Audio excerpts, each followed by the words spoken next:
GTA tonight.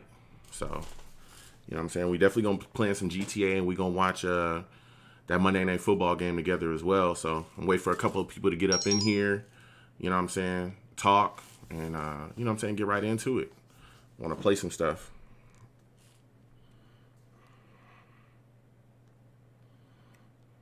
Okay.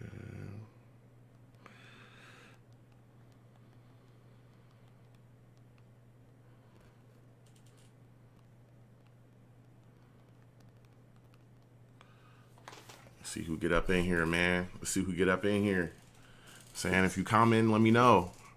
If you watching, again, salute to you. Thank you for watching my stream. I'm waiting for more people to get up in here, start commenting. You know what I'm saying?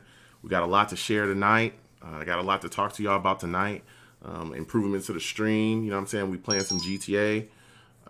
We also going to be playing some, you know what I'm saying? Let me know if you can hear me as well. If my audio is good, if everything is good coming from there. So let me know, you know what I'm saying? Let me know if my audio is good and then y'all can hear me. I'm saying, type in the chat, say what's up, you know what I'm saying? Got some calls coming in. Them calls coming in, they already trying to call me, you know what I'm saying? Doo-doo-doo. So let me know how y'all feeling out there, man. How's everything going with y'all? How your day's been going? Got a lot to talk to y'all about, like I said, some definite improvements to the stream that I have made. You know, a lot of good stuff going on, so yep, got a lot of great stuff. Salute to you, Budget D. Welcome to the stream. You know what I'm saying? Can you hear me well? Is my audio good? I want to make sure everything's good. Oh, what's going on, Brandon? Salute to you, man. Welcome to the stream. Welcome back, man. Yeah. Oh, you at work? Hey, man, thank you for watching. You know what I'm saying? From work. Get, you know, got to get that bread. Get your money. You know what I'm saying? I get it. Get your money. Keep doing your thing. Yeah. Off and on is good. Off and on is good, man. I just want to thank you for being here, period. Can y'all still hear me? Is everything good? Making sure my audio is good for y'all, bro. Okay. Everything's good on your end? All right. All right. Everything's good. That's great. That's great. I know we got a bunch of people in here tonight, so I made some improvements to the stream. Also, yo, E, what's going on, man? My guy E stepping in said, I feel like the picture in the top corner was definitely taken after a 2nd and 10 run. Hey, man, we definitely gonna chat about.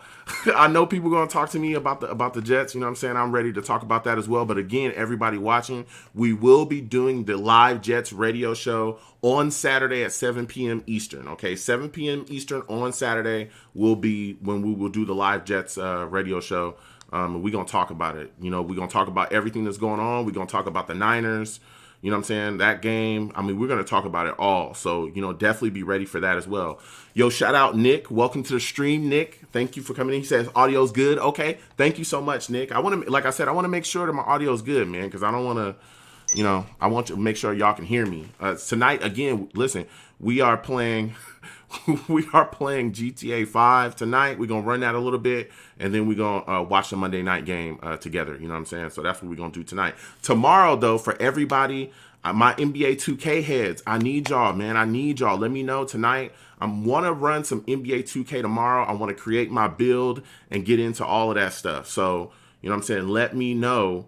You know what I'm saying? If y'all can be around, because I really want y'all to help me. Because like I said, I'm new to this NBA 2K stuff. So I want to know, you know, how I can boost my player. What's the best way to go? I definitely want to get in the park and get running with that. You know what I'm saying? So like I said, tonight we're going to run GTA because I ain't played GTA in a minute. I got off it because, you know, people was modding like crazy back when I used to kind of play every day. You know what I'm saying? And I was getting into it. So we definitely going to try to run that tomorrow. Let me get back to this chat here. You know what I'm saying? Brandon Jecko says, it's funny that Frank Gore is getting the start against the team that drafted him, the 49ers. Yeah, you know, look, Le'Veon's down, man. Le'Veon's down, and we got to go somewhere with Kalen Ballage on the squad now, and you got Gore. Man, listen. it is what it is. You already know Gaze is just beside himself. He can't wait to get a screenplay dialed up to those guys. You know what I'm saying? He can't wait, bruh. He really cannot wait. Like, that dude is so hyped. I can tell. You know, I feel like in his heart, he's like, man, I finally can run some screens with these dudes. So it's gonna be ridiculous. E says, "Oh, it's Steve." Oh, E, Steve. E says it's Steve. Okay, I'll call you Steve, man. You know, the names kind of go all over the place for me, man. So again, welcome to the stream, Steve. Sicko Mode says, "I don't want to give up on Sam Darnold." You know what blows my mind about that whole thing with Sam, man, is Sam literally, if you ask most Jets fans, especially the people that talk to me, you know, on my timeline and my DMs, whatever, they will literally sit there and tell me Sam has no weapons. They will agree. Sam has no protection. His offensive line, not that good. They'll agree. Sam has horrible coaching. They'll agree on that. And then they'll go, but it's time for him to go. I'm done with him. And it's like, wait a minute. Wait a minute, guys. Hold on a second. Wait 1 second. So what you telling me is you understand that this dude has not been given a fair chance. You understand that. You completely understand this guy just tried to mug me. I got to kill this guy on GTA. I got my GTA turned on. I'm about to body this dude. This dude just mugged me. Anyway, so you understand that Sam Darnold has had issues, you know, with protection, with weapons, with all those things. You know, understand he has bad coaching, and you are ready to really throw him away and move on. That makes no sense. Even though most pundits or most analysts that watch the game are like, yo, this kid is amazing. He's just being coached piss poorly. like they're all saying this. He's being coached poorly. His his weapons are the worst in the league. They're all saying the same thing, but you got some Jets fans willing to give up on him. I don't think that's what we need to be doing. I liken this to this. You got guys, anybody remember when Jared Goff, when people were saying that he was a bust, when Jeff Fisher was coaching the Rams, people used to say Goff was a bust, and they used to say Gurley was a bust. Literally, they were saying these things, right? The organization looked at the situation. They were like, we got to get rid of this dude, Jeff Fisher. We got to get him out of here. We got to get him ghost, right? We got to get rid of him. He's not a good coach. And guess what happened? Once they got rid of him, they brought in Sean McVay, a true offensive mind, a guy that could really help, turned it completely around for Jared Goff. Turned it completely around. He looks like a completely different quarterback. They're running a functional offense. They're going out. Even though they've moved on from Gurley. Gurley looked really good in the system for a couple years before he got that knee injury and, things kind of fell apart for him. So it's like you've given Sam Darnold bad coach after bad coach after bad coach, and you've expected him to somehow just like blossom out of all of this nonsense that you've given him. That is not fair, and it's not right. And what I don't understand with Jets fans is like, you're so quick to throw away what everybody clearly, and it's not just like me, it's not my Jet fandom saying, oh, this guy's a great quarterback, he's a franchise quarterback. No, it is analysts saying, hey, this guy is a franchise quarterback. It's like real analysts, guys that have actually played in the game as well. They all say, oh yeah, Sam Darnold, great quarterback. Bad situation. So it's like, how are most Jets fans ready to throw away Sam Darnold when everybody agrees he's a good player? And it's not like we have a long history of drafting great quarterbacks. As a matter of fact, we have a long history of ruining quarterbacks. It blows my mind. Everyone's screaming about Trevor Lawrence and all that stuff. I don't understand that either. Why are you screaming about him? We have picks. If we have picks and we have cap, shouldn't we just build around Darnold? Because the same people I hear screaming about Trevor Lawrence will then turn around and say, well, if we draft Trevor, we can trade Sam for a first-round pick. Well, if Sam is good enough to be traded for a first-round pick, that means he's a good quarterback. I mean, why would you trade him for a first round? That just blows my mind. But we're going to talk about that tonight as well. So let me get back to this chat. I don't want to go on a crazy rant right now because we definitely going to chat about that all night long. We're going to talk about whatever y'all want to talk about. I got some topics as well. I want to get y'all thoughts on this PS5 too. I want to get y'all thoughts on that. But I'm going to get back to this chat. We're going to play some GTA as well. John X Lanter says, welcome to the stream, John. He says, I'm a Browns fan and I love Baker, but if this game goes badly and Baker looks like crap, I may start the QB talk. I'll tell you what, man, Baker, you know what's crazy? Baker has been put in a situation that Sam Darnold should be in. Baker has no excuses, bruh. He has no excuses. He has none. All right? Like, that dude has every weapon in the book. The team is literally built for him to be successful, and he's just shaky, man. He's just shaky. Like you said, tonight he needs to show up and show out, because if he don't, oh boy, it's gonna be some smoke in the city. But again, welcome to the stream, John.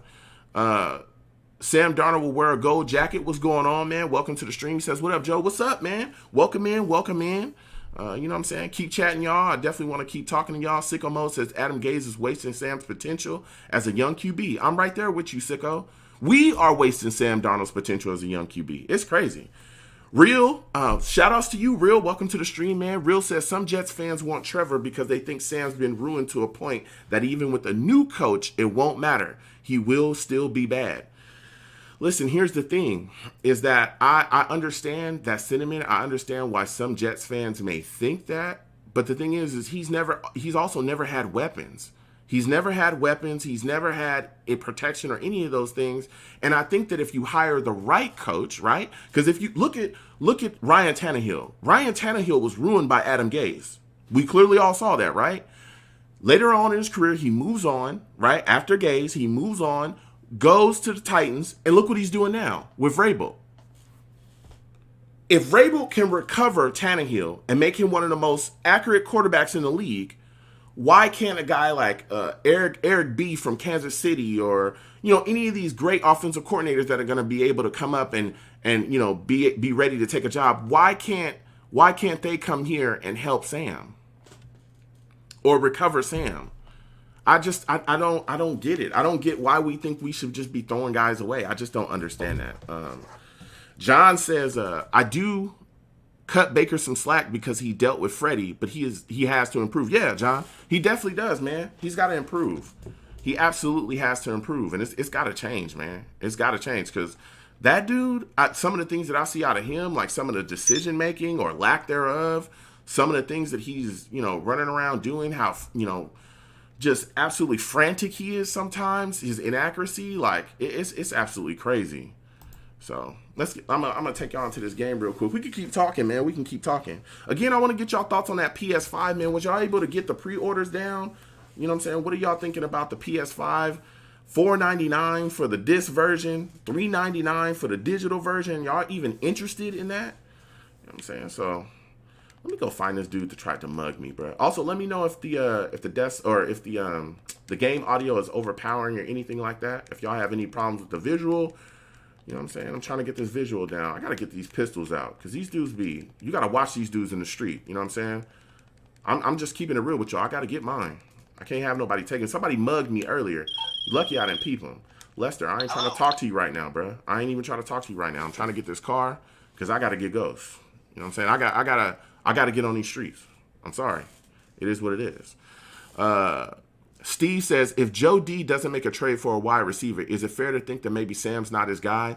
You know what's crazy? I think if Joe Douglas doesn't make a trade for a wide receiver, it makes me start to wonder what his plan is exactly to build this football team, one.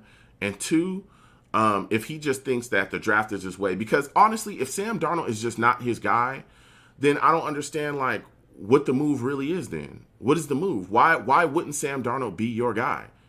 Because he's a good QB.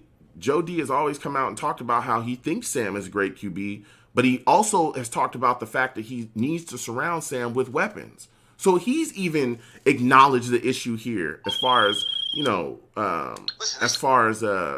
weapons or lack thereof. So it's like, man, I don't know, man. I don't know. I feel like Joe D sometimes, or Joe D quite a bit, hasn't made a move when we needed to make the move. We talked about it going into the draft. We said, hey, we need some guys that's going to come in, and we need to make sure we get wide receivers in the draft. He only drafted one. So it's like, I don't know, man. I don't know. Real says, because Tannehill went to a new team with weapons. Look at the Titans. Look at the Jets.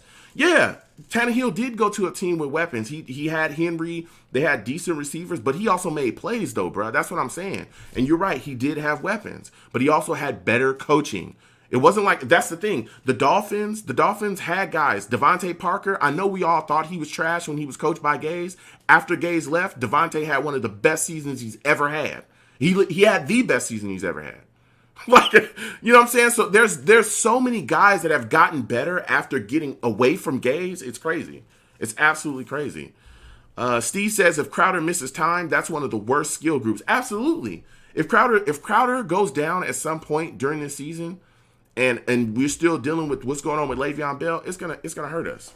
It's gonna hurt us, man. Steve says I have a theory about Joe D. I can't fit all the characters in here. Well, you know what I'm saying? You know, give us the short of it. Give us the short of it. You know what I'm saying, Steve? Let us know. Shakeem14, yo, shout out Shakeem. Welcome to the stream, my friend. Says it's all lies, Joe. You think it's all lies, man? You think what do you think is all lies? You don't think the Sam is his guy? Is that what you think? You think Sam is just, you know what I'm saying, somebody he's ready to just throw away? Let me know, man. Let me know. Also, as y'all folks can see, like I said, I was going to talk to you folks about some improvements I made on the stream. If you can see on the screen as well, you should be able to see the chat on the screen.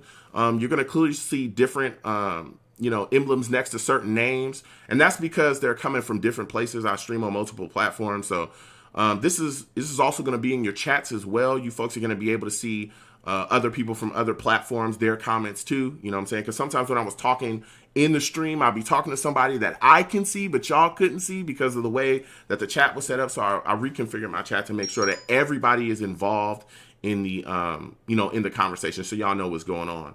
Also, if you look in, I also have a link to my link tree constantly going. So if you folks could, go in there, follow all the social media that's on there. Also follow all my YouTube pages because I post content on there too. Your boy's on iTunes as well. You know what I'm saying? Your boy's on iTunes as well. Hey, get on that iTunes, you know what I'm saying? And follow my podcast on that iTunes too.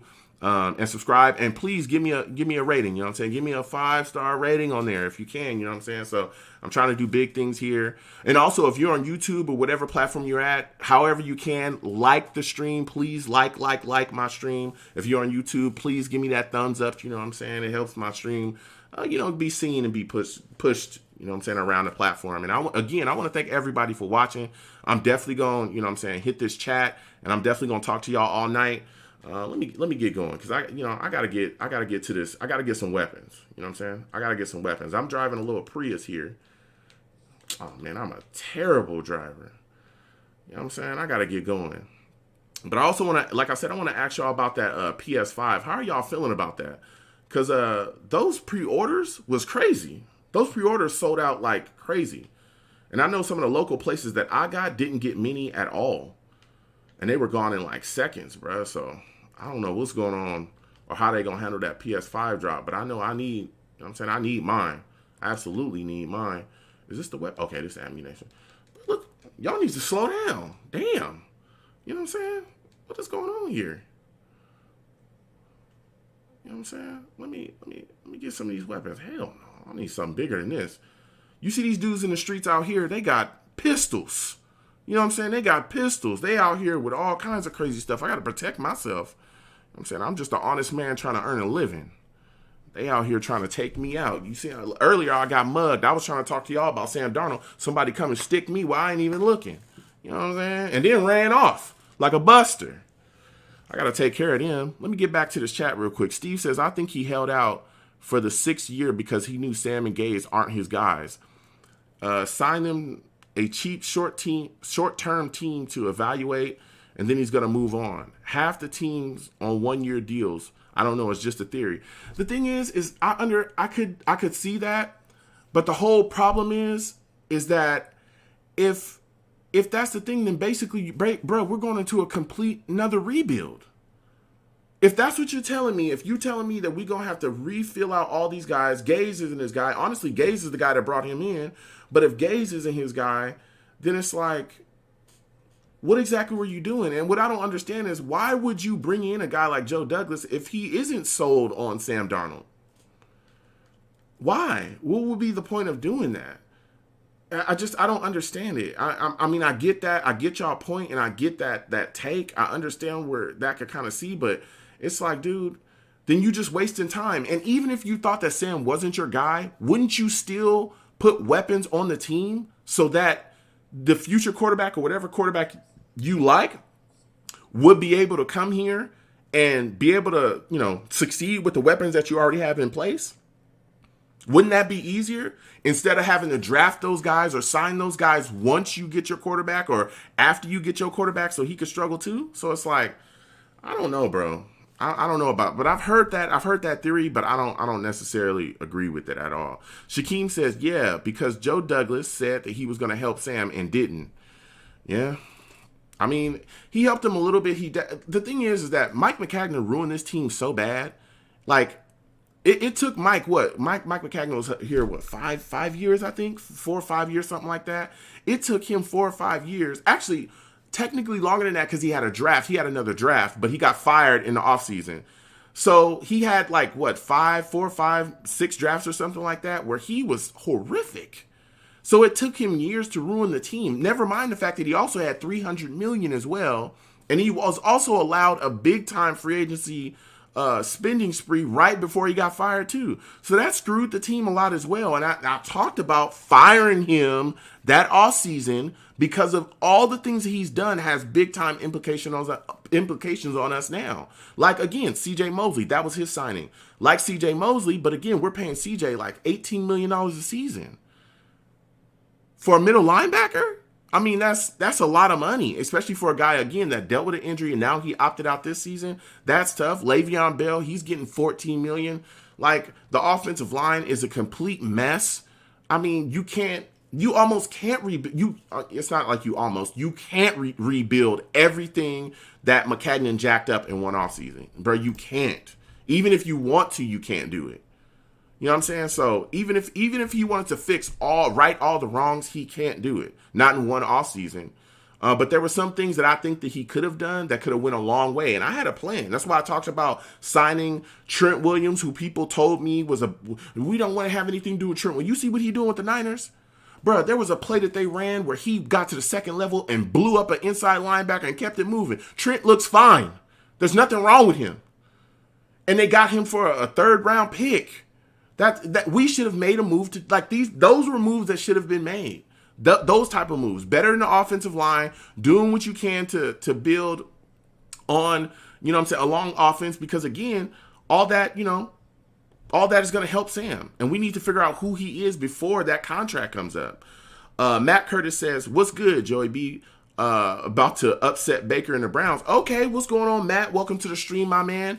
Listen, I'm hearing a lot of Burrow talk, and you know what? I like that guy. He's got a lot of swag. You know what I'm saying? Tonight I'm looking to see what's going on with him because I want to see, prime time how he handles it. But I know a lot of people are hyped about Joe Burrow. Steve says he built the entire O-line, 5 new starters, all on the same contracts together. Well, Lewis is a guy that's out there too. You know what I'm saying? Lewis was here last year. I look at the situation like, yeah, you got a couple guys, especially when you got a rookie at tackle. And especially in the situation that we're in with the Roro, that rookie not having enough time, it's tough, man. It's really tough. And the offensive line, regardless, you had to, that's the thing. Like, in particular, Steve, the offensive line. You had to get damn near, 4 or 5 new guys. You could not go back into the season with those guys that we had last year. And that was all Maccagnan's doing. Like, all of that. You know what I'm saying? So it was like, even if you get 5 new guys, say you retool the entire offensive line, the offensive line still has time. They have to have time to gel. Because if they don't have time to gel, they're still going to have issues. The offensive line, they have to learn how to play together. It's not like, it's unlike almost any other position group, on the team. They have to know where each other are. They have to know how each other plays, what each other's steps are going to be, how they react to certain. They have to know that. That's why the offensive line is so close. That's why, man. They have to know where each other's going to be. So it's going to take time for them to gel. It really is. But I don't, here's the thing about the offensive line for me. I don't think I don't think they're very talented. That's what I think is the big problem. I didn't necessarily like Van Roten. I damn sure didn't like the signing of Fant. I didn't like him at all as a swing tackle. He's not a very good offensive lineman at all. So I didn't like him whatsoever. Let me mute this damn dude. I didn't like him at all, bringing him in at all as a right tackle. So I didn't like that move whatsoever. So there's just some issues, man. But again, all the issues that we had, all the problems that were there, all the problems that we were dealing with from Mike McCagnon and his nonsense, that's what stuck us where we're at. That's what stuck us where we're at. Now, could Joe D have done more? Yes. But there's just big problems. They got space. What the hell is this? Bro, what is you talking about? Y'all hear this man? He talking crazy to me right now. He talking about his wife and how he done got liquored up, bro. If you don't get up out of here. What is this man talking about? I gotta get this shot off for sure.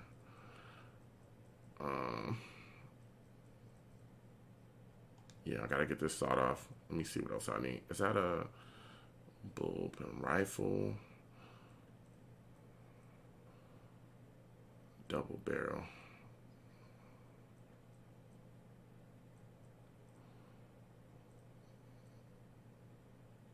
Yeah. So, man, it's just we just in a world of trouble, bro. We just in a world of trouble. There's no damage from that weapon whatsoever. No damage. I gotta start. Little per shotgun. How is the accuracy not there? Where's the SMG? Heavy shotgun. Give me this. Give me that 16. And flashlight. Give me grip. This is... No, I'm not going to do all that. And give me that. Give me an extended clip. I don't think I want the drum magazine. I wouldn't tell you if I had. I wouldn't tell you. That's for damn sure. Bro, you don't sound like you stopped talking. Let me get up out of here. Let me get back to this. I'll go with the Tommy gun you said. You know what? Oh, he got... Let me see here. Oh.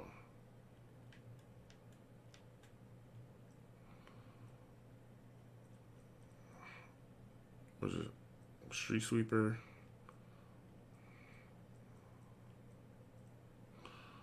Oh, yeah. You know what? I remember this was serious business, huh? I'm going to rock with this. Browns. There's always some dudes on here yelling and screaming for no reason, bro. Who is that doing that?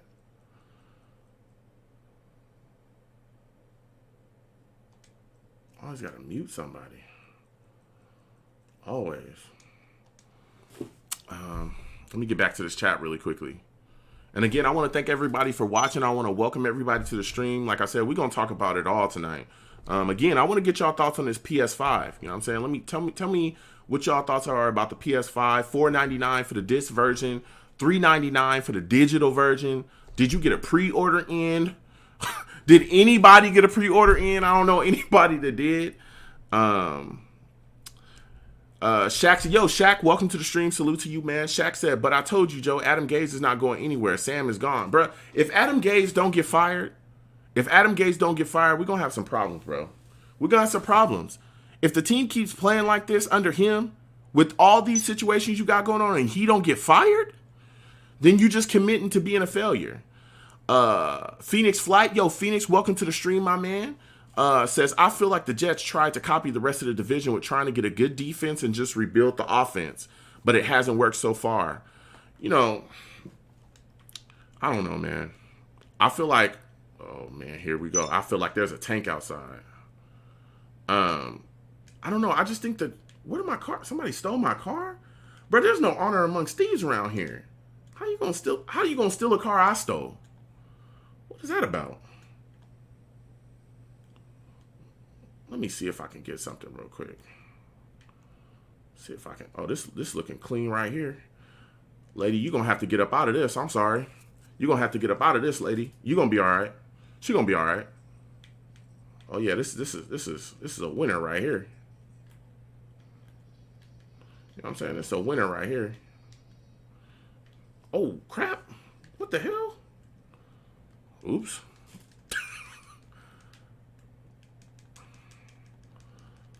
But man, I don't know. I feel like what we tried to do was just go, oh well, maybe things will work out for us, and we bet the situation on Gaze, and why we would do that, I have no clue.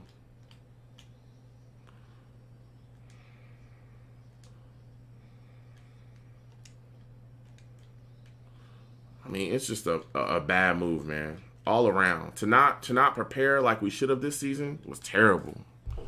Completely terrible. Steve says, I don't want to be true, but he's sitting on 30 million in cap plus picks while Sam throws to Hogan as the number one wide receiver. That's a big fact. That's a big fact right there. Shaq says, Joe, me and you agreed this offseason should have been O-line, O-line, O-line, and pass rush. Absolutely. Absolutely. You about to get ran over, lady. Sorry. Hey, you know what I'm saying? Don't be in the streets. Don't be in the streets. You know how that go. You know how that go. Everybody getting it. You better get out the way. Everybody getting it. Everybody getting it. I'm coming through this way. I'm crazy. I'm crazy. I'm absolutely crazy. Yep. Get out my way. Everybody getting hit. Get out the way. Damn, I got blood all on the hood. Let's see what we got going on here. Oh, damn, he came out of nowhere. That's great. This man is nuts, man. Whoa, whoa, whoa. Cops on my tail, bro. I gotta get Ghost. I gotta get Ghost. I'll get right back to you, Chad. I gotta get Ghost. I gotta get Ghost. You know what I'm saying? I gotta get Ghost. I gotta hide out. I gotta hit some missions too. Yo, if anybody's on GTA, let me know, man. I want to run some missions, y'all. I heard they had some new missions and all kinds of crazy stuff. So I'm trying to check it out. Oh, might not want to go that way. You know what I'm saying? Gotta look it up. Also, if the game audio's too loud for y'all, let me know, man. I'll cut it down. Again, this is all about audio visual here. Driving the wrong way. Why don't y'all get out the way, bro?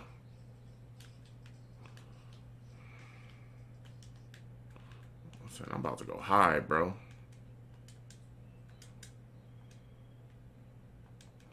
I'm about to go hide. Let me hide, bro.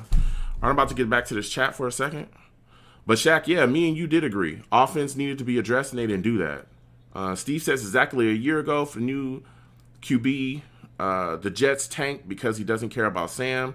He also said, I hope I'm wrong, but unless he does something to help our boy out, I don't know, man. Man, I'll tell you what. That's absolutely crazy. Gangrene David, welcome to the stream, David. Yo, thank you for coming in. Says, actually, scratch that. That's Christopher Johnson driving the car. He probably spent all the money he got from all the opposing team's fans that fill up the stadium in that automobile. You know what I'm saying? You know, that probably is old Chris Johnson. You know what I'm saying? Chris be tripping, man. That's what I don't understand about Chris. You gotta mute these damn players. Bro, it's crazy. These people playing all types of crazy stuff.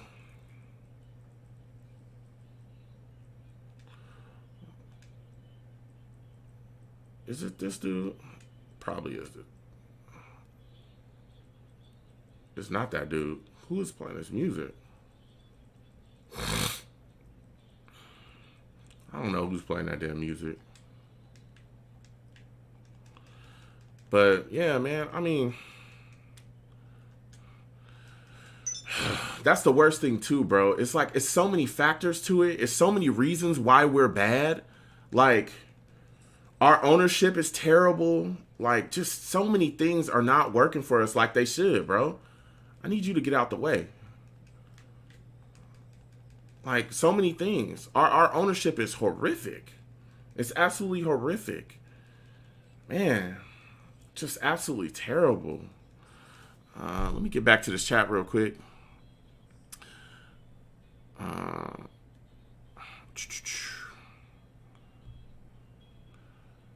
Phoenix Flight says, should have gotten Mike McCarthy. We should have, man. And you know what's crazy about that whole situation?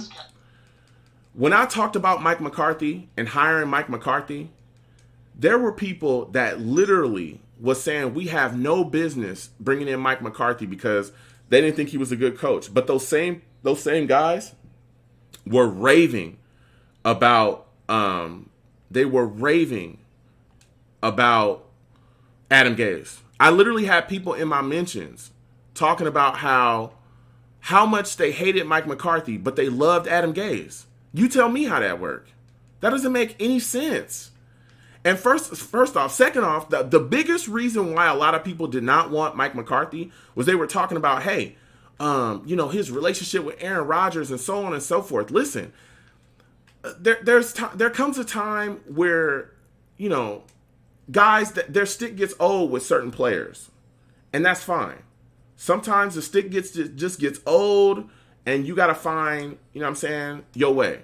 You got to move on. The same thing happened with Andy Reid. The same exact thing. And we saw that. So if the same exact thing happened with Andy Reid, why exactly, would you not want to go on with Mike McCarthy when, hey, every coach gets fired? Every single one. That doesn't mean that we shouldn't pick up Mike McCarthy. He's still a good coach. That dude's been in the playoffs more than he's missed the playoffs. He's won a Super Bowl. He was integral in bettering Aaron Rodgers. He was the guy that fixed Aaron Rodgers' mechanics. That makes no sense.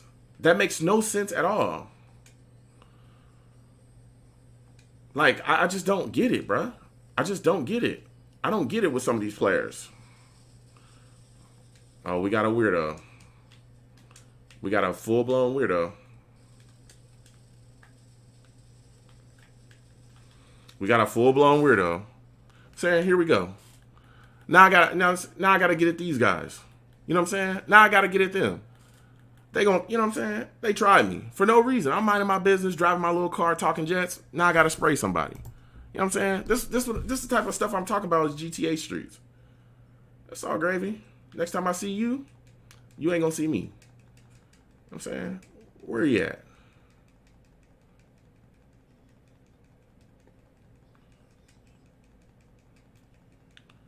You know what I'm saying? I'm out here just trying to talk, mind my business. I got to keep my eyes on these dudes. I got to keep my eyes on these dudes. I got to keep my eyes on these dudes. Where you at? Where you at? Is this him? No. Where'd he go? I bet you ran off.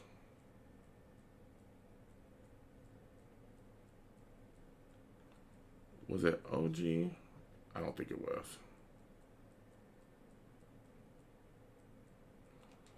Yeah, he better run off. These people are weird, man. You gotta watch your back here in GTA land. But it just blows my mind, man. It blows my mind to the fact that we did not do what we needed to do. And I just don't understand why people think that coaching and all those things is not vital. It's vital to the success of a QB. If you don't have the right guy in there, again, the Rams showed you. Look at the Rams. They got rid of Jeff Fisher. They brought in Sean McVay, and they've been a good team ever since. There was things that needed to be changed. An offensive mindset there's things that needed to be done. And that's what was done. And for some reason, man, a lot of Jets fans and the Jets franchise, the ownership, don't get it. They just don't get it, bro. They just don't get it. Just don't understand it, man. I literally just don't understand it. I don't understand how they work. And never mind the fact that you see the outcome of this, because we're losing every season, bro. We're losing every season.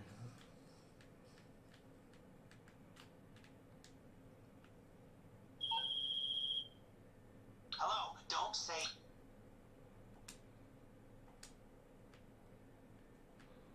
Where's Where's the pickup? Let me get back to this chat real quick.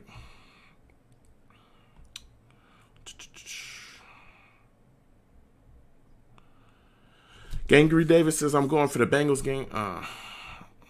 Bengals game. Okay. Broadway John says, maybe I'm wrong, but I'm not convinced that JD is really all for Gaze. We'll see. For Gaze or Darnold, we'll see, man.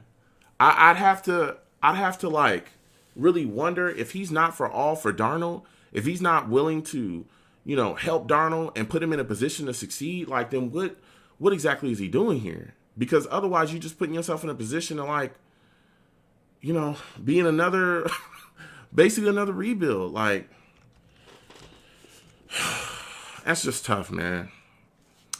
Shaq says, Joe, to be honest, though, this is reminding me of the John Izek era. At least he was smart enough to trade our best player before the draft. John Izek was a mess, man. Thing about John Izek, too, was that his plan was bad because he was a penny pincher, and then on top of it, he couldn't draft. So it's like,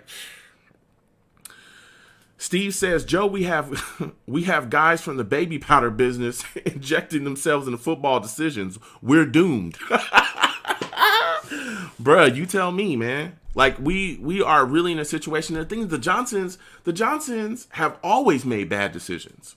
Like, they've done so many dumb things. Like, yeah, they did bring in Rex Ryan. He did have those 2 runs in the AFC championships. But outside of that, it's been a debacle, man. It's been so many issues. Herm Edwards was a good coach too. But they've done so many things, and they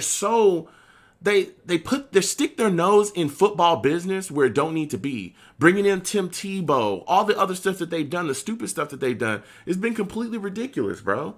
And they've always found a way to like just do something dumb. Just do the dumbest thing you can do. And Chris Johnson, for me, is mind-boggling because it's like, bro, you literally poked your chest out to sign Gaze when everybody was like, yo, Adam Gaze, are you serious? That's the guy you gonna bring in is Adam Gaze? And he was like, well, I'm bringing him in because he's the guy that's coaching where football's gonna be. And it's like, what are you talking about? Adam Gaze, the guy that just got fired from the Dolphins? That's who's coaching where football's gonna be? Man, if you don't get up out of here. Matt Curtis says Peyton Manning loves screwing the Jets. Bruh, it's crazy that he took that call from Manning and that's what, sold him on bringing in Gaze. That just makes no sense to me. Man, Gangrene David says Mike McCarthy would have been the best thing here since Rex Ryan. Man, listen. It's just absolutely crazy, man. It's just completely crazy to me. I don't understand it. I don't understand how we look at all the coaches that... And, even if you didn't bring in Mike McCarthy, what about Todd Monken? What about all the other head coaching candidates that were better than Gaze that you could have brought in? Why would you pick Gaze out of all of them? He just blew up the Dolphins franchise. He just did that. Why would you bring him in here? And we're already hearing from some players in the locker room that the same issues that he had at the Dolphins, same issues he has here. I'm looking at the on-the-field production. The same issues that I saw with the Dolphins, the same problems with play calling and all that stuff, same problems I'm seeing here. Steve also says the Johnsons are the common denominator throughout the constant rebuilds. Exactly. Salute to you. Hit the nail on the head, Steve. Hit the nail on the head, bro. It's completely crazy, bro. I don't understand it. I don't understand it, man. You see these issues that we have, and it's like you don't properly address them, and you just keep doing the same thing you're doing. Then that's crazy. You asking for the same results. That's what you're asking for. You're asking for the same results. You're asking to lose over and over and over again. That's just completely crazy to me.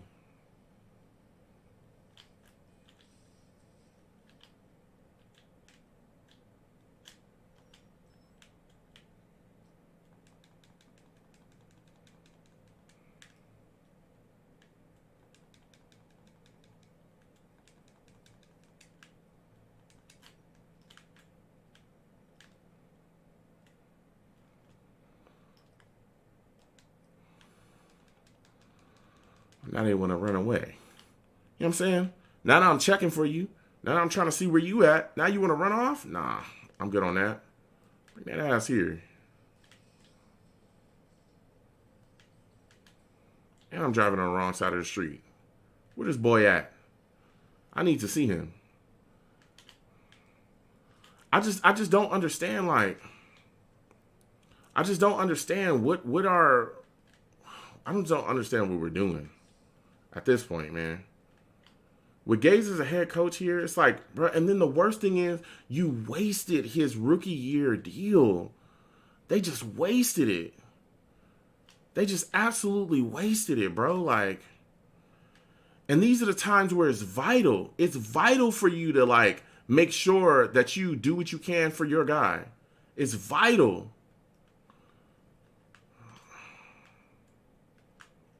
So vital. Is he down here?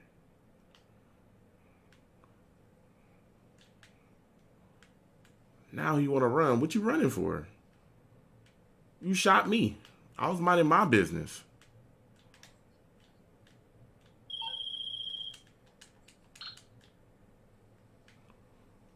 Pull right up on you, too.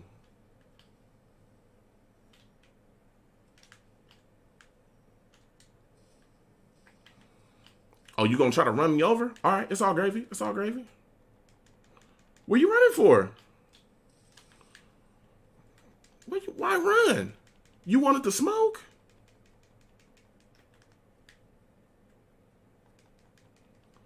These dudes be running.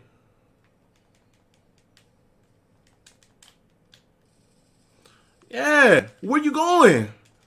Where you going? Like, where they go? You know what I'm saying? That's some sucker stuff. Where you at? You wanted to smoke? I'm bringing the smoke to you.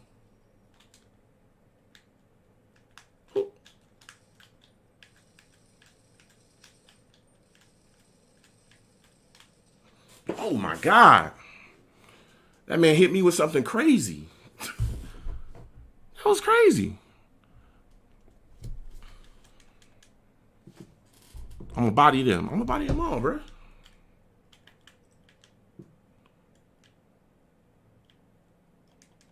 You know what I'm saying?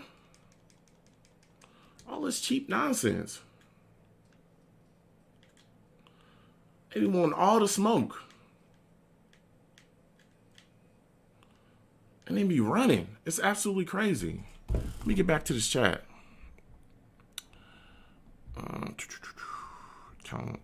Gangrene David says, Adam Gase is the Wayne Gretzky of offensive minds. David, let me tell you something, bruh. Gangrene David also said, I heard Todd Monken was underachieving, but he would have done much better job than Adam Gase. You know what's crazy? I don't understand how we're saying that Todd Monken is underachieving if he made Ryan Fitzpatrick look like a legitimate quarterback, bro. He absolutely did. And we seen it. Ryan Fitzpatrick had one of the best years he's ever had offensively under Todd Monken. Why exactly couldn't we bring him in here to better, you know what I'm saying, Sam Darnold in his situation? I don't understand it. Like, I don't understand what we're doing. I don't get it. I don't know what games we're playing. I don't understand, like, I just don't get the direction. I just don't get it, bro. I just don't get what we're doing and the direction. Let's go. That's a good landing right there. Steve also says, I'd trade a draft pick for Greg Roman at this point. Darnold,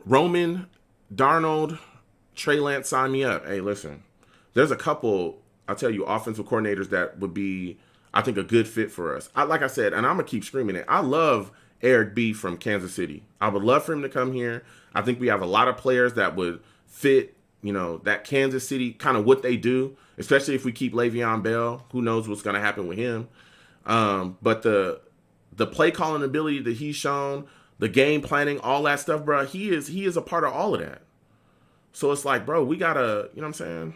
We got to put something together because the next head coach we have, he has to be the guy. Like, he has to be the guy that's going to lead us. We can't keep signing these random ass coaches.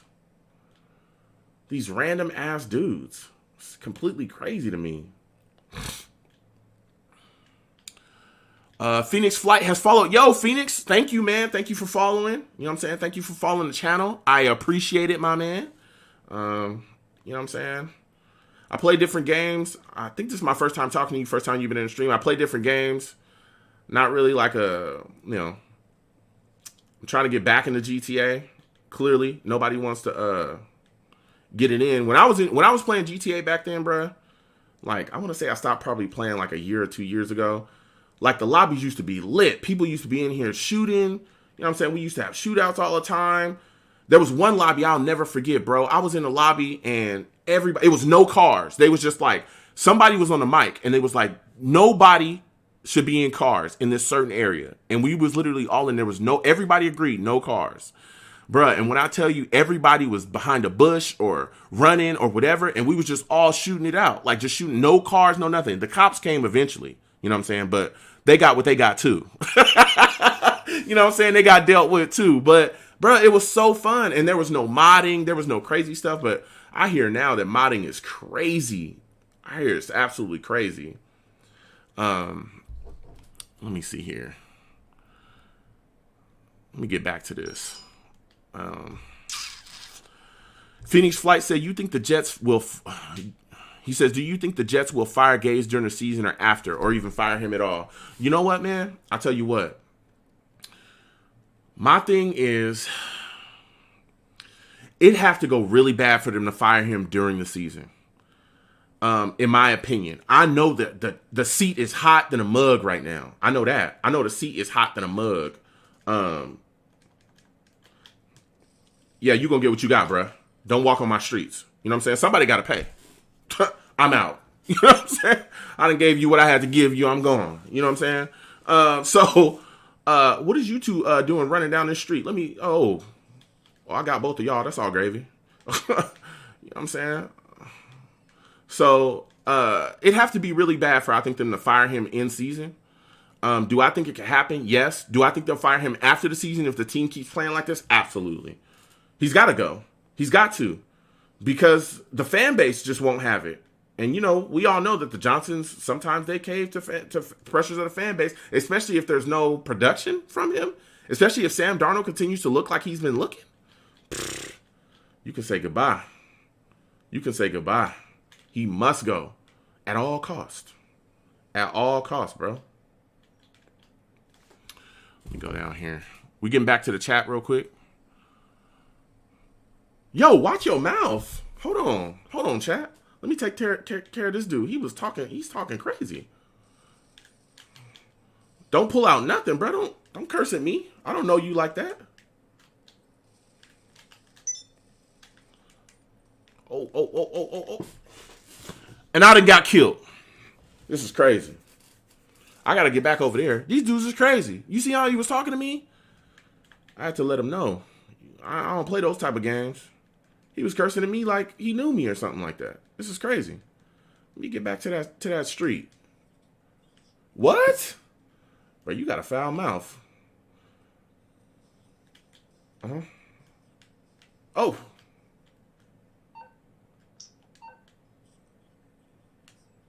No, I'm good. Ain't nobody trying to hear that radio. But I don't think they'll fire him in season. I think it'll take quite a bit, but I do think that they'll move on from him, especially if he plays the way that the team plays the way that they've been playing.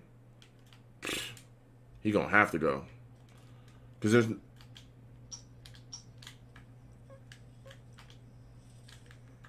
what the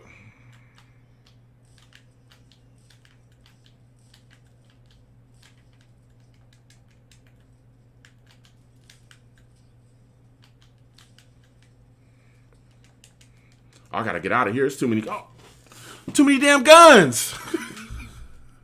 Too many damn guns. Bruh, I'm going back to the chat. Bruh says Gaze is out to prove that we don't need Bell and we sign a Gaze guy Gore instead because Gaze wants it his way. Yeah, you know what? The thing is, if you come into a spot and you're not willing to utilize the offensive personnel, especially when you have a player that is as great as Le'Veon Bell is, if you're not willing to utilize that offensive personnel to get yourself better, then what exactly are you doing? Like, then you shouldn't be there. He shouldn't be here to like be proven stuff. You should utilize a guy that can make make your team a legitimate threat. Point blank. Period. That's it. Like, there's no ifs, ands, or buts about that. Like, that's crazy. Gangrene David says, Joe, the havoc you're causing in the game right now is less severe than the kind of kind Adam Gase and Christopher Johnson calls for the Jets. Bro, that's crazy, man. It's completely crazy, bro. I wanted to grab that ambulance, bro. I need to get into a mission is what I need to do. It's completely crazy. But it's just, it's mind-blowing, man. It's completely mind-blowing. To see some of the things that we're doing that are just like non-football moves that don't make any type of sense. Just in case.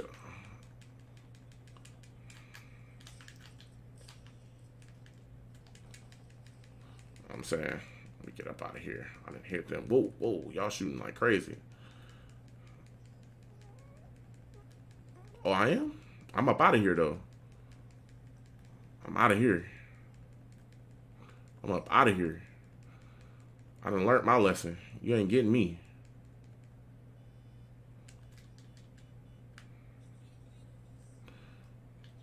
I think it's a car coming for me. I'm about to hit him. Nope. You're dead. Gangrene David says, Ryan Fitzpatrick also had the best year in his career under Chan Gailey. Yeah, he did. He had one of the best years in his career, absolutely, under Chan Gailey. But Chan here, after a while, got kind of old, and things just wasn't going to work, bruh. Like, it just wasn't going to work for Chan. Wasn't going to work with Chan.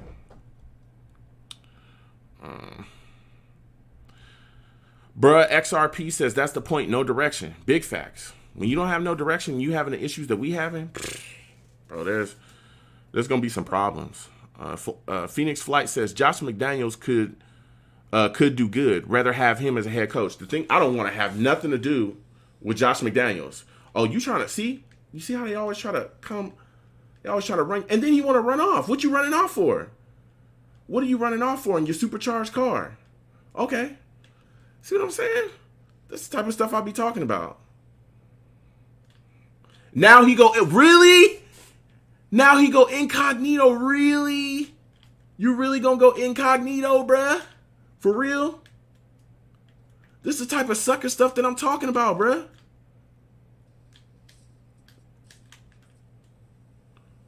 That boy's a buster, man. This is what I'm talking about. I need to get up out of here, bruh.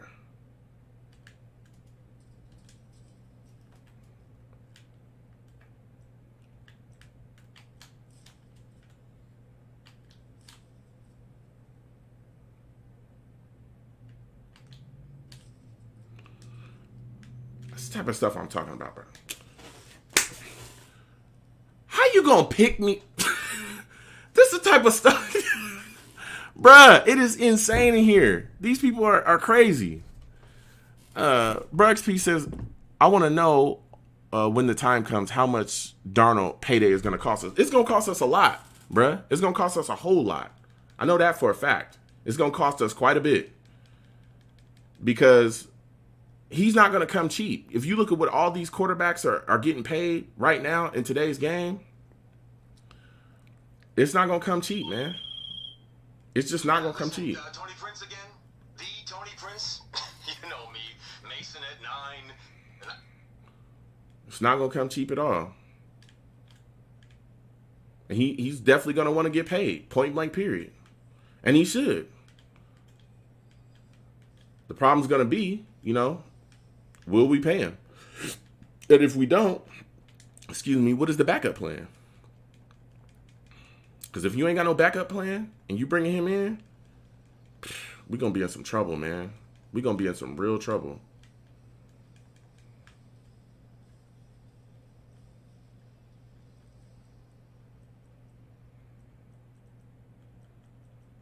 Let me see. Y'all got bulletproof vests around here?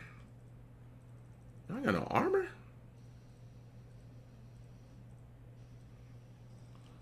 That's probably why. I ain't got no damn armor. Oh, this dude outside waiting for me. Look at him. Look at him.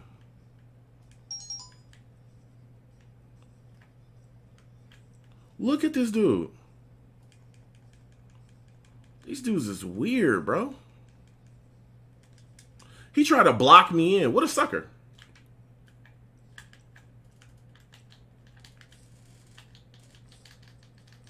Look at you trying to play me. Look what you got. Now you can give me this ride. I'm going to start your stuff up and pull off in you. Pull off in your stuff. You know what I'm saying? Look how these dudes be trying to, get at you for no reason. That's why he held that pump shotty to his stomach. You know what I'm saying? I had to give him the business. These dudes be trying to run you over and all that other stuff, bruh. That's why he got smoked the way he got smoked.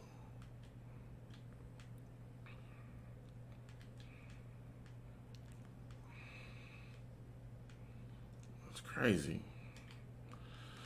Man, the Jets are in some trouble, bruh. I'll tell you that right now. The Jets are in some trouble, especially with the Niners coming up. It's going to be tough. It's going to be real tough. Got a serious situation on our hands, and we got to put it together, because if we don't, this season is going to just keep going a bad way. A real bad way.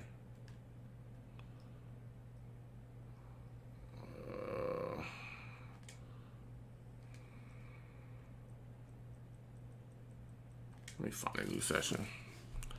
It's going to go another bad way. Let me get back to this chat with y'all. I want to talk to y'all. Bruh says 16-0. Bruh XRP says 0-16. There's no way we can go. Look, I'm not going. There's just no way we can go 0-16. There's no way. If we go 0-16, my lord. Phoenix Flight says R.I.P. Denzel Mims. The thing about Denzel Mims is, once he gets back from this injury, we'll see what he does. But man, this hamstring stuff, and we've seen it in the past. We've seen it with C.J. Mosley. It can hang on for so long. You can be dealing with that injury for so long, bruh. It's crazy. So who knows when he's gonna come back? But when he does, I think he'll be able to give us, some type of production. You know what I'm saying? Some type of production. Shaq says, Joe, I can't wait until we are relevant again. I'm going to talk so much nonsense to everybody. You know what's crazy, bro, is I can't wait either. I can't wait until we find our way. But the problem is that we're making such bad decisions that the decisions that we are making today are really costing us. Like, it's costing us our future. And when you're doing some of the stuff that we're doing, when you're handling business the way that we're handling it, like, it's completely crazy, bro. Let me mute this dude. These dudes just be talking, bro. Mute. Oh, that's not. Where you at? Where you at? All right. Like, you gotta be able to, bro, to do something else, man. Like, we can't make these bad decisions, Shaq, and think that like everything's gonna be okay. Because we've done that. Just think about this, Shaq. Just think about this for a second. You remember when I was talking about trading Jamal before the draft? Think about how pivotal that move could have been for us. How big it could have been. If we would have got rid of Jamal early, much earlier than we did, that opens the door to having another wide receiver. That opens the door to more offensive production being brought in. That opens the door to all that stuff. And we, would feel the effects of that probably quicker than we know. But now look at us. Yes, we got those 2 first-round picks, but we dealing with the offense being bad. The talent that was in the offseason or in the draft could have really have helped us, but we only got 1 wide receiver. It's completely crazy, bro. Completely crazy. The Angry Buffalo sports fan. Yo, welcome to the channel, Angry. He says, why don't you make videos on that other? Hey, man, I'm no longer on the show, Creative Differences, but you can check me at Long Beach Joe Jets. I have content up there. As a matter of fact, as you can see, anybody that wants to see any of my social media contacts, any content that I have, just press !links in the chat. !links. Okay, let me show y'all !links in the chat. Boom, and my link tree will come up. It has everything on it. All of my stuff on YouTube, all of my stuff on Twitch, my Periscope stuff, all of my social media stuff. Click those links and it all should be there. So again, I want to thank you for joining the stream, man. We're just talking, about football, about Jets. You know, I want to get everybody's thoughts again on that PS5. How are you feeling about it? $499 for the disc version, $399 for the digital version. Are you good? You know, which one do you want? Because I want to talk about that pre-order. That pre-order system. A lot of people were extremely upset. Bro, did you just... You about to what? Oh. And you gonna hit me again? Is this boy crazy? Does he know what I'm bringing to the table? Bro, let me find this dude, bro. This dude is crazy. Let me find him, bro. He's a dead man. He's a dead man. Let me find this man again. Hold on, I'm going to get back to the chat. Let me find this man. He's a dead man. Where'd he go?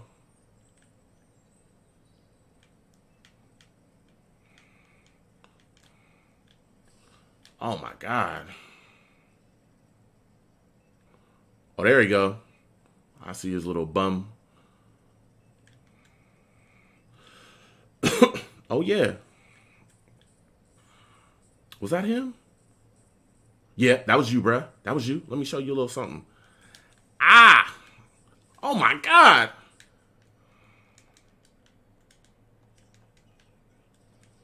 Oh, my God. Bruh, I done got caught in the middle. Oh, my God.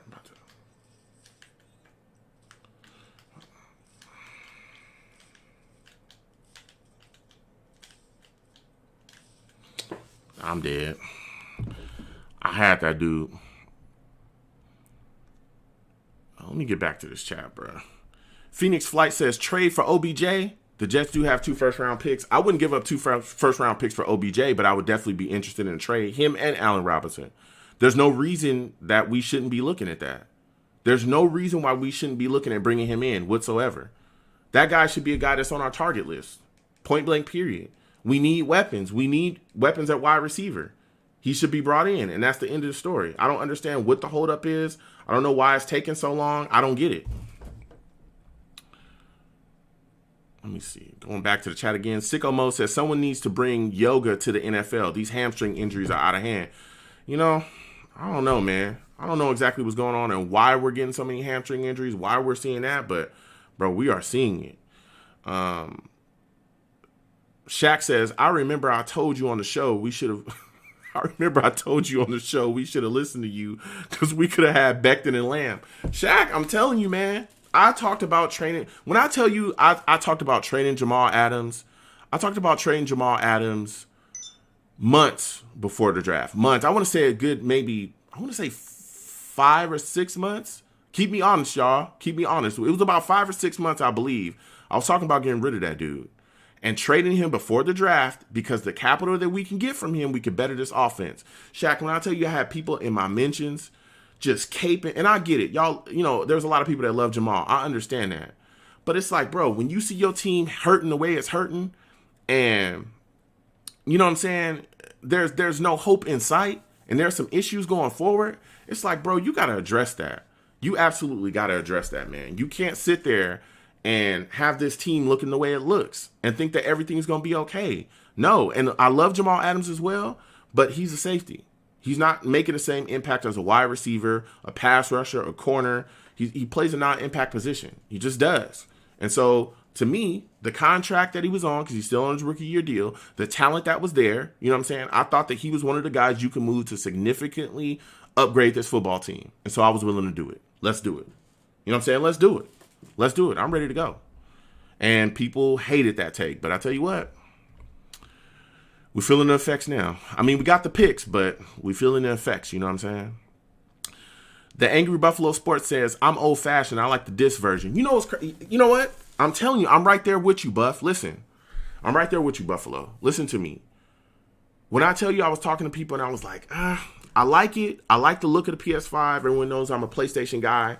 But I feel like, listen, you need to have that disc version. I need to have that disc version. That all digital stuff, I feel like if you take it somewhere, you got somewhere to go, you know, maybe you want to play a game that's not on there, you're going to have some issues, bruh. You're going to have some max issues. And I ain't got time for that. You know what I'm saying? Give me the disc version. and let me do my thing. I gotta get into some.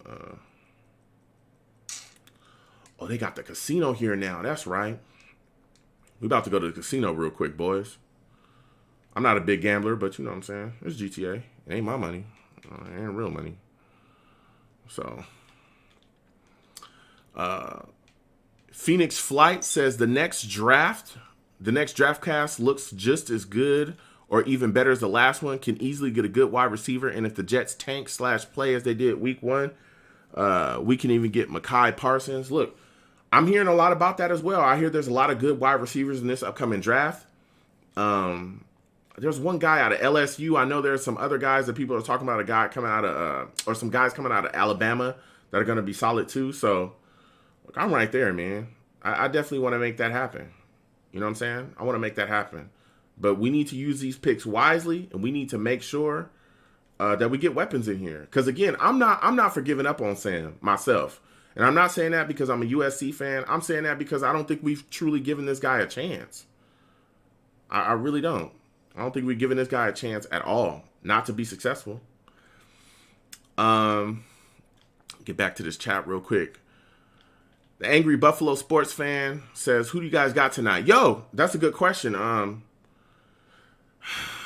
got the Browns, man, but I'm still kind of weary about that because of Baker. Because I don't know what he's going to do. Like, I really don't. I don't know what Baker we're going to get. And I think that this is the game where I need to see him with all those weapons that he has and everything that he has at his disposal. I need to see Baker be better. Be better at least than what we've seen. You know what I'm saying? I need to see Baker, like, really step up. I really, really do. I mean, like I said, there's no excuses. He got all the talent. He's got everything. He has everything that Sam Darnold should have. Absolutely. Has everything that Sam Darnold should have. And somehow he's just missing the mark. Just completely missing the mark, man. Again, I want to thank everyone for joining the stream. My link tree's in there. If you click, if you type !links, my link tree will come up with all of my social media on it, all my, content channels, everything that's going to be on there. Please click that link and, follow all my social media channels, and also thumbs up the stream wherever you folks are at, man. You know what I'm saying? Let me know where y'all at. Let me know how y'all doing. You know what I'm saying? We just trying to play around with a little GTA tonight. Let me get back here because we got to hit this casino, bro. I hit this casino.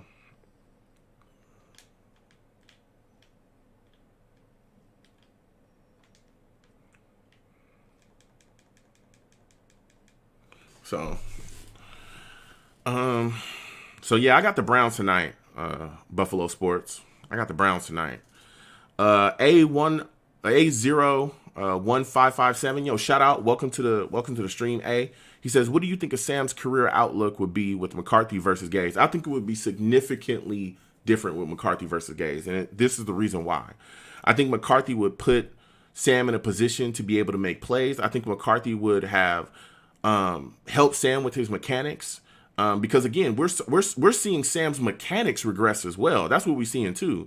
We're starting to see that. We're starting to see Sam not be able to, put things together out there on the field. His footwork is just kind of all over the place, and that part of that is because of the pressure that he's getting too. So I think McCarthy would have drawn up plays and put together a scheme to fit Sam's skill set, and that's one of the biggest problems with Adam Gase is he doesn't do that. If you don't fit what his scheme does, if you're not putting things together, where you're a guy that can just stand back there in the pocket like a statue, if you can't do that old style of NFL, then you're probably not going to be successful in his system. And we've seen every quarterback struggle outside of Peyton Manning in his system. And honestly, that system was not, Adam Gase. It was Peyton Manning that was doing all those things. It was Peyton Manning that was literally calling his own plays. So nobody's ever been successful in Adam Gase's scheme. I think it would be so much better with Mike McCarthy. I think Mike McCarthy would utilize our offensive weapons better. I think he would just be able to provide things that Gase can't from an offensive mind standpoint. He just would.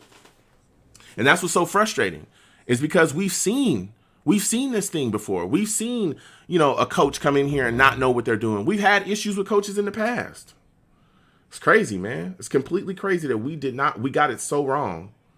I just don't understand it. I just don't understand. I just do not understand it, man.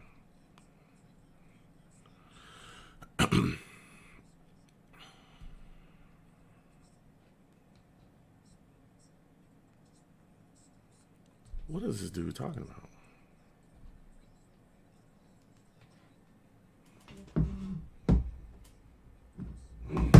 Whoa.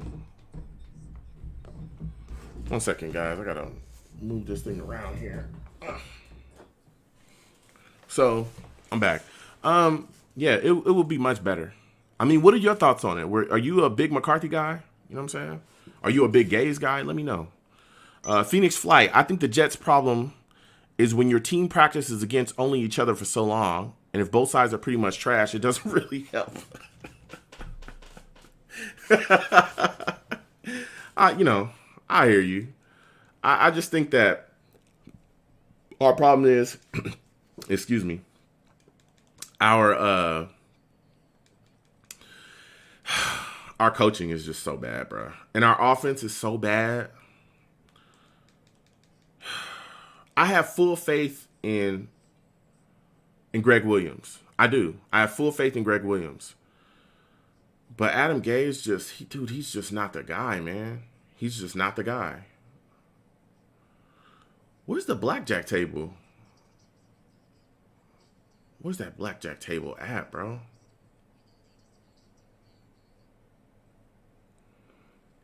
On cashier. Okay. Bruh.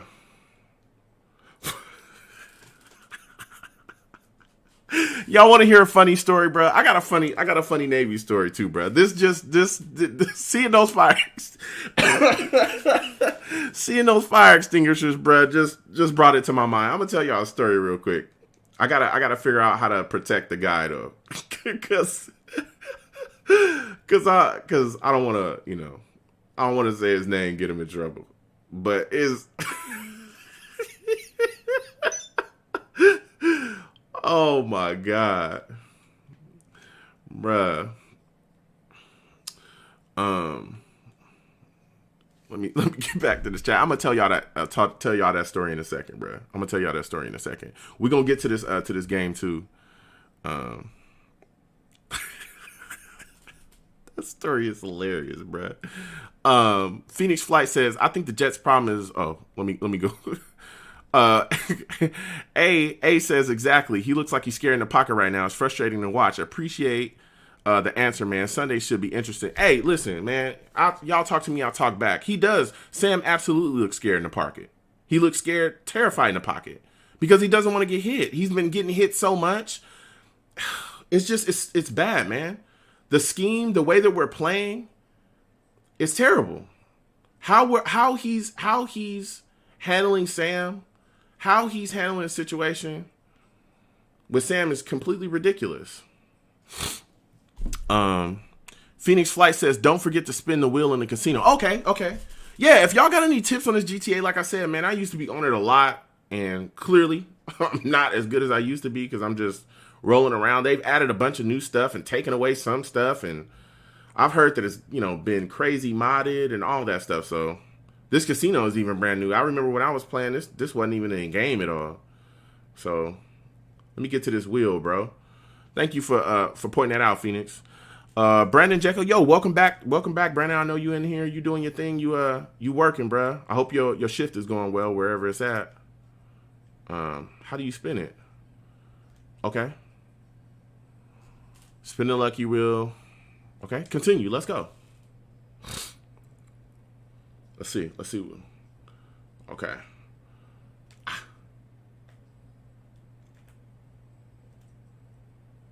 What is going on? Wow. All right, let's go. We spinning this wheel. Let's see what we get, boys. Let's see what we get. Get that bread. Give me that money. I got a car, bruh. What? I won the podium vehicle? Bruh, I got that whip. You seen how did you see how how confident I was? I ain't played this game, and I stepped right up and I said, yo, I'm about to get this car. You know what I'm saying? I looked up, yo, Phoenix, salute to you. I said, let me get this car. You know what I'm saying? I need this car. I'm feeling like, you know, it's like Oprah. Remember Oprah, you get a car. I get a car this time. Me, your boy Long Beach Joe. You know what I'm saying? I'm about to ride up. I ain't even gonna leave just yet. You know what I'm saying?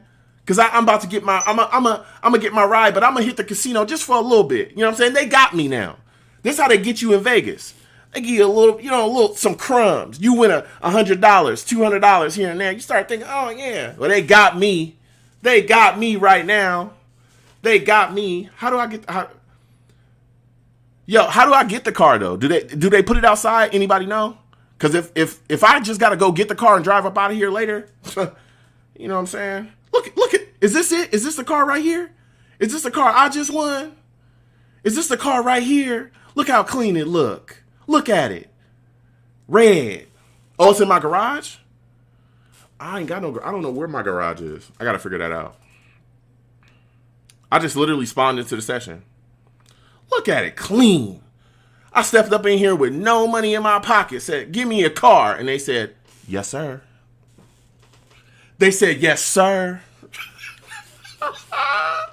I'm telling you, tonight's been a night. You know what I'm saying? I've been shot at. I done shot other people. I'm in the casino. What y'all got to drink? You know what I'm saying? Listen to it. You hear the tunes? What's good, Jordan? Yo, welcome to the stream, Jordan. What's going on with you, my boy? Yo, welcome to the stream, bro. Yeah, let me get a drink, baby. Let me get a drink. What we got? I'm going big tonight. Oh, 30,000. That's a little too big, you know what I'm saying? Okay, let's do, you know what I'm saying, whiskey shot. I'm not a drinker, but I'll take a couple of whiskey shots. You know what I'm saying? Everybody else having a good time. I can sippy sip. You know what I mean? Let me sippy sip. You know what I'm saying? Walked up in there and won that car like it was nothing. Yeah, give me that. Throw that back. Yeah. Hey, I'm feeling good. I'm feeling good. Bruh, I'm faded after one shot? Oh, man. Bruh, done passed out. How you pass out after one shot, bro? Bruh, come on, bruh. One shot? What the? Where my car at? Hold on. They got my car on. Is that my car? Oh, that's my personal vehicle. Let's go. Let's go. Walked right up in there and got that car. Yes, sir. Bruh. Crazy. Crazy. Yeah, give me my whip. Let me get back to the chat. Jordan Nash says, I heard the PS5 is already sold out after pre-orders. That's crazy. Jordan, bro, we just was talking. We just was talking about that. Yeah, it's already like the initial orders is sold out. When I talked to some of the people at my locals that got them, they was like they wasn't really sent that many. So, you know what I'm saying? Like, we'll see what happens. The game just started, y'all. Do y'all want to? I can't put the game on the stream. I don't know if y'all want to watch the game or y'all want to keep playing or y'all want to watch the game and you know what I'm saying, kind of cut this and just kind of chill and talk. What do y'all want to do? I'm gonna give y'all the decision. Okay, Browns kicked off to the Bengals. Oh my goodness, whew, that was a solid return right there. Bro, that's crazy. It's completely crazy, bro. Where's my car at, bro? Let me go ahead and steal this. Where is my car, bro? As a matter of fact, I don't even really need this car. It's in here somewhere. I was looking. Oh my God, look at my baby. Look at my baby. Do y'all see this? Look at my baby. Look at it right here. Look at my baby. Look at it. Look at it. Okay, where's my garage at?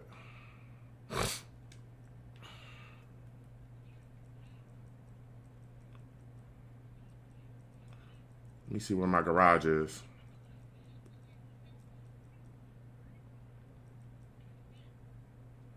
Is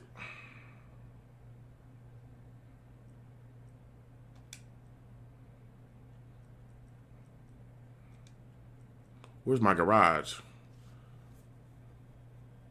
Yeah, I don't. Where could I? Where? How do I get to? How do I get a garage? Do I have to buy one? Let me know, Phoenix, if you know if I gotta buy one, cause like I never bought like no garages or nothing like that. I think I gotta find one, bruh. I straight up want a car like it was nothing. Do you have an apartment? Absolutely not. I probably gotta go get. I gotta go get one of those too. Let me see, bruh. Man. But Jordan, what are your thoughts on how are you feeling about it, bro? How are you feeling about the PS5, bro? Like, which one do you want? Because I know there was different people talking about that they wanted the $300 one, $399. Some people wanted that. Some people wanted just the different types. You know what I'm saying? Me, I'm a disc guy, Jordan. I'm big on, you know what I'm saying, getting that disc and making sure that I like physical copies of that stuff. But, you know, I respect everybody that, you know what I'm saying, is getting that digital one for sure. So,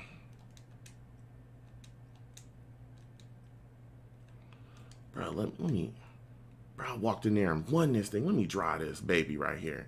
Let's go. Ooh. You see the power? The horsepower, bruh. The horsepower is insane. The horsepower is insane, bruh.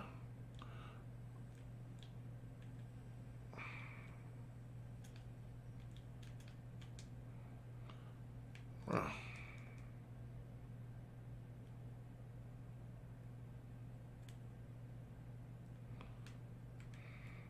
Can I buy this? How do you buy it?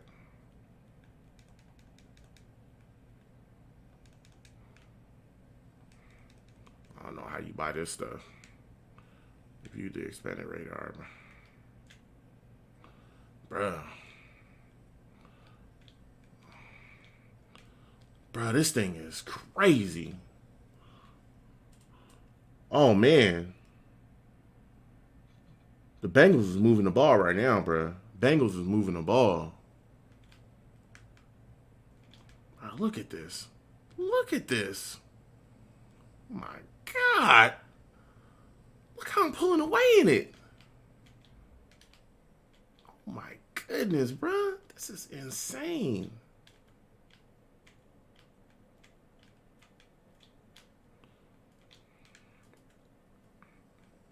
This is so crazy.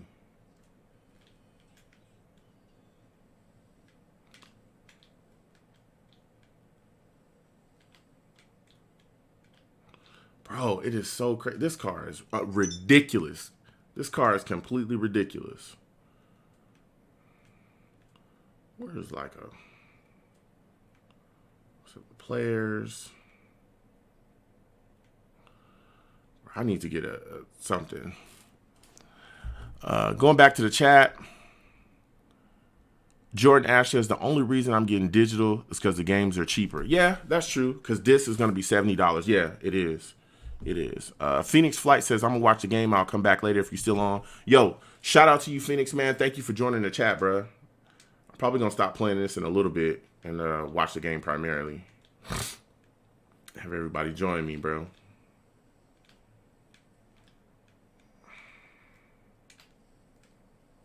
Bro, this is so crazy.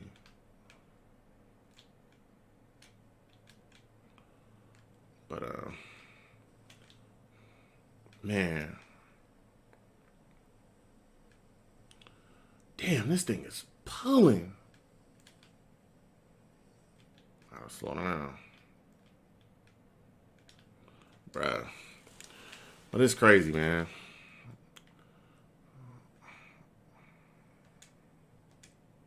Boom, got him. Got him. Let's go. Get that car in there. Let's go. Got my car in there. Let's go. Let's go. All right, we're gonna cut this off in a second. We're gonna go. I'm gonna watch the Bills game with y'all or the damn Browns game with y'all real quick. Look at the car. Look at the car, bro.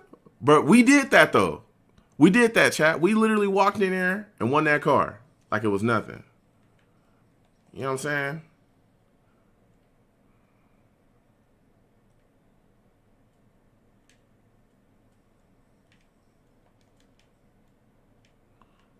Let me get up out of here, bro. Let me get up out of here. Man. All right. We're gonna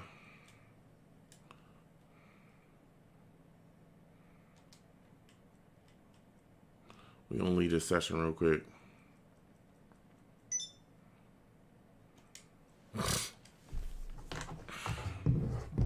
We're gonna leave this session real quick. Ooh, you see how we won that car? You seen that? That was crazy. That was crazy. We stepped right in and won that thing. Man. Let me get at it. Let me take y'all to change this up. All right. Okay. You see what y'all doing here.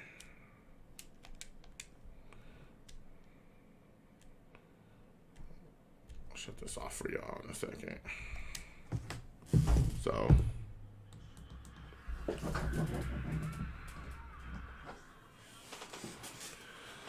So we checking out this let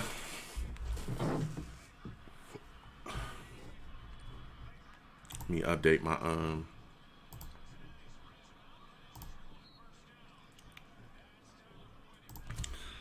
man.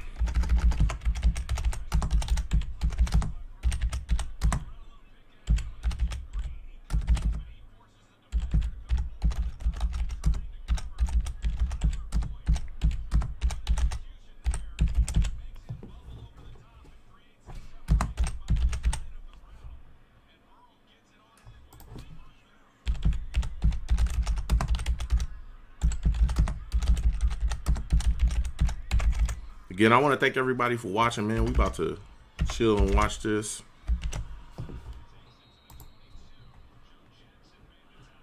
Might run some Street Fighter 5 after. You know what I'm saying? So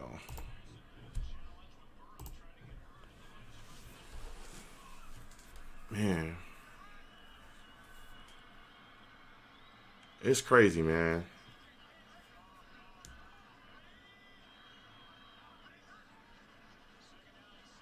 Second down. Cause I'm a Joe, bro. Joe Burrow is so far he looks pretty solid. He looks pretty solid in this game, man. He looks pretty solid in this game. Pretty damn solid, man. I've seen some throws that he's been making that's been really, really, really, really good. This guy knows what's going on.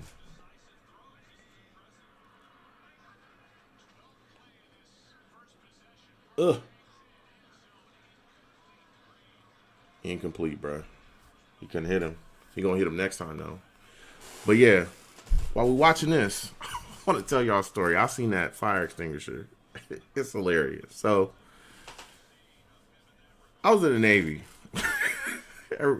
So I was in the Navy from 2004 to 2008.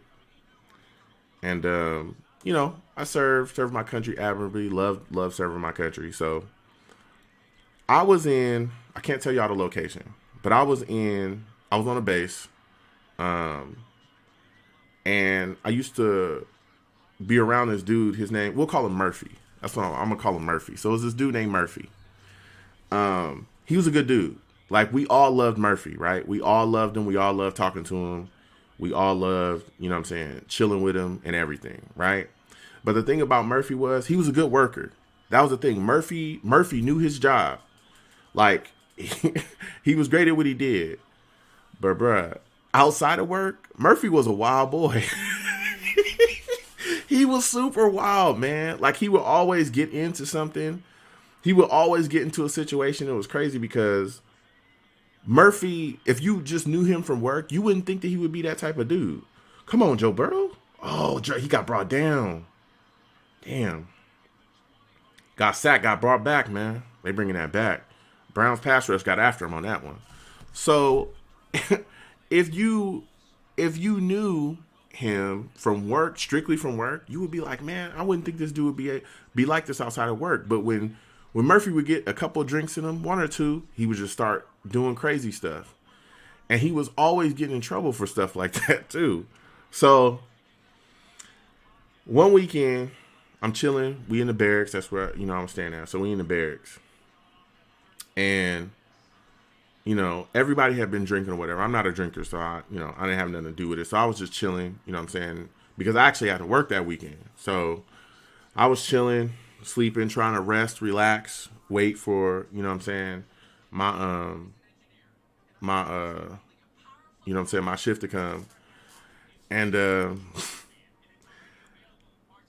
so Murphy comes in, and Murphy been drinking.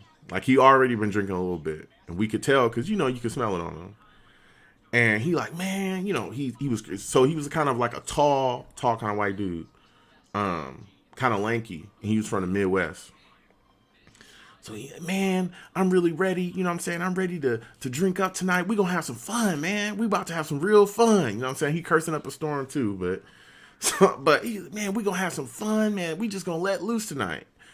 And I remember one of his friends was like, Murphy, bro, you just got in trouble like 2 weeks ago. You was out drinking, acting crazy. You know what I'm saying? Don't do something crazy. You know what I'm saying? Just have a drink, chill.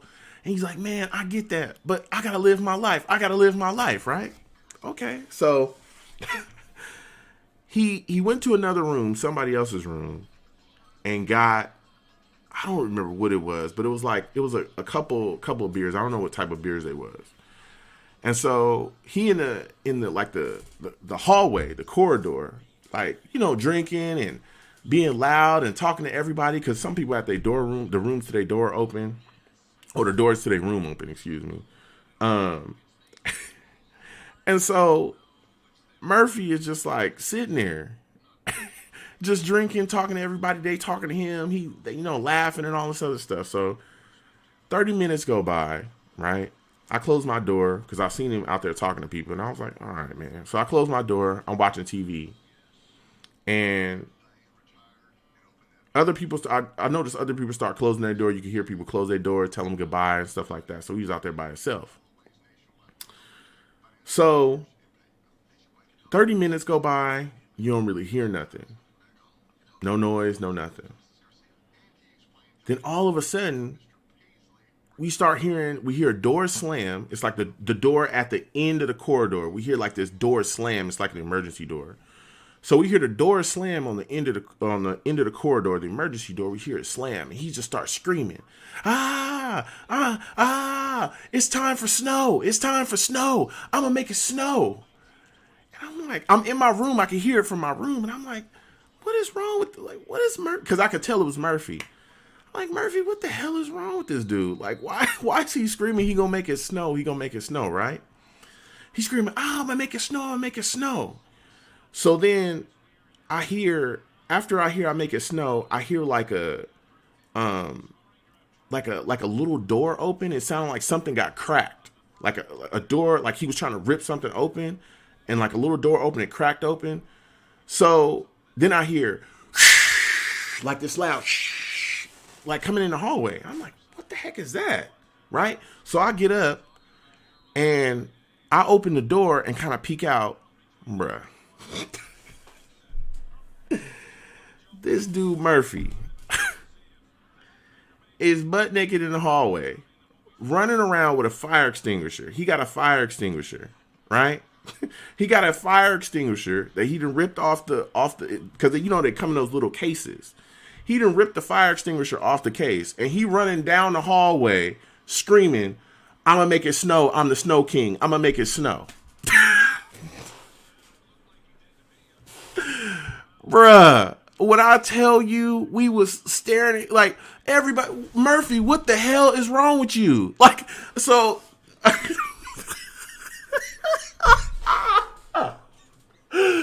bruh, what I tell you, so I'm trying to give y'all a picture of the hallway. It's like a if you ever been to Jordan Ash, it's like Jordan, bruh, listen. So if you ever been to like a hotel hallway, right? That's literally what it looked like in our barracks. So it's like a hotel hallway.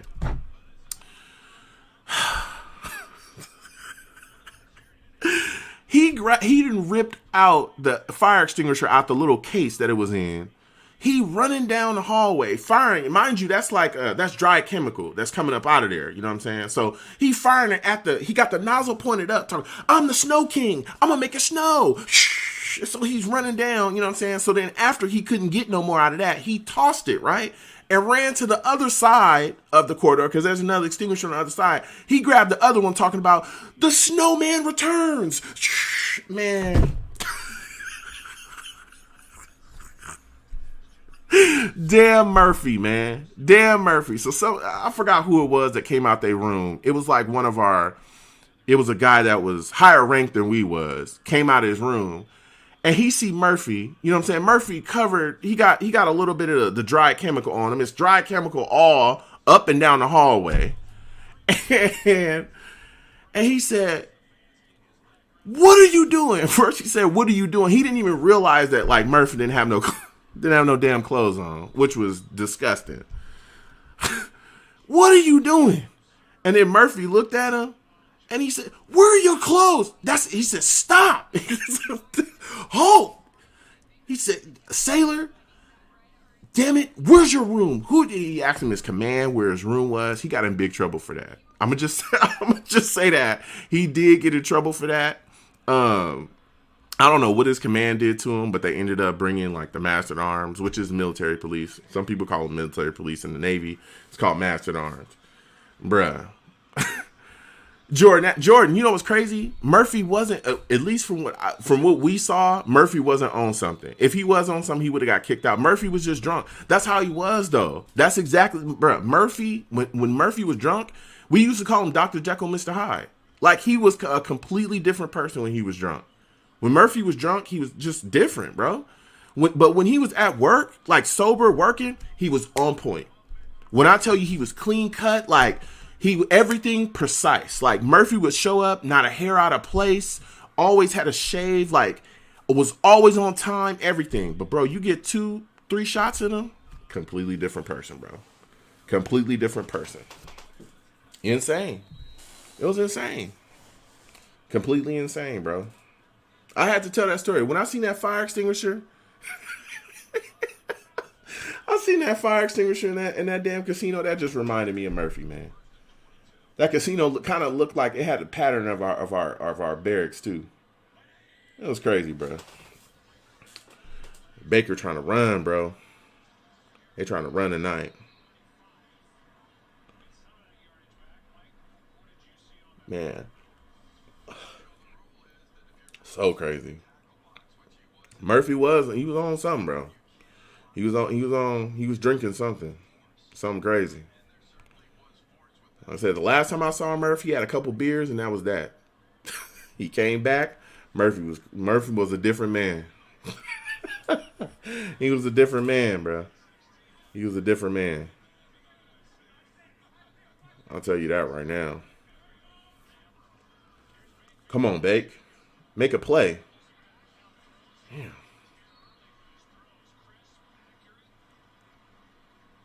Okay. He got that to Chubb. Baker got that to Chubb, I'll tell you that.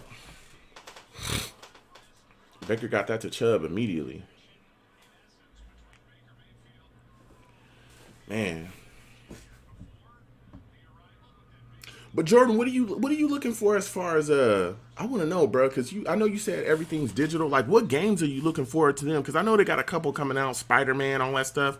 Jordan, what games are you looking forward to buying, though?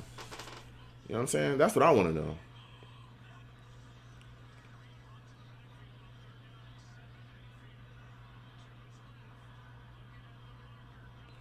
Baker Mayfield making a move, man. He got that with his feet right there. He got that one with his feet.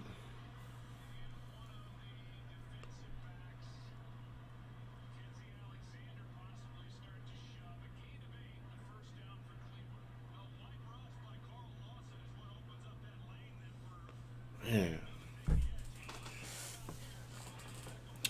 Jordan Nash says Final Fantasy and Spider Man. Oh, okay, okay. You want that Final Fantasy and that Spider Man? You know, I saw Jordan. I saw that they had some stuff like Dark Souls. I was thinking about that. I was interested in that. Um, they have some other stuff too. And I was like, man, I want to see what's going on with that. So they definitely have some stuff. They have some stuff that I was interested in. I know that they have other things that they have coming down the way. I think Resident Evil, they have another Resident Evil coming or something like that. I'm interested in that too. So we'll see what they put out, especially if they put out Street Fighter 6. I'm really interested to see what they do with Street Fighter in this next console. Oh, and Harry Potter. Yep, you completely correct, Jordan Ash. Harry Potter. I've seen that Harry Potter thing too. Jordan Ash says, how do you feel about Baker Mayfield now? You know, tonight he's looked decent. He's had some pretty accurate stuff. Oh, Chubb with the TD. Chubb with a big TD. Man, he ran that one in crazy. Carried a couple guys too. Baker's looked all right. I've never thought that Baker was I mean, he's looked terrible. But I just think that he's got his mechanics too sometimes can be on and off. Like, there's times where he will look extremely solid, and then there's times where he looks like he just has no clue of what he's doing.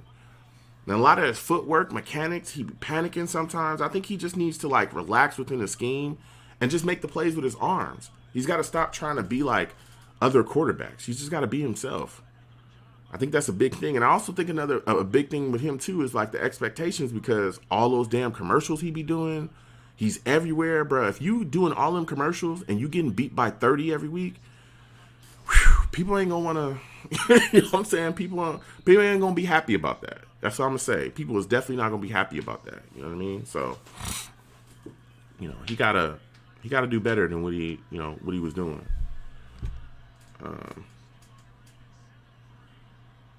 7-3. 7-3 Browns. 7-3 Browns. So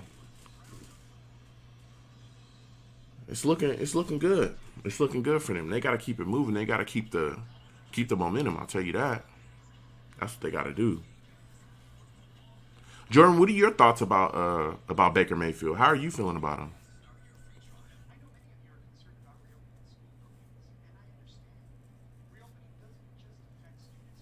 Because I know different people feel different ways about him. Jordan Nash says, "Have you ever heard of My Hero Academia?" No, I haven't heard of it. Is that a game? Is that a like a fighting game or something like that? Let me know, man.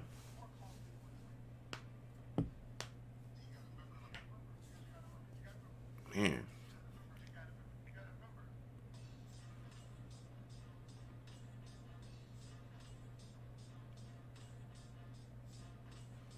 Yeah, I know different people play like different fighting games and stuff like that. I I'm a big Street Fighter guy. I'm getting into Tekken, but I know people that talk to me about Persona and all kind of like anime games and stuff like that. Different stuff people play. So I'm interested and open to it, but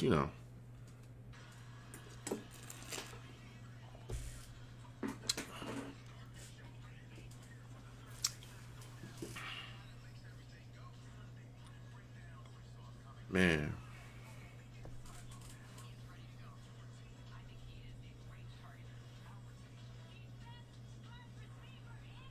Jordan Ash says Baker can be better if he had the right people around him. The thing is, Jordan, he got the right people around him. Like, I mean, damn, like, what else do you need? He got Landry, he got Odell, he got, he got solid tight ends, he got Chubb, he got Hunt. The offensive line is decent. Like, dude, Baker Mayfield got a lot of what he needs, bro. A lot of what he needs. Baker just got to settle down, though, bro. I think a lot of the issues, a lot of the problems with Baker is like he's inaccurate sometimes, and he gets away, you know, from just being solid mechanically. So if you getting away from that, bro, you gonna have issues, bro. You gonna have issues. You're gonna have big issues. Because I think he's got the guys he needs. Absolutely.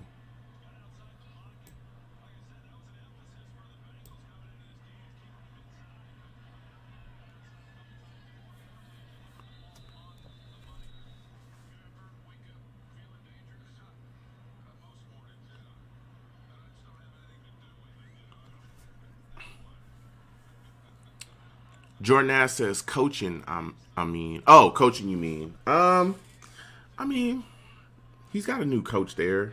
I know they fit a lot of things to his skill set, and they've done a lot of things to try to help him in his skill set. So, we'll see how that works and how it helps. I know that Freddie Kitchens, Jordan. I'll tell you what, Freddie Kitchens last year was horrific. That dude was real bad.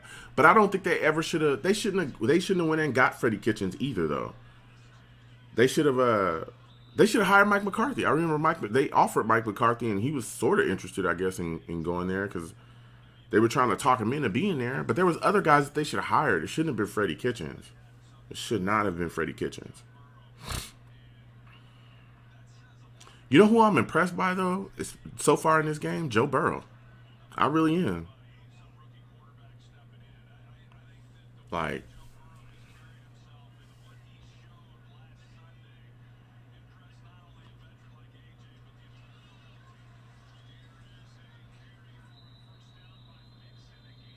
Mixon with another one. That's another dude, Jordan. Not Mixon. That's another dude I'm really impressed by, too, with this Bengals team. It doesn't matter, like, what kind of, situation they've been in, bro. He just, finds a way to make his plays and do what he can. Joe Mixon is a very solid running back. And he's a dude that can catch the football, too, really well coming out the backfield. That's a guy that attacks. So, yeah, man. What are your thoughts about this Bengals offense, Jordan? What are your thoughts about that? What are your thoughts about Joe Burrow? Oh, my God. He was just trying to avoid a sack there. Absolutely. He was trying to avoid a sack.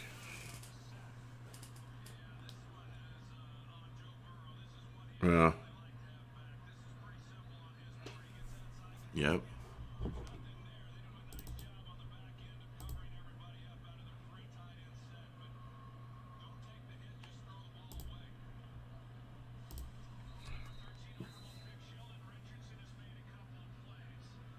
Sheldon Richardson, bro.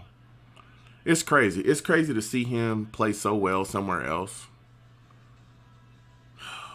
God, man, it's just like everywhere you go, the Jets just haunt you, bro. They just haunt you. It's crazy. Oh, man. And you know what's crazy about Sheldon? We all knew that he was talented. We all knew that he had the talent. We all knew that he, could do it. But it's just like, damn, man. He just couldn't show up with us. Just couldn't do it, bro. Just couldn't do it. Yeah. But what's y'all favorite food, too, man? I want to know. Because you know what I'm saying? I'm definitely looking to eat, get something to eat after I get off of here. It's gonna be a good while. I'm probably gonna play something after the after this Monday night game go off too. I'm probably gonna play some Street Fighter, a little Street Fighter. You know what I'm saying, again tomorrow, if anybody is in the stream that plays like NBA 2K, something like that, maybe some Madden, we'll play some. And I want to play with y'all, bro. So let me know what y'all gamer tags are, man, so I can play with y'all. I definitely want to, have fun with y'all and laugh and joke and have a good time. What is going on? Let me check and see what's going on with this.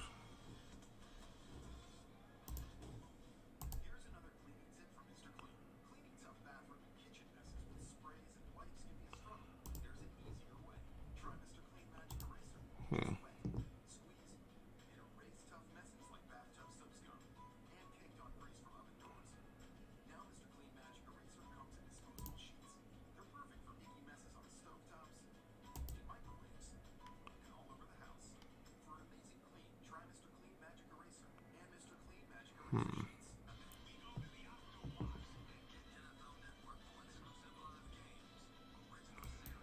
Yeah.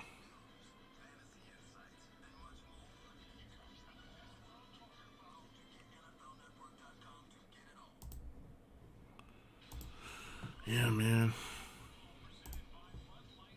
It's completely crazy.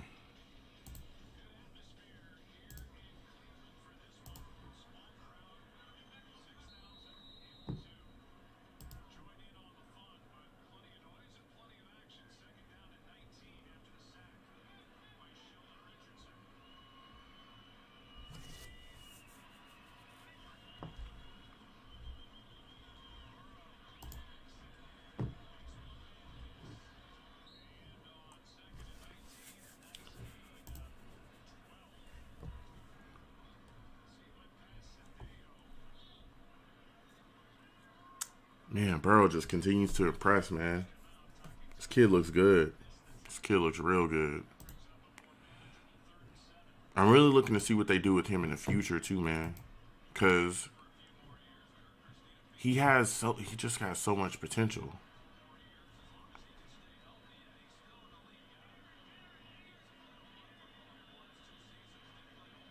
So much potential.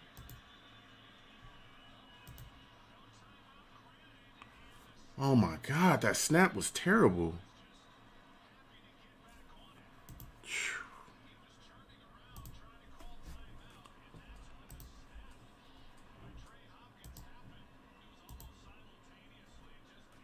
So horrific.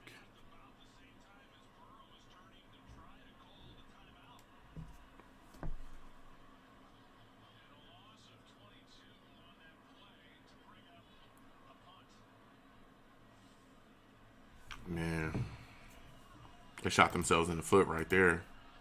Point blank, period. They shot themselves directly in the foot.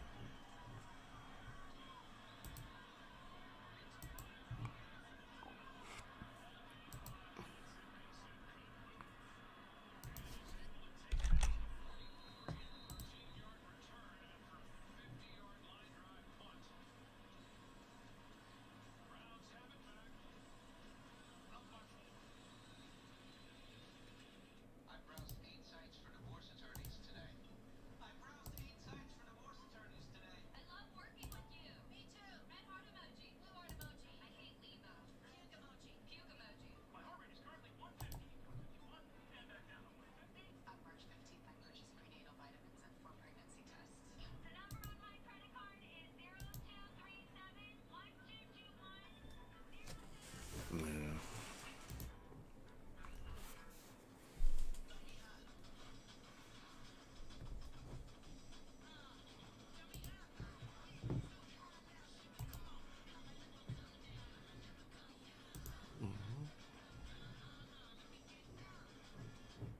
Bridgestone dueler tires are built to drive around the entire Earth 3 times. Now someone just needs to build the road. So that's what it's all about. Bridgestone, official tire of the NFL. This Silverite Greg is so pretty, isn't it? Wow. Jim, could you pop the hood for us? There she is.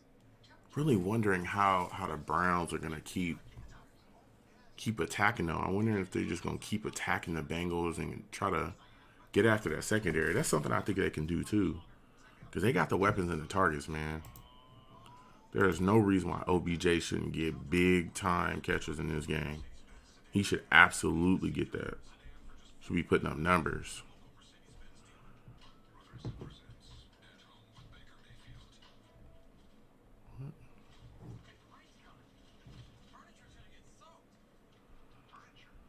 Red Sudden Mist. Hey, what's going on, Red Sudden Mist? Welcome to the stream.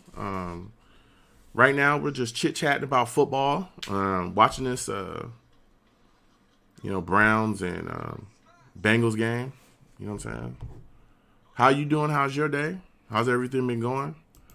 Are you a fan of a certain team? Are you a Jets fan? If you're not a Jets fan, what team do you like to watch?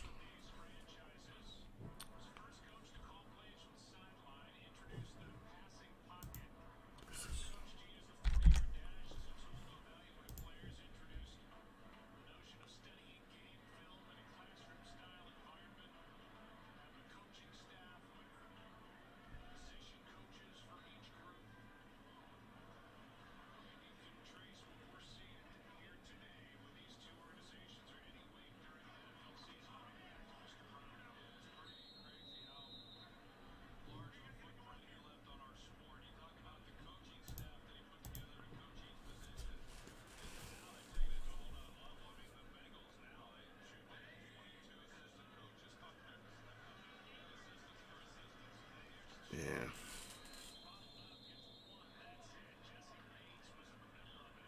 So crazy.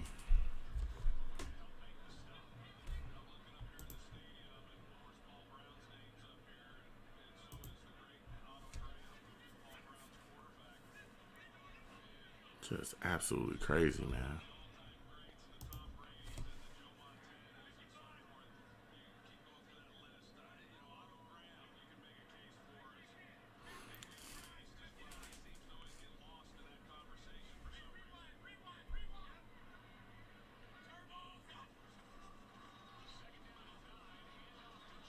Oh my God, Nick Chubb is just moving.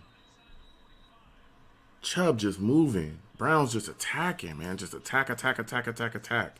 They don't stop. For real, for real. They do not stop.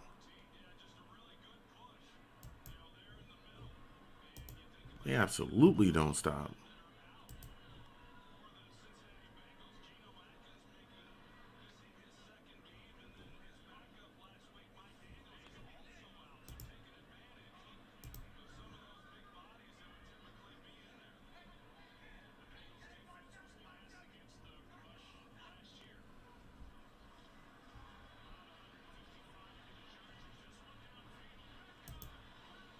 Got him. Beckham, what I tell you. Odell, you should attack. Odell should absolutely be able to do some big things in this game. Some big things. Some big, big things. He should have a big night tonight.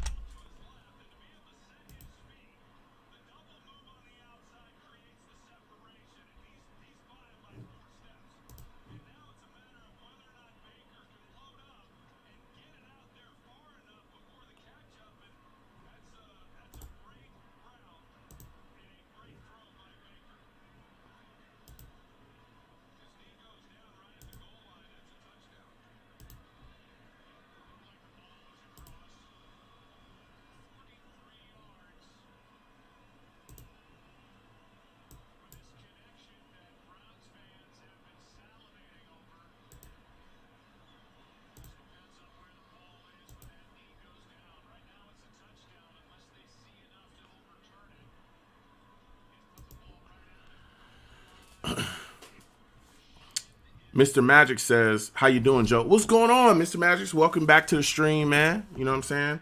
We just chilling. I'm doing great. How about yourself? How are you feeling today? We just chilling, watching the game. We was playing some games early. I was playing a little GTA. I was trying to play it. I wasn't playing very well, but I want a car. You know what I'm saying? That's the important thing, Mr. Magic. I want a car, baby. Got myself a garage. Got myself a brand new car. You know what I'm saying? I got to play a little bit better, but that's what it is. It is what it is. Sicko Mo says, that throw by Baker was a dime. But that was. He found OBJ. He found OBJ early. Again, let me know, folks, if you can, the audio, make sure the audio is straight. I want to, you know what I'm saying? Let me know what y'all seeing, how y'all feeling. The visuals on the stream, too. Let me know. If you're on YouTube, please hit that like button. Please press that thumbs up button for me. You know what I'm saying? It means a lot. It means a lot. And please follow wherever you at. Please follow. Again, if you look into the chat, you'll see that you know my link to my link tree is being put in. So please, you know what I'm saying, check that out. Check that out. All my content's in there, all my social media links, all that stuff. You know what I'm saying? So please, please, please check that out.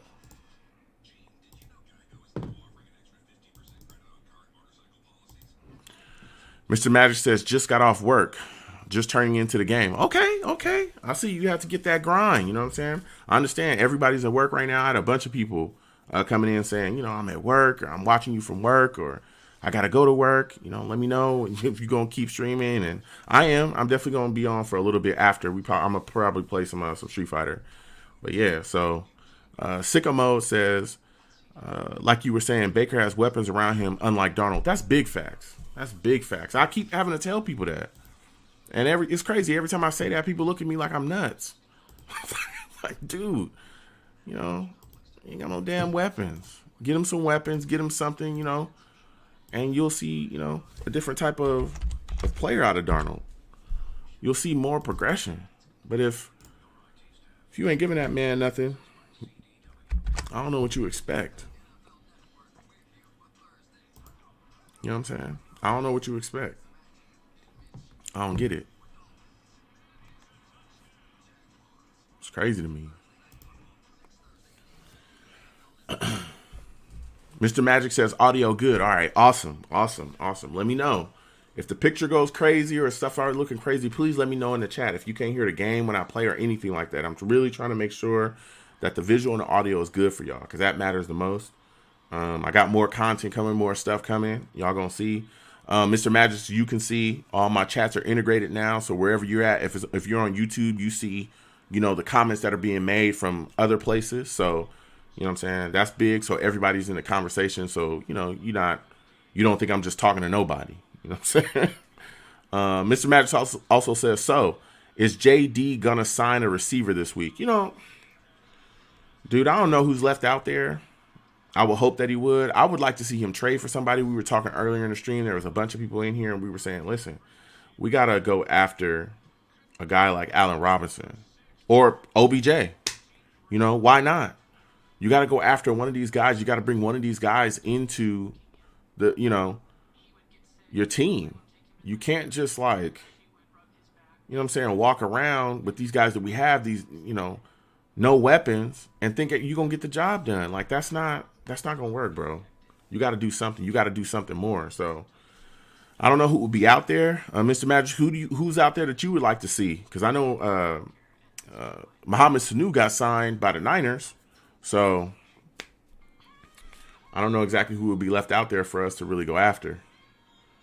So, like I said, a trade I think would be the best interest for us.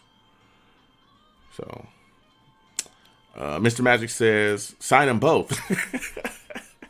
Look, I hear you, man. I'm right there with you. I would like to see us, you know, go after Allen Robinson and OBJ.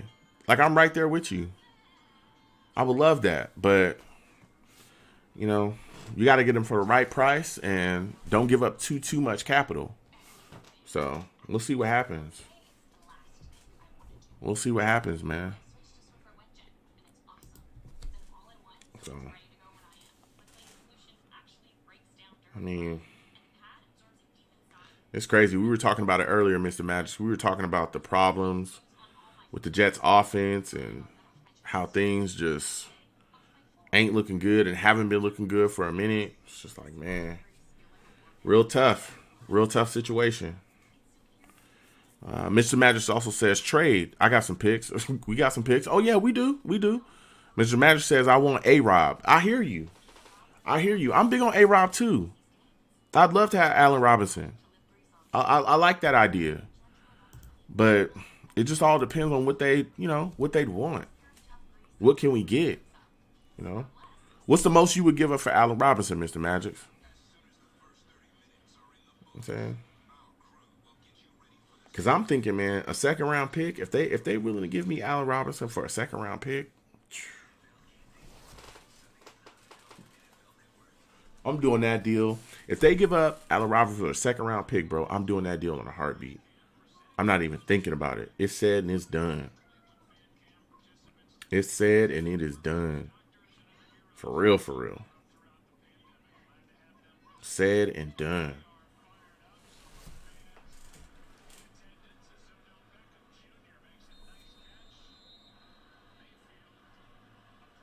Mr. Red Sutton Miss, shout out, man. I want to thank you for following the stream. Thank you for following, my friend. Salute to you. You know what I'm saying? We just, like I said, we just watching a little football here. We play games as well. Yo, this return game is insane. This dude been breaking. Again, everybody watching the stream, wherever you're watching it from, please like the stream. Give that the thumbs up if you're on YouTube, so it spreads my stream around. Comment. Let me know what you folks are in there. You know what I'm saying? My link tree is also floating around in the stream as well. Please click that link tree. It has all my social media links. Everything is in there. You know what I'm saying? And I appreciate everyone again for watching, man. It really means a lot to me. Go back to this chat. Sicko Mode says, that game in Seattle week 14 is going to be brutal against Jamal Adams. Dude, Jamal going to come out with... He's going to come out with a chip on his shoulder. Like Jamal's not going to be playing around. We got to be, we got to be prepared. We got to be ready. Because he is not going to take it easy on us at all. We all know, he already threw his shots. He keep talking. He won't stop. Like, you know what I'm saying? Jamal he going to go out there like he got something to prove. And especially with him and Le'Veon Bell, the little back and forth they had as well on Twitter. So you already know. You already know what's going on.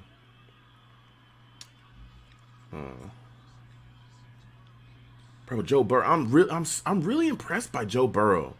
I'm really impressed. You know what I'm really impressed with is his poise. He's a rookie QB, but he's making like veteran plays. He's making things look like, oh, this is easy, run of the mill for me. Like, I'm not getting too panicked. Like, I'm just doing what I got to do. His awareness is there. Like, he's not just overwhelmed by the bright lights. Like, he looks good, bro. This guy looks really good. I'm going back to the chat. Mr. Magic says, I'd give a first from Seattle. Okay, the first we got Seattle for him, I'd give a second for OBJ. Okay. I kind of said the same thing, Mr. Magic. I said, if they were to give me some compensation back, though, I'd want some picks back. But I'd be interested in giving up that first round pick for Allen Robinson. Yeah, why not? I mean, I know you got to pay him, but okay. You know what I'm saying? I have no issues with that. I have no issues paying Allen Robinson. If he comes in as the wide receiver that we need him to be, bro, I ain't got no issues. I have no problems at all. No problems whatsoever. So, no problems whatsoever. A second for OBJ, though, I think that's a decent move. But, excuse me. A second for OBJ would be a decent move, but I would be concerned about that personality clash with Gage. That's the only thing I would be concerned about. I mean, I could see him and Gage really not getting along. I mean, what are your thoughts on that, Mr. Magic? Like, are you concerned about OBJ and just, Gage just rubbing him the wrong way, personality-wise, and him and Gage getting into it? Myles Garrett just moving, bro. Myles Garrett's something else. That dude is something else. Excuse me. Bro, you see what I'm saying? Like, Joe Burrow don't stop. Like, these throws that he's making, these throws that Joe Burrow is making is crazy.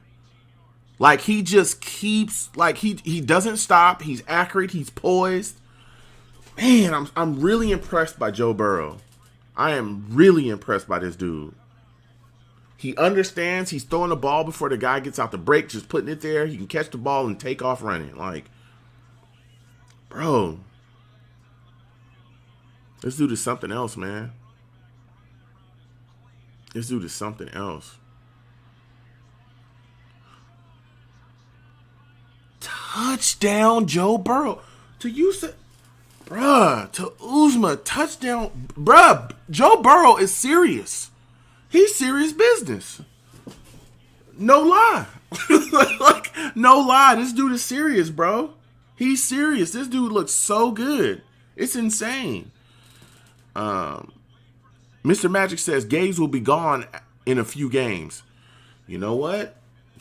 There's a lot of people saying that, bro. There's a lot of people saying that. You think he gets fired in season if we keep playing like this? I don't know if they'll do it in season, but I definitely think they'll do it after the season for sure. Mr. Magic says a dime. Oh yeah, bro, that was a dime. Like Joe Burrow is throwing dimes out here. Like he's legit throwing the ball well. Like really well. It's crazy. Like he is really playing extremely well.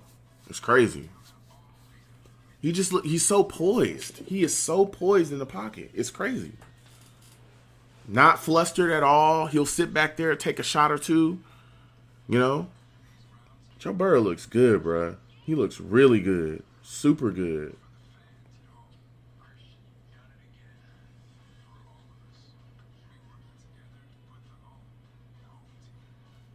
Man.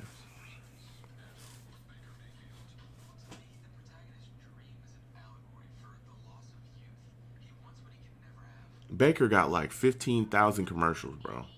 Where did he find the time to like film all these things?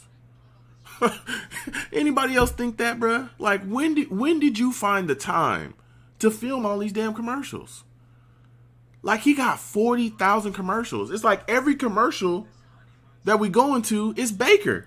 It's like, bro, are you playing? Are you like, why do you have so many damn commercials, Baker? Damn.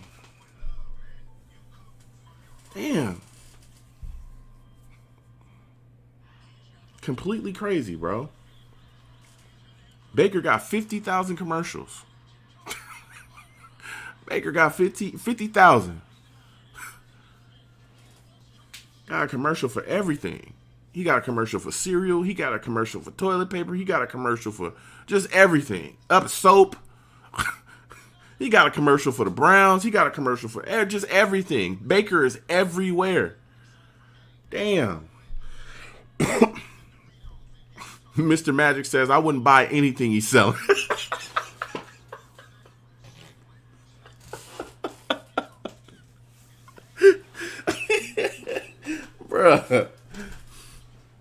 Bruh. Mr. Magic is fed up. Said, I ain't buying nothing that boy's selling. I don't give a dang. I don't give a crap what he's doing. I ain't buying it. Hey, you know, I respect it.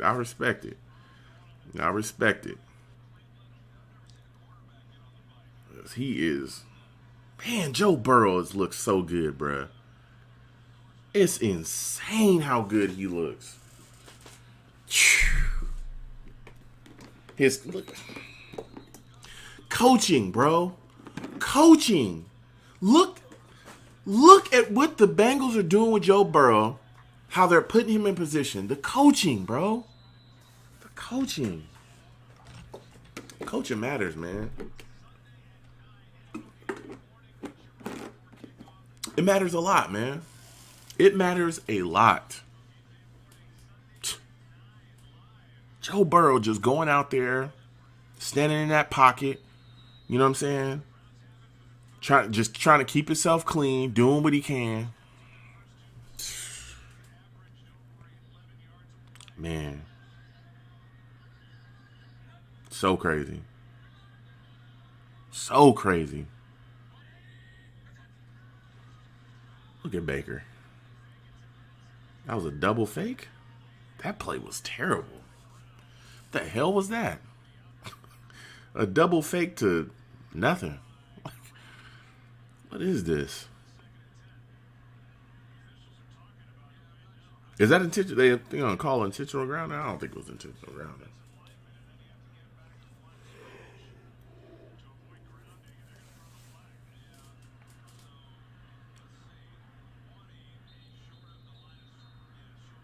Man, so crazy, bro. So crazy. Man.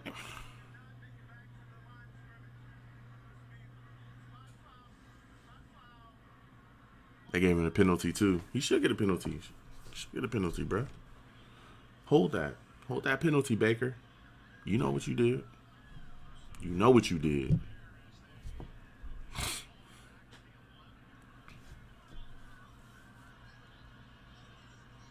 Yeah. Mr. Magic says ball got to go past the line of scrimmage. Yep. I thought it might have had a chance to, but the way it looked, nah, it didn't.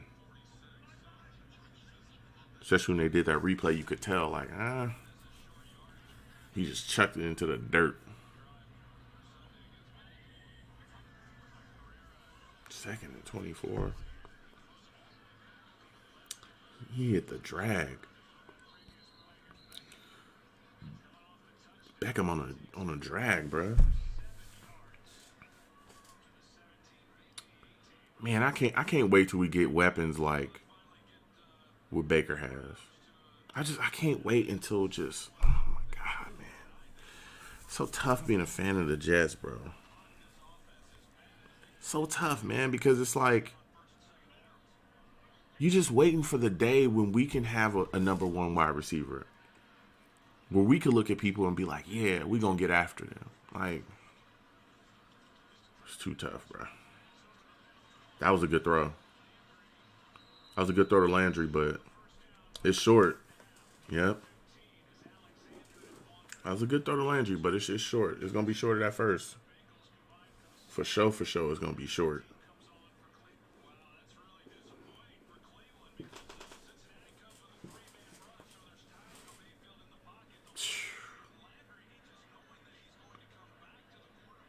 Man.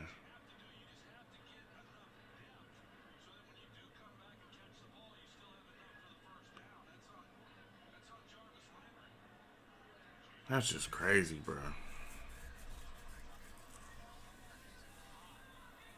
That was such a crazy punt. Erickson got. You know, that's another guy that can put up some points for them too. Erickson is a solid wide receiver too. He's a guy that can move. You get the ball in his hands, he can absolutely make some plays. Mr. Magic says it must be nice to have a big pocket like Baker has. Must be nice. It must be, bro. Like to see him.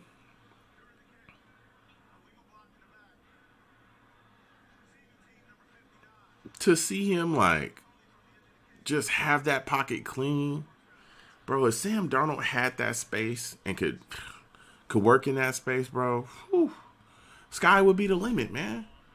Like if Sam had a pocket like that, bro, the work we could do, man. But when you talk about the Jets, all you'll get is misery. It's the truth. It's the complete truth, man. Browns got it. Bengals got it, excuse me.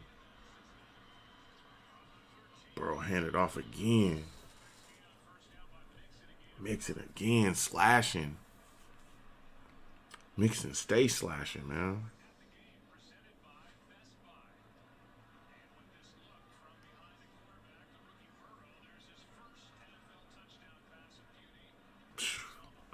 Joe Burrow's so good. Like he just got it.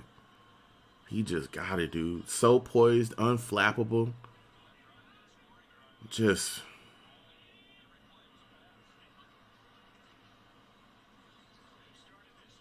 oh my God, Mixon.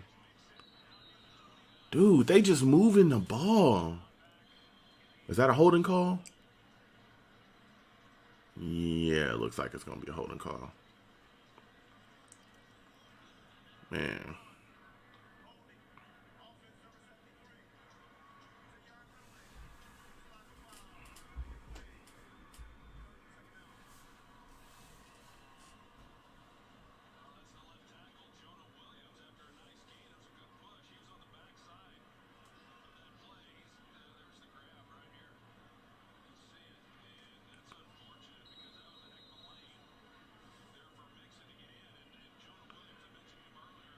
Man.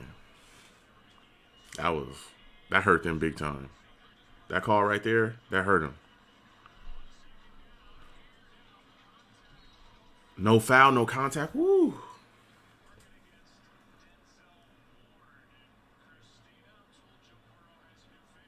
Well, yeah, we talked about how impressive Joe Burrow has been. Even LeBron James is impressed. He just tweeted about 5 minutes ago. Burrow is special, special in all caps, by the way. He said he has it for sure. So LeBron impressed and watching Thursday Night Football.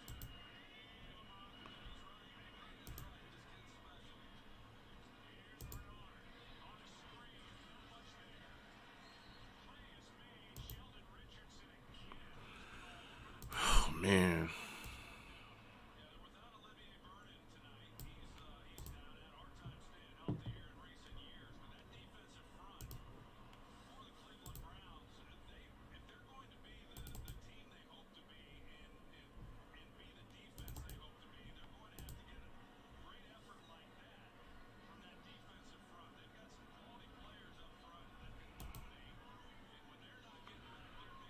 Sheldon Richardson just keeps making plays, bro. That's another guy that just didn't work out for us. Man, that sucks.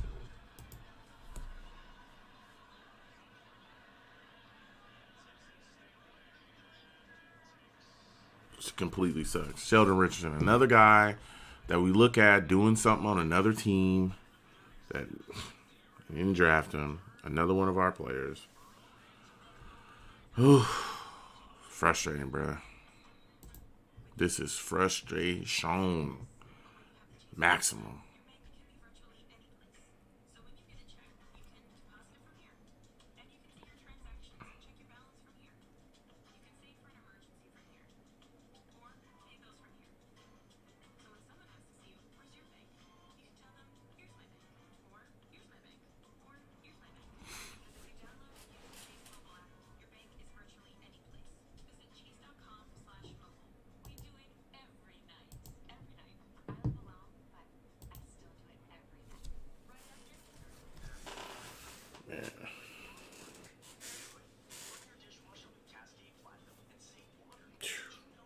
So crazy, man. It's crazy that like we just can't. We just can't get out our own way, bro. We just can't get out our own way. I figure one day we're gonna figure it out, though. You know what I'm saying? I hope one day we're gonna figure it out because this is tough. Being a fan of this team, when they can't get it together, it's freaking tough, man. It is freaking tough. Like, I don't know how. I don't know how you could do it.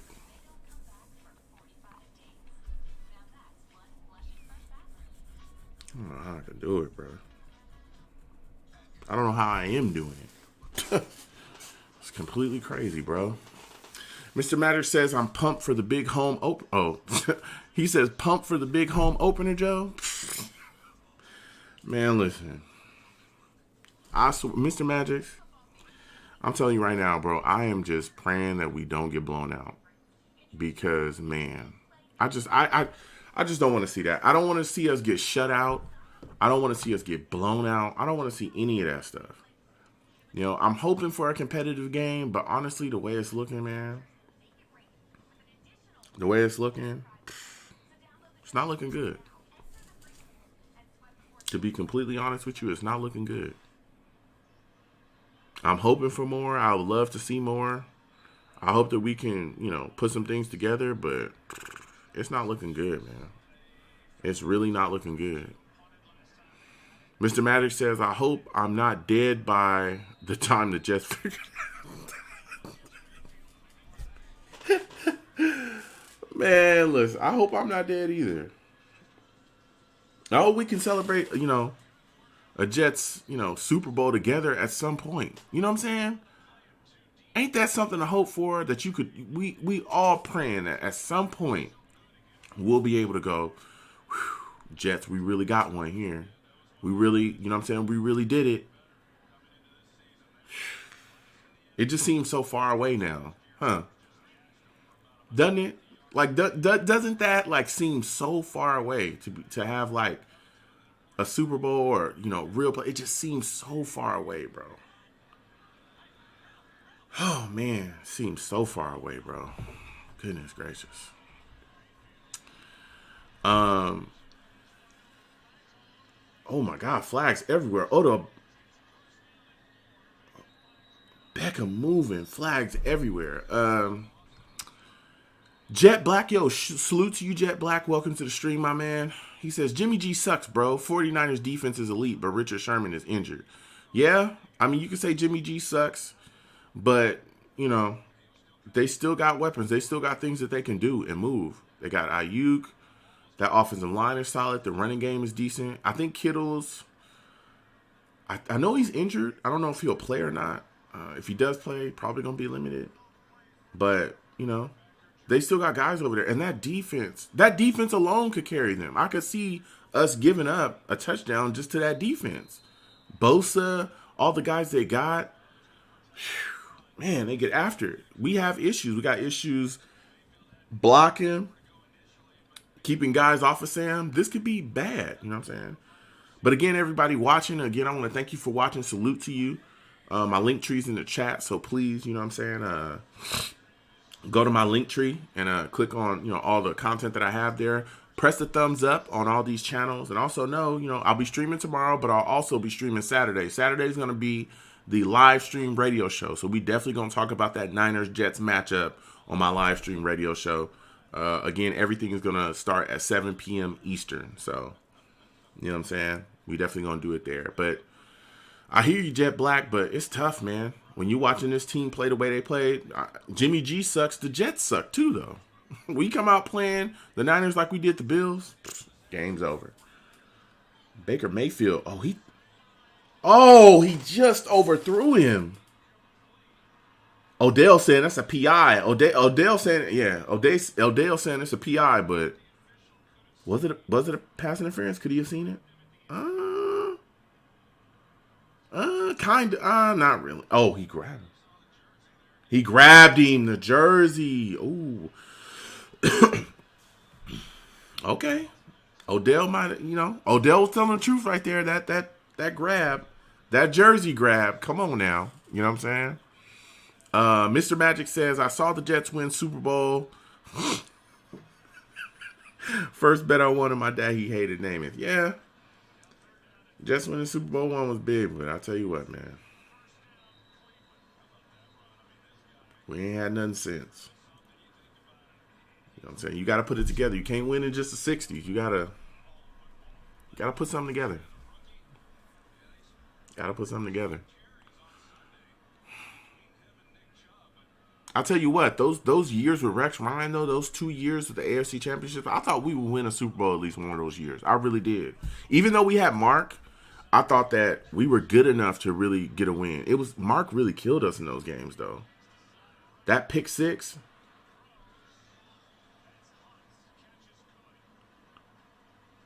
Kareem Hunt with the catch. He was coming out, was going to the sidelines.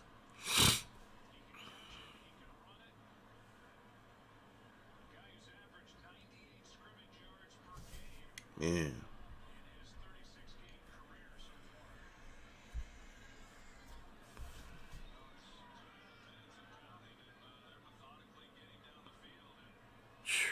Baker just keeping it moving, bro. He just keeping it moving.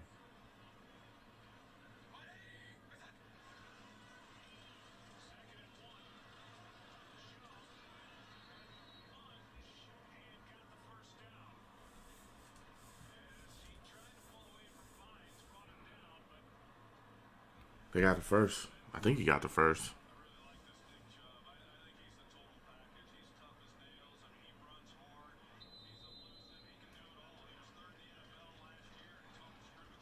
Man. So crazy. And you know what's even crazier to watch the Browns, especially as a Jets fan, to watch the Browns kind of stumble around for so long and then kind of figure it out. Like, they did the right thing by putting the weapons around Baker, but we don't necessarily know if Baker is the guy or not. But, you know, you can see that they're trying.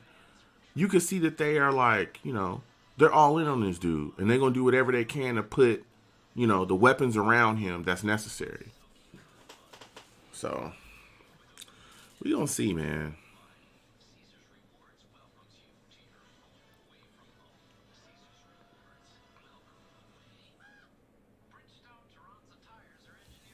It's just really tough. It's really tough to watch this team, bro. Really tough.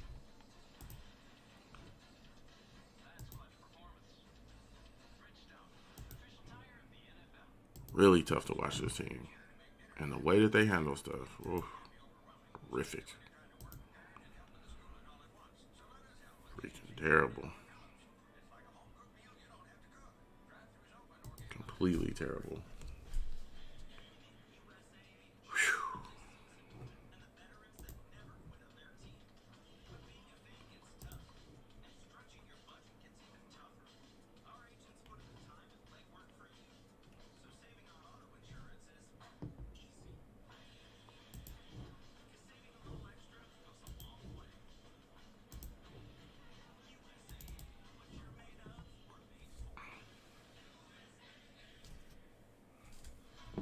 After the postgame on NFL Total Access. Bengals and Browns, Burrow and Baker, AJ Green and OBJ.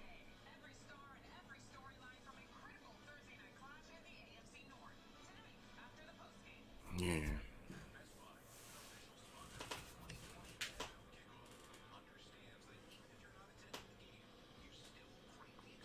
Mr. Magic says it just seems like the Jets are in a different league when I watch these other teams play. Even these two dog teams look like Super Bowl contenders compared to the NYJ to the New York Jets. You're right, Mr. Magic. You know, dude, it's just so tough, bro. It's I don't like to bash the team, and I don't like to, but you're just speaking facts. It just seems like it's the decision making is what it is, and that's what's so frustrating. Because the Browns for years were known as bad decision makers. They were known for that. They were known for not, just the Bengals the same way. You just call them the Bungles. You know what I'm saying? Like just two teams that they were just constantly making bad decisions and just the jokes of the NFL. I mean, it was just hilarious to watch them play. They were so stupid and all this stuff. And somehow they found a way to kind of put some things together and figure some things out to where they're starting to get on their way. And for whatever reason, we can't do that. And I don't know why. I don't know why we can't do that. I don't understand it. I don't understand what's going on. Just don't get it, bro. Sometimes I just don't get it. I just don't understand. Just don't understand, man.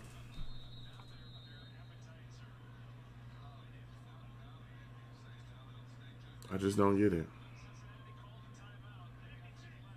The decisions we made, the bad drafts, the bad free agency signings, guys like Tremaine Johnson, it's just, oh, bro, it has really been tough. It has really been tough for us. Really tough. That was a good throw by Mayfield. Excuse me. That was a good throw. Going back to the chat, the Angry Buffalo sports fan. Welcome back, my man. Says that OBJ TD was not a TD. He was down at the one. Well, they gave it to him. I hear you. I seen it. I was like, but they gave it to him, so.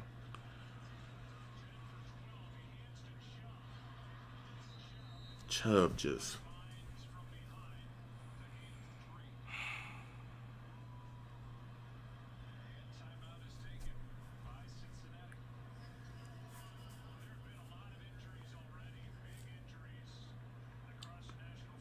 Man.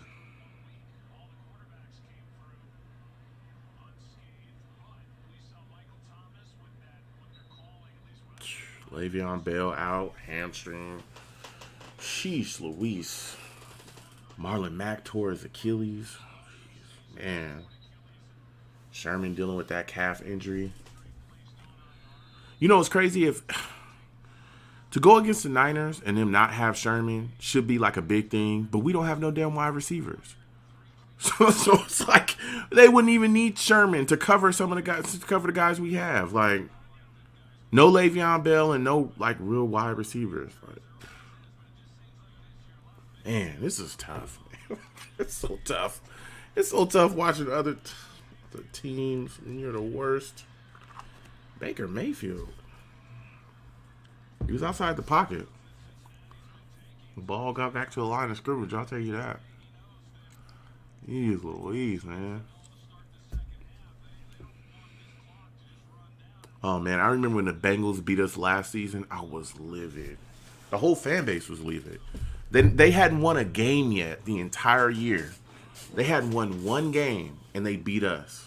Oh, my goodness. Woo! That was horrific.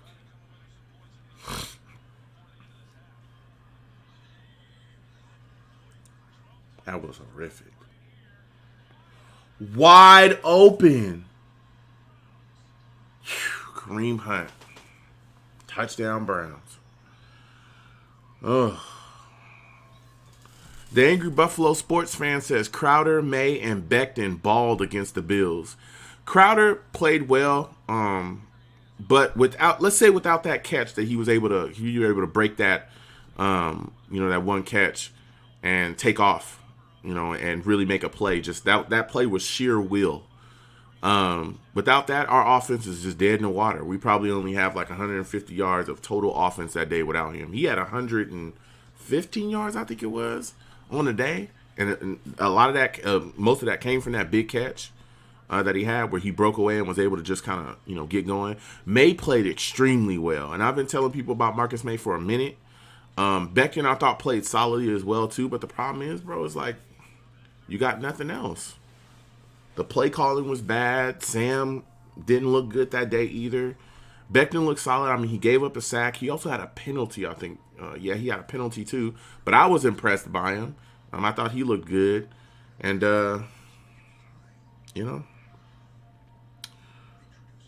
we didn't do enough. You know what I'm saying? We didn't do enough. Especially all the opportunities we had at bringing down Josh Allen. We had so many sacks. And the fact that the defense was able to get, 2 turnovers? We got 2 forced fumbles out of him, I think it was. And we just couldn't produce, man. We couldn't produce offensively. And Josh Allen wasn't necessarily playing his best. And y'all was missing kicks, too. That game was winnable. And we just didn't get the job done, bro. We just didn't get the job done. But I want to get your thoughts on this, angry Buffalo sports fan. How do you feel about the division? Do you think you guys have the division like kind of wrapped up? I want to get your thoughts on that. As a Bills fan, from your perspective, do you think that you got the division kind of wrapped up? Is it yours to take? Mr. Magic says 2 out of the 3 are injured list now. Yeah, man, that's how it works, man. That's how it works around here. That's how it works, baby. That's how it works, man. You know what I'm saying? It's insane, bro. That's how it works, man. So crazy. It's completely crazy, man.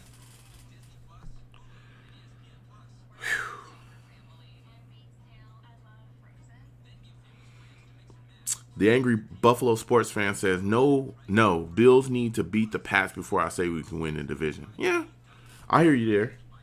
I keep telling people that the Patriots, everybody keeps taking their eyes off them and keeps acting like the Patriots are just trash and that's going to be that. I keep telling people the Patriots is serious business, man.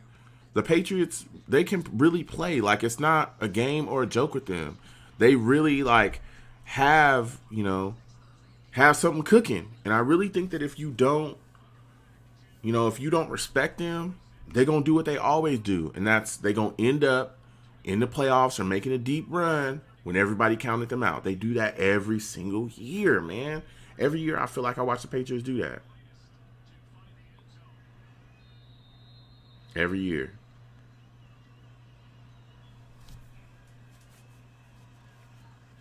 Every year.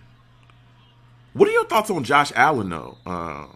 Angry Buffalo sports fan. What are your thoughts on him, man? I want to get from a Bills fan perspective. Do you think that, do you think he doesn't get enough credit? Do you think he's a better quarterback than what some people, say he is? Because I know there's some Bills fans that feel like Josh Allen should get more credit. Of course, everyone knows I'm not the biggest Josh Allen fan. I don't think he's very good. I don't think he's a very accurate quarterback. But I'll tell you what, you guys have done one hell of a job surrounding that dude with weapons. I'll tell you that right now. Mr. Magic says my two favorite teams are the Jets and whoever is playing the Pats that week. Big facts. Big facts. I'm more of a just a Dolphins hater. That's my thing. I hate the Dolphins. I can't stand them. I cannot stand those dudes. I don't care if they good, bad. I don't like anything about the Dolphins. I think it's just when I was growing up, because like before the Patriots really popped off, like the Dolphins were the team that really, because before I remember when the Patriots weren't good at all, when they used to when nobody was a Patriots fan. This was before they really started winning and Brady came along. I remember nobody was a Patriots fan. I hated the damn Dolphins. Hated them in the division. Oh, hated them. I just something about them. I could never. My hate would never subside for them. It just won't go away. There's nothing I could do. There's nothing I could do. I've tried everything. I've talked to therapists. I've tried to speak to friends about it. It just won't go away. I can't stand it. Damn, he went down.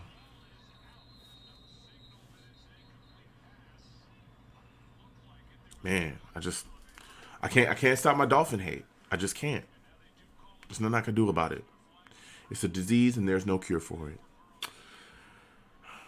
The Angry Buffalo Sports Fan says, we knew who Josh Allen was we knew who Josh Allen was going to be a project, but when he balled out against the Vikings his rookie year, I knew that was my QB. Okay. I think if he ever really develops accuracy, if he ever really becomes more of an accurate quarterback, he'll be more dangerous. But it's just until he breaks out of this, he's got a massive cannon for an arm, but you don't know where the ball's going. Or where he just pulls stuff down and just takes off running. Joe Burrow, man. Oh my God, that throw was crazy. Did y'all see that? Damn. That throw was amazing. On the run.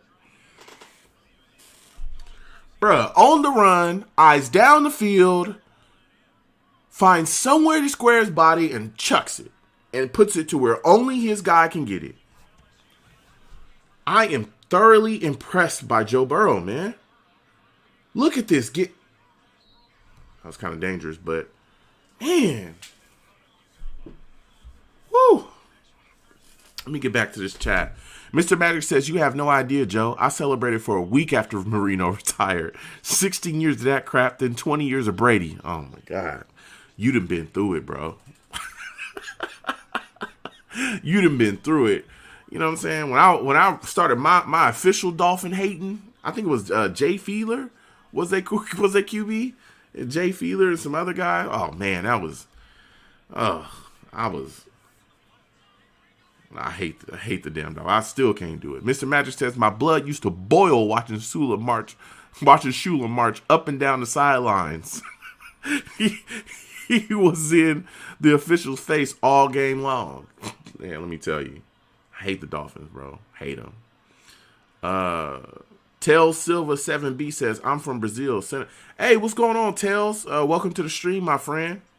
It's good to see you. You know what I'm saying? Enjoy yourself. We just sitting here watching the old Browns and Bengals game here. Enjoying ourselves, talking Jets. You know what I'm saying? If you please, looks like you're on YouTube. Please hit that thumbs up, man. Subscribe to my channel, my friend. Here's my link tree, just in case you haven't seen it. There's all the links that I have to, my social media, everything else. So please go ahead and check that out.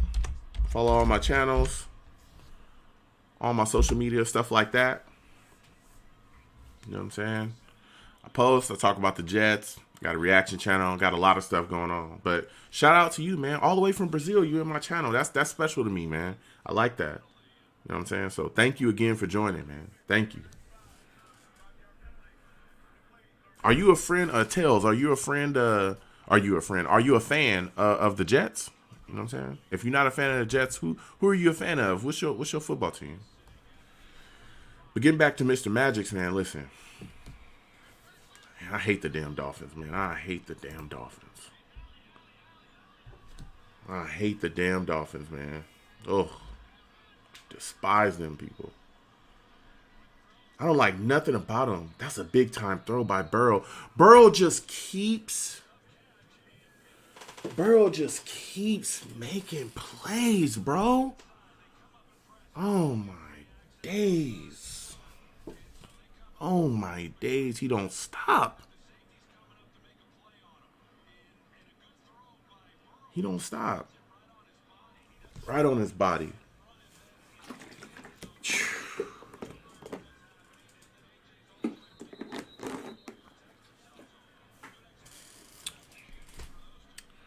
Man. Tails says, thanks. Hey, man, you're welcome. You're welcome, Tails. Like I said, welcome in. Welcome in. More than merrier. We love talking football here. You have a good time. We play games, too. I'm going to probably play a little Street Fighter after this. Trying to get back into some other games, GTA, stuff like that. Not a very good GTA player. But I want a car. I want a car tonight, you know what I'm saying? So I went out on a high. I want a car, had a drink, and then I passed out after one drink. My character he's a little soft. I got to fix him, man. I got to fix him up. But I want a big car, you know what I'm saying? I want a big car. The angry Buffalo sports fan says, Dolphins scared to start Tua. They better do something with that boy quick. You know what I'm saying? They better do something with him. I really think the Dolphins have put themselves in a really good position, though. They're a team that I'm looking at in the division that's like, they're not good right now, but even though they're not good, they can still beat us, which they've done before already. But they're building, and they're going to get better. You can see it. They have the capital, not just, cap-wise, but money-wise as well. They've got that stuff, so it could get tough, man. It could get real tough. Mr. Magic says, I was married to a Brazilian for 20 years. Trouble is those big butts keep getting big.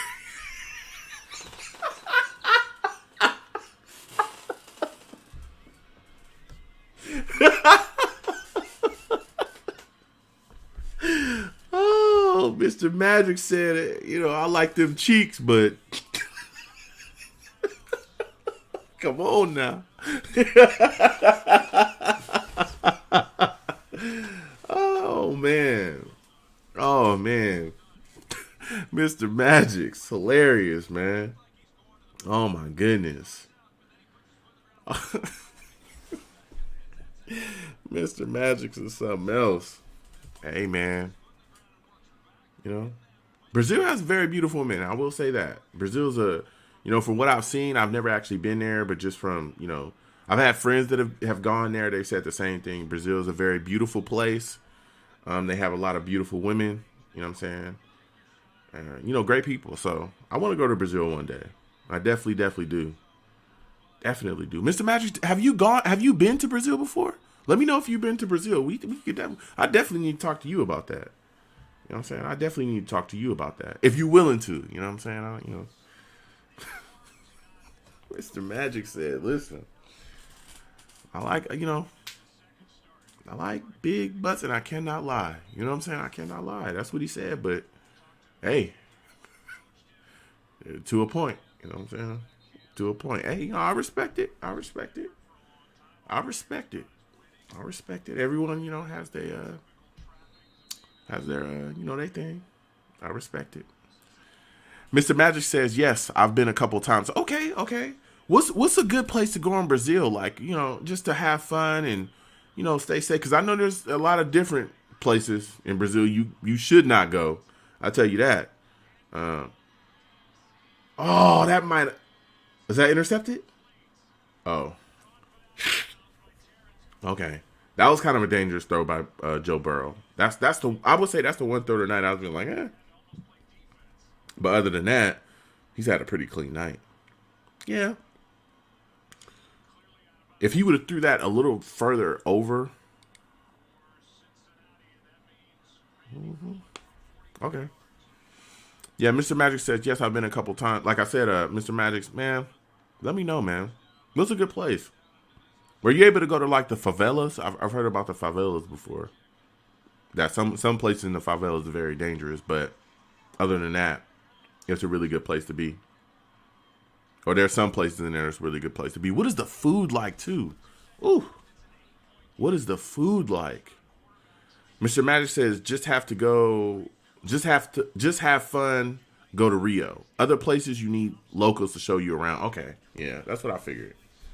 I've heard a lot about, Brazil and that there's a lot of good places, but there's also, some places that's a little dangerous, and that you definitely need to go there with somebody that, understands the terrain and where to go, what to do, how to do it. You know what I'm saying? So that's cool. That's really cool. That's cool. You pretty well traveled, Mr. Magics. I like that. I like that. You know what I'm saying? That's good stuff. I definitely want to go to Brazil one day. The beaches, from the pictures, the beaches look amazing. They look so amazing. Like you could just, go to the beach, just put down a blanket, just lay down, get yourself some good sleep, let the wind just blow over you, listen to the waves, man. I like that. I like that. Is it expensive to live? Do you know if it's expensive to live there, Mr. Magics? What is that like? Is it expensive to live there? I've heard different stuff from different people, So, yeah.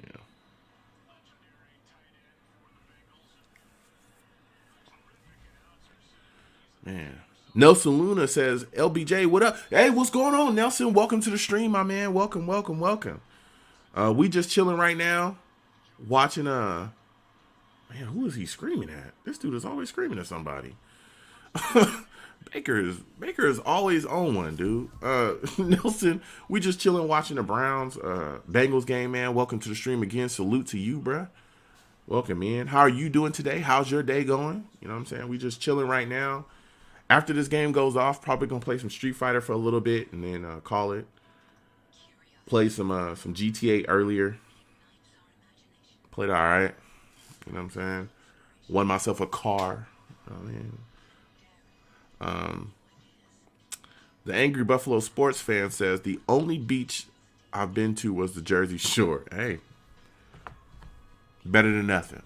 You know what I'm saying? Better than nothing, my man. Better than nothing. Nelson Luna says, just getting home. Okay, you just getting home. All right. Yeah, I know a lot of people catching me from work. A lot of people, you know what I'm saying, hit me up. You know what I'm saying? Salute to y'all, man. I know what it's like. I'm a working man myself. The grind is real, man. The grind is real, bro.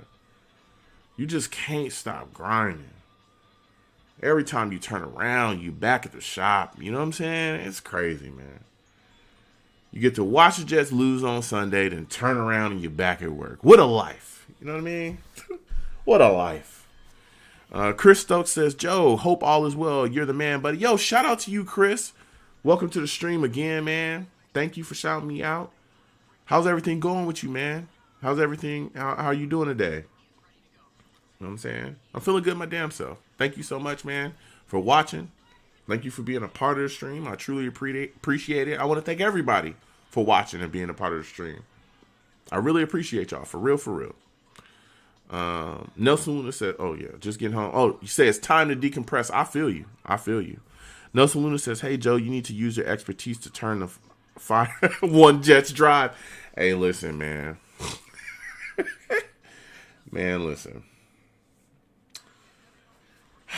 It's tough, man. It's tough. It's tough. It's tough. It's tough. I love this team. I love the Jets. They just got to clean stuff up, man.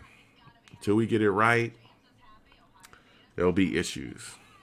We're going to definitely talk about that Saturday. Like I said, everybody that's watching, if you're watching the stream right now, I want to thank you. Again, we are checking out this football team, the Browns, the Bengals. We're checking out this game right now. If you're on YouTube, please hit that thumbs up. Again, if you hit !, links, you will see that all my links from my social media and my other YouTube channels will come up. If you on YouTube, please give me a thumbs up. You know what I'm saying? Help spread that my stream around. You know what I mean? Have people come in. We can have fun and joke and laugh. And again, after this game goes off, we're gonna play a little Street Fighter for a minute, talk and keep chopping it up. I'm going to be streaming again tomorrow, too, as well, folks, at 7 p.m. Eastern. You know what I'm saying? Talk with y'all. Have a good time with y'all. I want to laugh and joke. I think I'm going to play some NBA 2K tomorrow. You know what I'm saying? So if anybody in here is an NBA 2K head, please be in the stream because I want to know how to, like, build my player up and stuff like that. You know what I mean? So we're going to have a good time. And then, again, Saturday is that live radio show. You know what I'm saying? I'm going to put it up. Y'all can call in. We're going to talk about the Niners game we got coming up. All the stuff we got, going into the game, too. Oh, my Lord. It's going to be crazy. It's going to be completely crazy. Chris Stokes says, just getting home and all. Saw you were live and just wanted to stop by and give a shout. Good night, fam. Go Sam. Yo, shout out to you again, Chris. Thank you for joining the stream, bruh. Thank you for coming by, man. I really, really appreciate it. You know what I'm saying? You have a good night, man. Enjoy yourself. You know what I'm saying? And yeah, go Sam. Go Jets. You know what I'm saying? Hopefully we'll get Adam Gase the hell out of here soon. We can get his ass going somewhere else. You know what I mean? If we could do that, whew, it'd be a great time. Nelson Luna says, scary times as a Jets fan. Nelson, let me tell you, man. It is. And that's why I try not to. I'm a very positive person. I try to be, and I try not to be negative, and I try not to bash the team. But they make it so hard, bruh. They make it so hard to not, like, really say, really go there with them. You know what I'm saying? Like, they make it so hard to just not really go there with them. To just be like, what? Like, what is wrong with y'all? You know what I mean? They make it so hard, bro. They make it so hard, bro. And especially when you look at us going into this game with this Niners team with a defense that is just unbelievable. And I know Richard Sherman's dealing with that calf injury, but still, we ain't got no goddamn wide receiver. So it's not like they needed him to shut down somebody. Le'Veon Bell torn hamstrings. You know what I'm saying? He's on the IR. It's like, bruh, we dealing with it all right now. We really about to deal with some stuff. Really about to deal with it. So we're going to see what comes out, especially with Adam Gase coaching the way he's been coaching. Man. Everybody is all over him. And what's crazy is we should have fired him after last season. You could clearly see that he was not the guy. You just fired him. What you keep him around for? Jeez Louise, bruh. Oh my God, man. What you keep him around for? Damn. What do you keep this man around for? Why? What you keep him around for? You could clearly see that this dude is terrible. What is he still here for? Same stuff you saw with the Dolphins is the same stuff you saw last year. Is the same stuff, same stuff. Same struggle, same everything. Then you come out week 1 and the team looks exactly the same way. God. Jeez Louise, man. Chris Stokes says, I've been trolling the Jets Twitter page and hashtagging fire gays. Tired of this nonsense. Okay, good night. Good night, Chris. Good night, Chris, man. I understand it. I understand why people troll their page and go off, man. It's all you got. You know what I'm saying? It's all you got, man. And people just get tired. You just so tired of this. You tired of the bad product. You tired of, the crap you got to see. You just tired of it. And I understand that, man. Damn, I understand that nonsense. Golly, man. So tired of that. So tired of the losing. Just tired of it, man. Ugh. Mr. Magic says, all I want this season is to see a competent offense. Facts. Facts. Facts. Mr. Magic says, I'm not even expecting 7 or 8 wins. Oh. And that's crazy that we're asking for so little and they still can't deliver. Oh my Lord. Asking for so little. We are asking for so little. And they still can't deliver. We ask it, for so little and they still can't deliver. Come on, man. Come on, man. Nelson Luna says he's horrible. He is horrible. He's horrible. And you know what's even worse? Oh my God, I don't want to go on a rant, but it's coming. I already feel it. You know what's even crazier? Is some of the same media pundits that I remember talking about how Adam Gase was an offensive genius and how if Jets fans didn't want him, that you were an idiot and that you didn't understand what was going on and Jet fans are stupid. That's what they told us. They looked us right in the face and they said, hey, if you're a Jet fan and you don't want Adam Gase, you're an idiot. I remember that like it was yesterday. I remember that because I was being called an idiot because I was one of the guys speaking out saying, listen, this dude sucks. and if you're a fan that wants him, you don't get it. Like, he's not a good coach. I remember that. And boy, oh boy, some of those same people are calling him terrible now. Some of those same people that was caping for him and saying, oh, Adam Gase is the guy the Jets need. He's the guy the Jets should.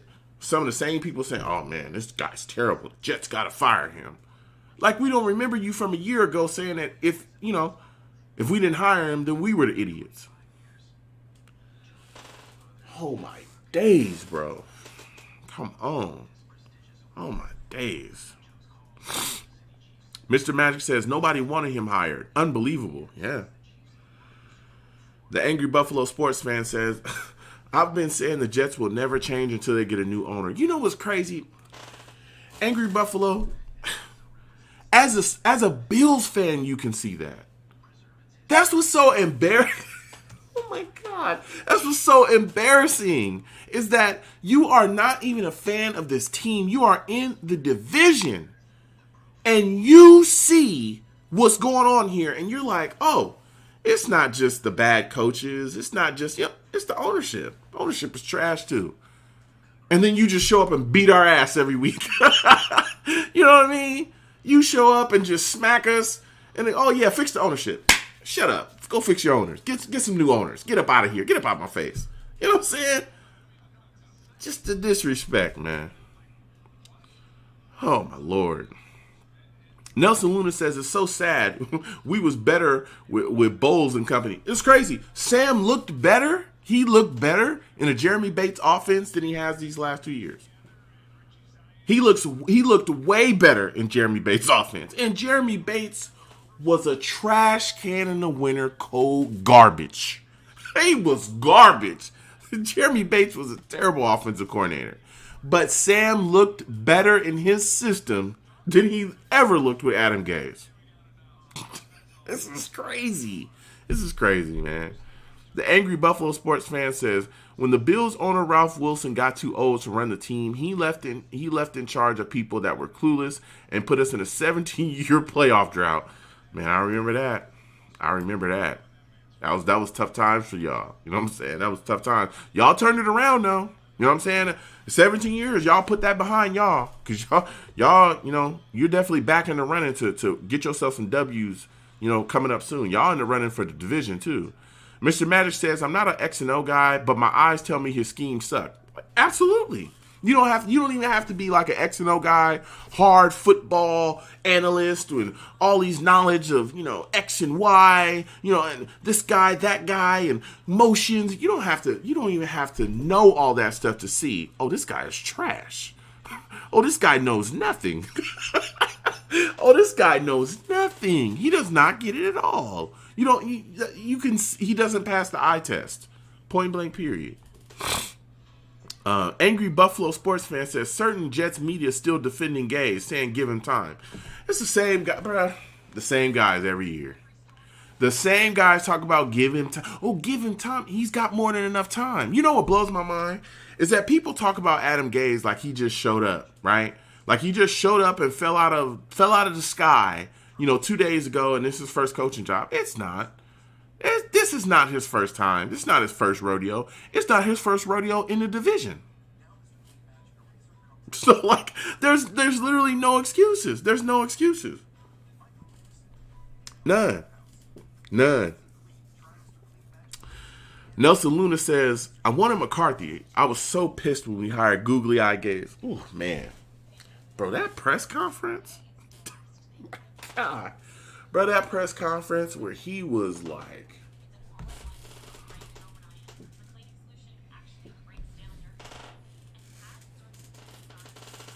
I don't know what the hell he was looking at or what was going on. That was weird. That was very weird. That was very weird. I'll tell you that. That was very odd. Very weird. I'm talking just like, I don't know what was going on. I don't know. Wow. I don't know what was happening.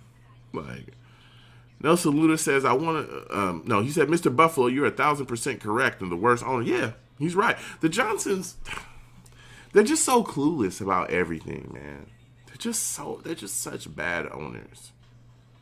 Such bad owners. They just don't get it. It's like they don't get it, bruh. They don't get it. Nelson Luna says, bro, he doesn't use 3 tight end sets. Nelson, you are talking that talk tonight. He said, bro, he doesn't use 3 tight end sets, which will open things up for Sam. We have depth in that position. Exactly. You know what's crazy? If you see the deficiencies of wide receiver, you see that Mims is out, you see that Brashad Perriman's still dealing with that knee injury, you would think that he would use 2 tight end sets. You would think that we would see Griffin and Herndon on the field. You would see, two back sets where you would see Frank Gore and Le'Veon on the field at the same time. Like, we need to utilize all our weapons. Bro, he don't do none of that. Just don't do none of it. He don't do it. That dude is hell-bent on, like, doing dumb stuff. Browns coming back. Browns Bengals coming back after the halfback on. I just don't understand. I just don't understand how we selected him over everybody. I just don't get it. I truly do not understand it. This dude literally took a call from Peyton Manning and decided, yep, I'm going to ruin my franchise because Peyton Manning said this. Like, what? What is wrong with you? And then they fired Mike Maccagnan. They fired Mike Maccagnan after giving him a draft and letting him spend money in free agency because he was a bad decision maker. But you allowed him to continue to make decisions for the franchise. Man, I just want to pour this damn water on my head. It's horrific, man. It's horrific.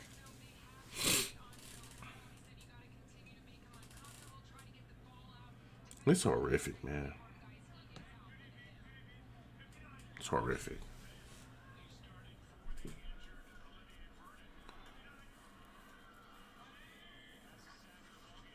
Horrific.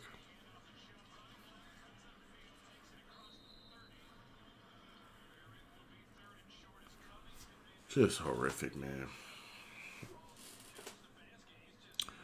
Being a fan of this team is so tough, bro. It's really tough. And it's tough because you're still wondering what the direction is. Even now, like you're wondering, like, okay, Joe Douglas, listen. Why are you not making moves for certain wide receivers if you see that wide receiver is a big time issue here? Why are we not seeing that position addressed? It's like, oh my God. Nelson Luna says, what do you think about our GM and the job he's done thus far? It was crazy. I was about to, Nelson, that's a great question. I talked about it a little bit earlier, and people were asking me, how I feel about Joe Douglas. I think Joe Douglas is a good general manager, just from what I saw from the draft. I like his drafts. I like the moves. But I'm wondering if he thinks that the sole way to build a team is only utilizing the draft and not, signing like the big name free agents that we need. Because I understand, and I was telling people this earlier, Mike McCagnon had, 4 or 5 years to ruin this team, right? And he did a damn good job of ruining it. Like, his drafts, all the bad free agency signings, the Tremaine Johnsons, the Spencer Longs, the Terrell Pryors, so on and so forth, right? Guys that just like were never going to work out here. He had 5 years. He blew a ton of money in the cap, and then they allowed him another draft and another free agency to even make it, compile and make it worse. I like what Joe Douglas did. I'm just wondering, hey, when are we going to see more from this guy as far as addressing, wide receiver, doing more to addressing, that position? That's what I want to see more. The knock for me was that he didn't do enough to address the wide receiver position in the draft, and he didn't do enough to address it in free agency. Because Brashad Perryman is not the answer. And neither was Dotson. Dotson, that guy's trash. I'm sorry. First round bust, a journeyman. He's not the answer either. He's not the answer to help Sam Darnold. So that's my knock on him. I understand he's only had one season. You can't fix everything in one season. That definitely is not going to happen. But I need to see him do more, especially if we have. Oh, that throw by Baker was crazy. Especially if we have another bad season like we all pretty much know we're going to have this season. Dude, this fan base is not going to wait 3 or 4 more years. I'm tired of people talking about be patient, be patient, be patient. We've been patient now for almost, 6 years now? Counting this year? 6 years we've been patient. No playoffs. Hell, we ain't been in the playoffs in almost 10 years, I think. Or maybe it's over 10 years now. But no playoffs, no nothing like that. You can't keep telling people to be patient if... Well, when is this patience going to pay off? Like, you know what I'm saying? We were patient when they did that rebuild initially. Remember the first rebuild and we were like, okay, we understand. We got to do this. But then they went into another rebuild after the initial rebuild because that wasn't done correctly. Now we're in another one. And it's like, come on, bro. You can't keep telling me to be patient. Like, you got to win at some point or people just going to stop caring. You know what I'm saying? So... Nelson Luna says he needs to be aggressive right now with acquiring offensive players for Sam. Yes, he needs to be smart, though. He needs to be aggressive, absolutely, but he needs to also be smart. Don't get fleeced, but definitely make a move for a guy like Allen Robinson. If he's out there for a second rounder, you better do it. You know what I mean? Poor Weight 79 says, hey, Joe, longtime Jets fan. Painful, bro. It is painful, bro. Great channels and great content. Salute to you, Poor Weight. Welcome to the channel, man. I want to thank you. For joining the channel or joining the stream, excuse me. Man, listen, thank you for coming in. Thank you for the kind words of my content. I try my best. I'm trying to put out as much content as possible. Whew, it's painful, Poor Weight. It's painful, man. It is painful. It is painful to be a fan of a team and you don't understand what the direction is. And you just watching losing after losing after losing season. It is painful. Especially when we're watching two teams that aren't great, that have gone into rebuilds and come out of rebuilds. Oh my God, Landry was wide open. Go into rebuilds and come out of rebuilds faster than us, and look more competent than us. You put us on the field with one of these teams, we'll get beat.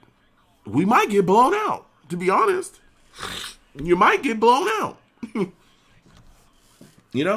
Hell, we saw teams that were in rebuilds last year. The Dolphins were in a full-blown... They were tanking. They traded guys away because they didn't want to win. And they beat us bad the first time. And almost beat us again. Almost swept us. You tell me, man. You tell me, Poor Weight. You tell me, man. It's tough. It is tough, bro. That's a touchdown by Chubb. Chubb run like a man. He run like a real man. He don't be playing no games. That was a hell of a run. Shout out to him. Mr. Magic says, I agree. The Morgan pick was a waste. Yes. Those development QBs never work out. I didn't understand the Morgan pick because you went into this draft knowing that it was full of, wide receiver talent, and then you pick a QB in the fourth and only pick up one wide receiver. That pick to me was just like the questionable pick of the draft. I know some people questioned Zuniga. Some people looked at him and was like, I don't know about the Zuniga guy, but that quarterback pick for me was just like quarterback over a wide receiver when you have no weapon. But there ain't no way. Mr. Maddox also says Jets have 5 QBs and no receiver. Ooh. Ooh. Poorway says it really is, bro. It's a draining year after year. It truly is. It is draining. It is so draining to be a fan of this team. Because it's like, what can you say? You know what the thing is with me? And people always say, Joe, we like your content. Thank you for making your videos. And I absolutely appreciate it. I love it because, I try my best to come with, a somewhat, positive take. I try to keep things, positive. But when I need to get real and talk about this team, I get real. I don't pull no punches. I don't be trying to, kiss butts or nothing like that. I'm going to tell you how it is. But, you could say the same thing in every video. Like if I really, like, I could literally sit there and just say the same thing in every video and it would apply every time because we're still struggling with the same thing, like year in and year out.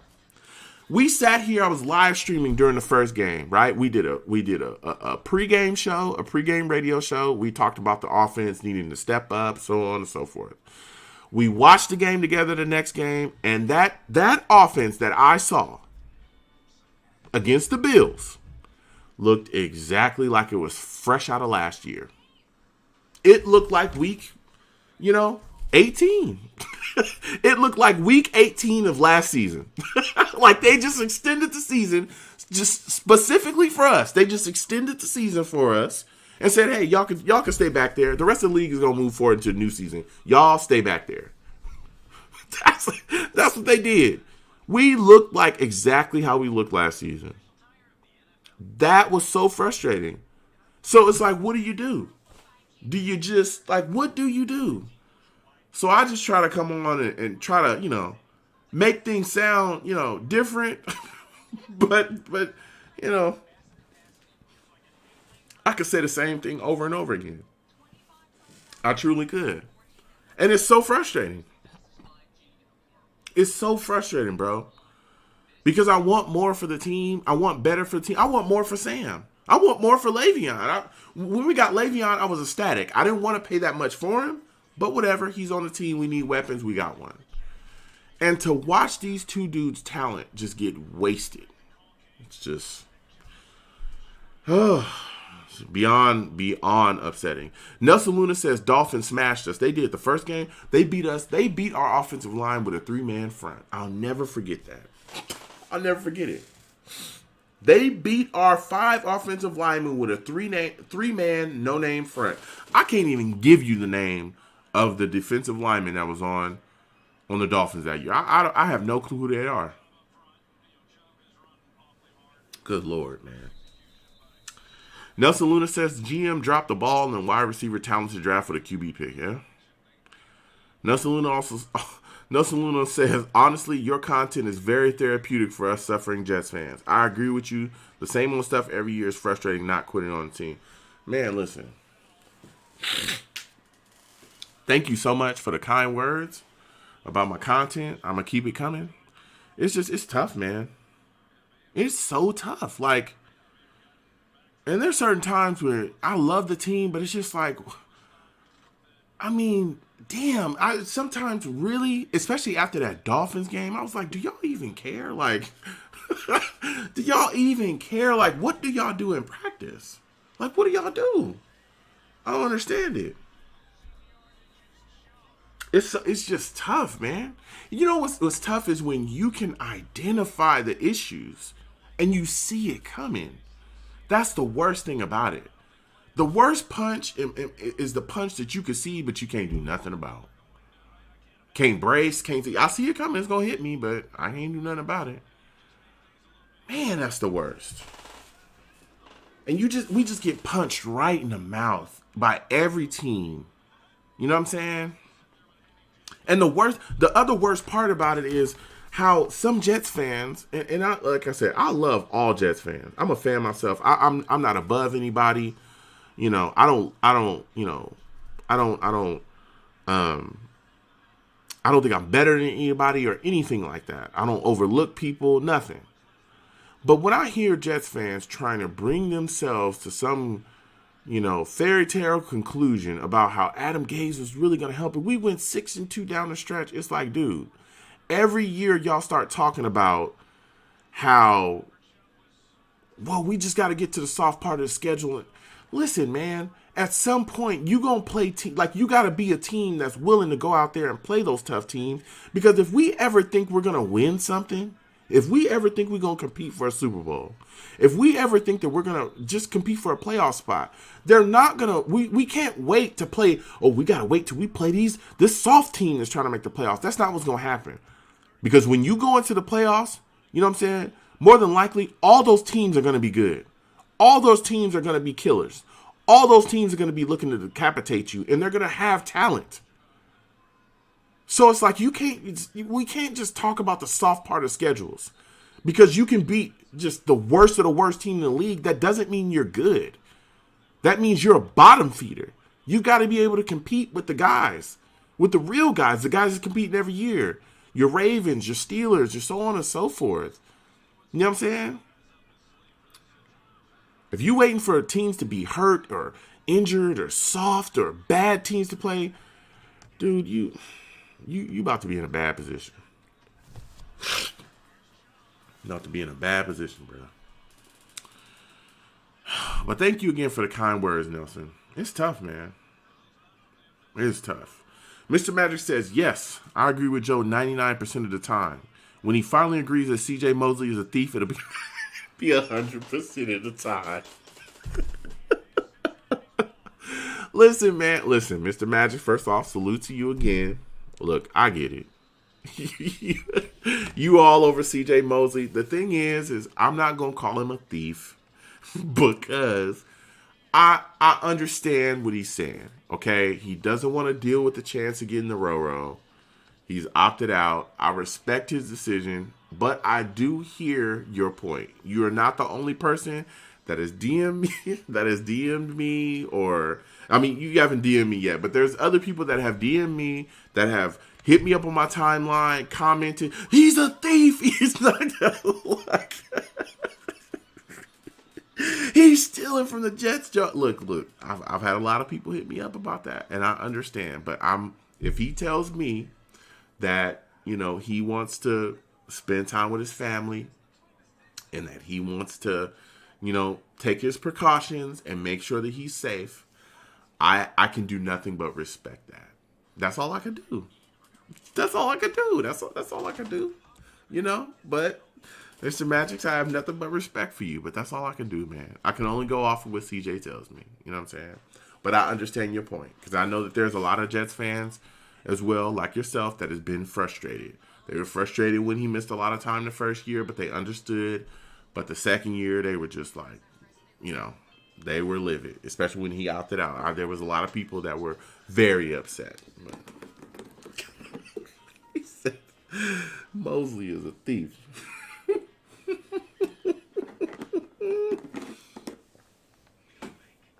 Oh, man, listen.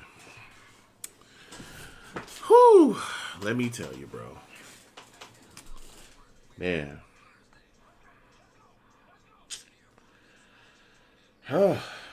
So tough, man. So tough. And you know what's bad, too? Is when the free agents, like the guys that we bring in, they don't work either. They don't work out. Like Pierre Desir did not look good. He did not look good. And getting benched in the first game of the season? And you a guy that was signed, that was brought in to be the number one? And you get benched in the first game? That ain't bode well for us, bruh. That ain't boding well for us. I'm just going to say that. You know what I'm saying? I'm just going to say that. That don't bode well for us. You know what I'm saying? I'm just going to say that. That's not a good look for us. That's not a good look.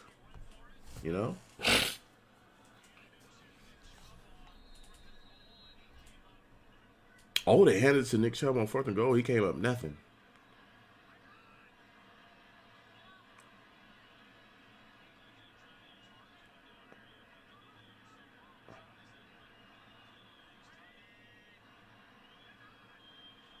Oh my God, offsides, bro. Going back to the chat, Nelson Luna says he a millionaire. He could take a row test before he sees his loved ones. I don't know.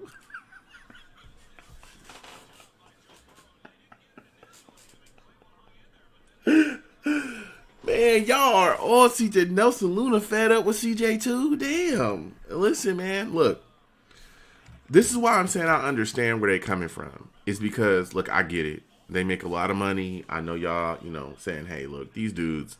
But at the same time, because of the situation with it, you never know what could happen. He could, catch it and potentially it could alter his life, or he could lose his life as well due to that virus. So, I don't want to talk too much about the roll because, YouTube, they, old YouTube, they like to, they like to put you on the shelf and, nobody will see you. So, but I will tell you that, I respect his choices. I respect his choices. It's his life, and I respect him. Absolutely respect him. Oh, man. Mr. Magic says Woody would have given his family the summer home in the Hamptons if he was worried about it that much. Mr. Magic's, listen. We don't know if that was on the table. We don't know, but what we do know is that what C.J. Mosley said, and that's all we could go about. I respect him. I respect everything. I respect what you're saying as well, but. He opted out for the reasons that he, said he needs to opt out for. So.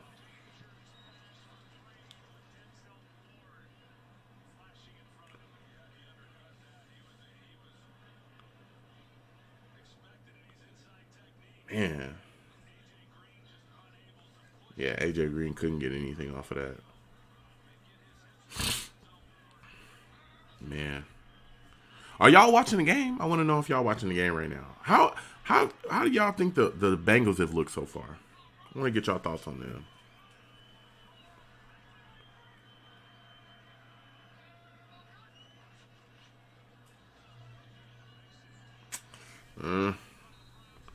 I'm 2 yards in a cloud of dust. Browns defense didn't give up nothing.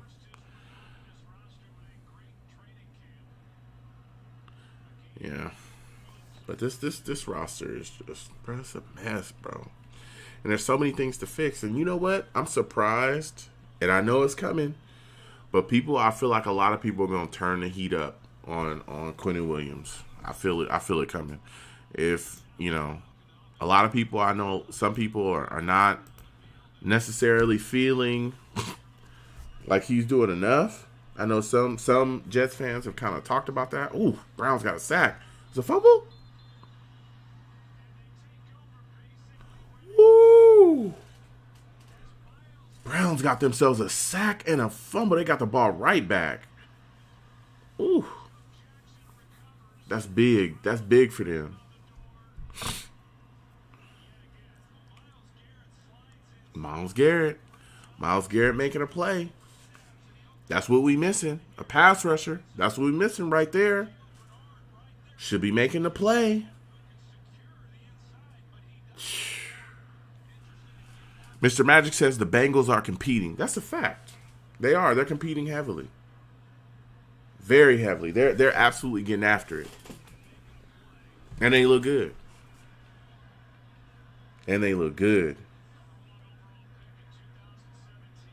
They are not stopping. They're running, running through the wall for their coach. They're getting after it, bro. They are getting after it. They are completely getting after it.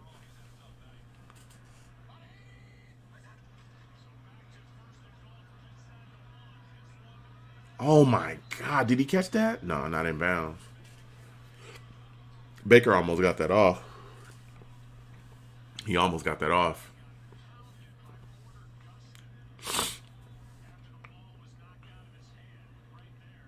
Dang, he did get hit hard. Strip. Got rocked. Joe Burrow, I'll tell you what, he took that hit, he got right back up. We'll see what he comes out with. Nick Chubb touchdown. Yep. Browns up again. They up 6 more right now. Might be 7. Browns got to keep pushing. The Bengals are competing, man. They look like if they get, some more weapons. Joe Burrow right now, I am thoroughly impressed by him. I've been thoroughly impressed by him tonight. Thoroughly. He's looked really good. He's had some moments. I mean, that strip sack's really not on him because, Myles Garrett is just a great player and he's just trying to, make a play. Guys get beat and stuff like that. But tell you what, man, Joe Burrow has really got it going. Really got it going tonight. Man.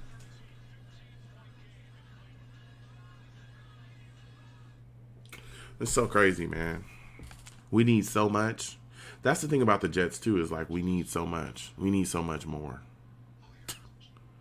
That's what makes it even like more kind of depressing when you look at the roster. That's why I'm looking at people that are like, hey, we need to draft Trevor Lawrence. I'm like, well, damn, if you draft Trevor Lawrence, how you going to get everything else? Like, you know what I'm saying? Like, how are you going to get everything else? So many needs, man.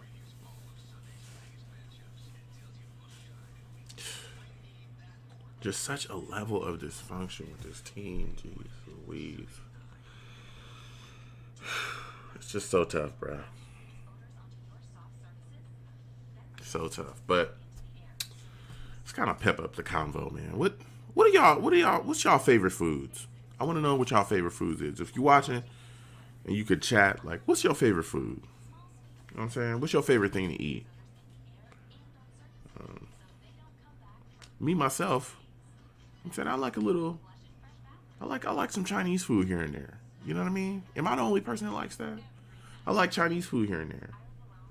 You know what I'm saying? Little stir-fried stuff.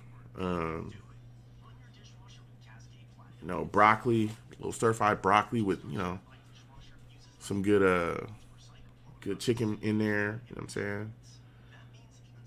Shrimp fried rice. I like that stuff too. Egg foo young is solid. I like that stuff, man. Real good stuff. Teriyaki. Good stuff. I don't eat a lot of fast food. I try to stay away from that stuff. But when I do, you know what I'm saying? Chinese food is definitely going to be up there. You got to watch where you get, some stuff from. Because, there's people these days. You got to watch which restaurants you go to, period. Because some of these restaurants, they don't be cleaning correctly. Man, let me tell you. They do not clean correctly in there. Be crazy. 15-year-old mold just sitting next to it. You know what I'm saying? Plates or things that they got to serve. I done seen some crazy stuff, you know what I'm saying, in my day. So you got to watch it. But I tell you what, the Chinese restaurants I go to, they are immaculate. They're clean. You know what I'm saying? They're just good to go. So I respect it. Mr. Magic says pizza and wings. Mr. Magic's. Bruh, I'm right there with you. Pizza and wings is pretty good. What's your favorite toppings on pizza? You know what I'm saying?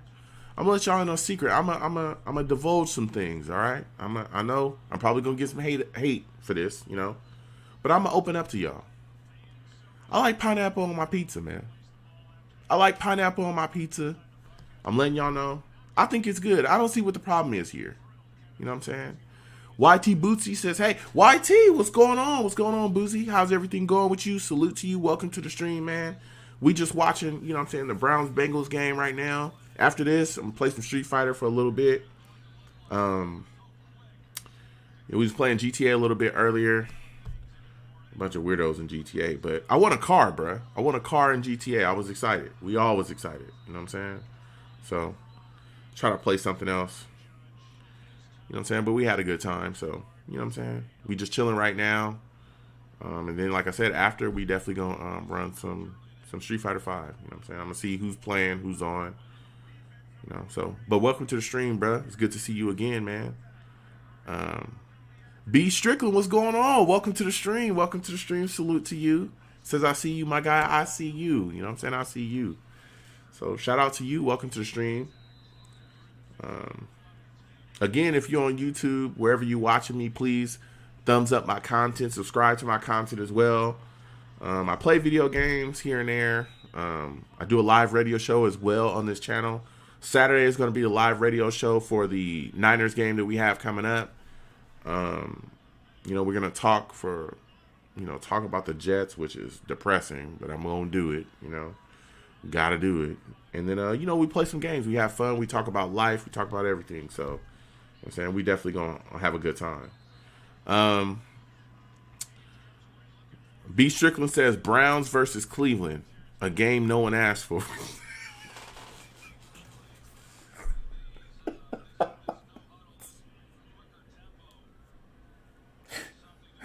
Oh my goodness, bruh. Listen, it's on. You know that they're two teams. I see what you're saying, B, but they try to compete. You know what I mean? They're two teams I think the Browns are a team that I don't know what's going on. They absolutely have the talent to be, you know, competing at the next level. They're definitely, to me, on paper, look like a playoff team, but there's just some issues, you know, with Baker and trying to fit things together and make sure that things are running well. But the Bengals, even though they're not there yet, I've been impressed tonight by them, mainly by Joe Burrow. I've been very impressed by Joe Burrow, extremely impressed. So, you know, for what it is, I mean, when you see a young QB like him come out and make some of the plays that he's making, it's like, what? Why can't we do that? Why can't the Jets put that together? Why can't, you know, we make sure that Sam Darnold, you know, has what he needs? So, also for you, for those of you that are just joining as well, if it's your first time in the stream, here's if you want to see all my links, you can hit !links, LINKS as in Sam. It'll bring up my link tree. You can go there and check out all my content, all my YouTube content, all of my social media links as well. You can go there. Please follow me on social media. Please follow all my YouTube content as well. Again, I make, you know, videos on various, mainly on the Jets, but I have other channels as well, reaction channels, stuff like that, that will be posting content on too. So please go there, check out all those. My podcast is also on iTunes. Whoop whoop, you know what I'm saying? So you know, go there, follow my iTunes. Please give me a 5-star rating if you can. You know what I'm saying, or just give me a rating in general. You know. Hit me up, comment, let me know what you think about the podcast. Again, that will be the live radio show that we are going to tape Saturday at 7 p.m. Eastern, my people. So please go there and check that out. And again, if you are on YouTube or any platforms, please thumb up my videos and or my live while I'm live, please. Thank you. And I appreciate it. I appreciate all of y'all for watching and talking to me and hanging out, because I love talking to y'all. I love interacting with y'all. So let me get back to this chat. B. Strickland says the Browns have great players, horrible coaching. They just throw the whole book away. Well, you know, a lot of people have said that. B. You speaking truth. A lot of people have said that they don't like the Browns coaching. Nelson Luna says the Jets have the worst luck. As good as the GM did with the Adams trade and acquiring those picks, I'm concerned about good college teams that won't be playing. So our drafting process will be challenging. You know what's crazy, Nelson? It's great that you brought that up. I actually addressed that in the video. I understand your concerns, but I'm a guy that kind of looks at the glass half full. I look at it like this. There's a lot of teams that are extremely afraid because of, you know, the college teams that aren't playing. There's going to be players on that team that probably will be first-round picks that might slide down into the second or third. For instance, if you look at Mims, Luna, Mims wasn't supposed to be there in the second where we got him. If you would have asked any draft analyst, and believe me, I listen to tons of them, they literally said he was going to be gone in the first. He'd be gone, late in the first. I listened to people ask, hey, what about the second? I remember listening to an analyst say, if you think you get Mims in the second round, you smoking crack. I remember an analyst saying that.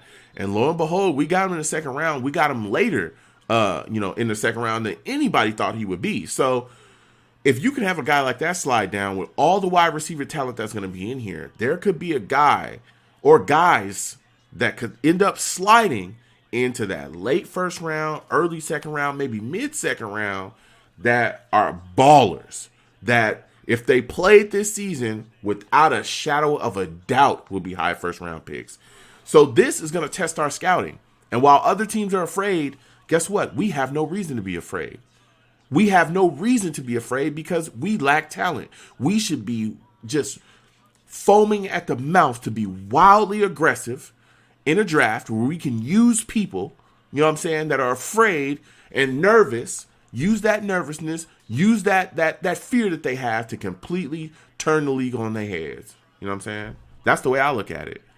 Because I feel like there's some steals to be had, not just a wide receiver, but also pass rushers. We might see some offensive linemen slide. There's a lot of opportunities that could be there. YT Boosie says, what's the score? I think it was, 28-19 Browns are up. B. Strickland says, and the Bengals,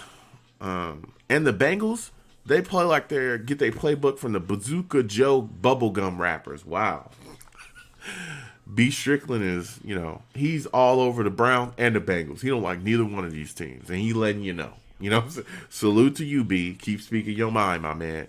Poor Wake says, what do you think about Allen Robinson for the possibility for the Jets? I know you did a video on him and OBJ. Do you think Juju Smith maybe? I think that Allen Robinson is definitely a possibility because of what's going on over there with the Bears.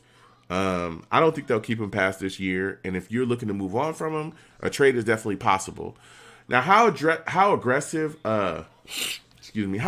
Joe Douglas is, I think is going to be the factor here. What are you willing to give up for Allen Robinson? For me, if I'm the general manager, if the Bears are willing to give me Allen Robinson for a third-round pick, I'm going to do it. If the Bears are willing to give me Allen Robinson for a second-round pick, I'm going to do it.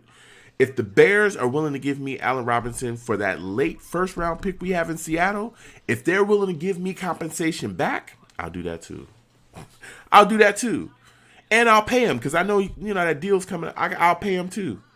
We cannot sit back and watch a wide receiver like that.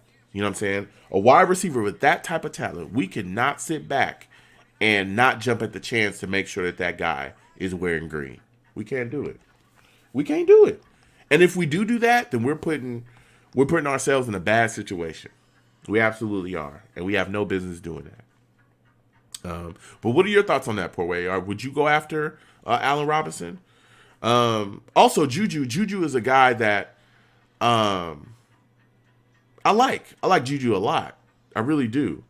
I don't know. I know there's been a lot of rumors, and I'm not going to knock anybody. I'm not going to disrespect anybody.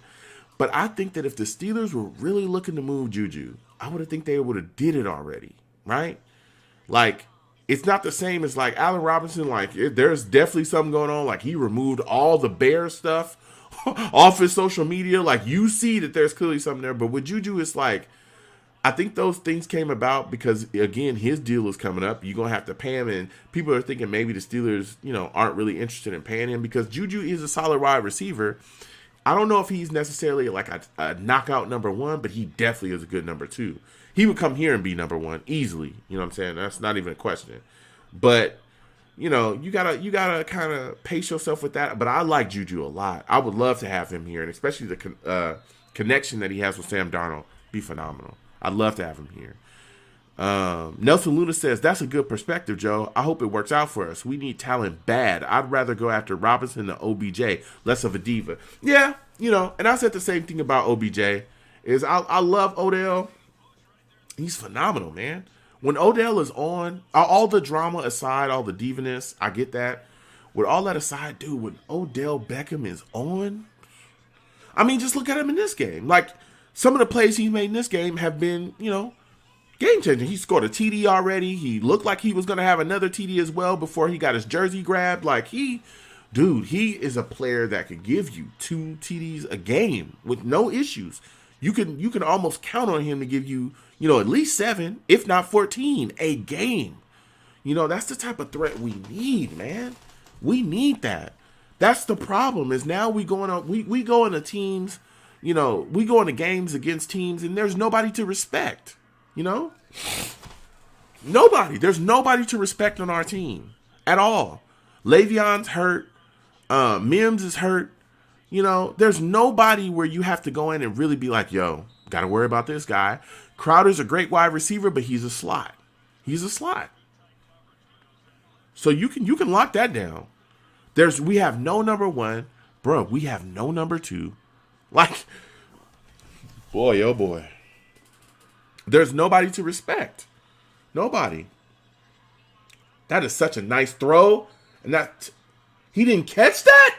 Oh, my days. Oh, boy. Boy. Let me tell you something. Joe Burrow put that out there for him. He's got to make that play. And he took the hit. Joe Burrow's just not afraid, bro. I am so thoroughly... Oh, my God. He just dropped that. Woo. That's crazy. That was a great throw.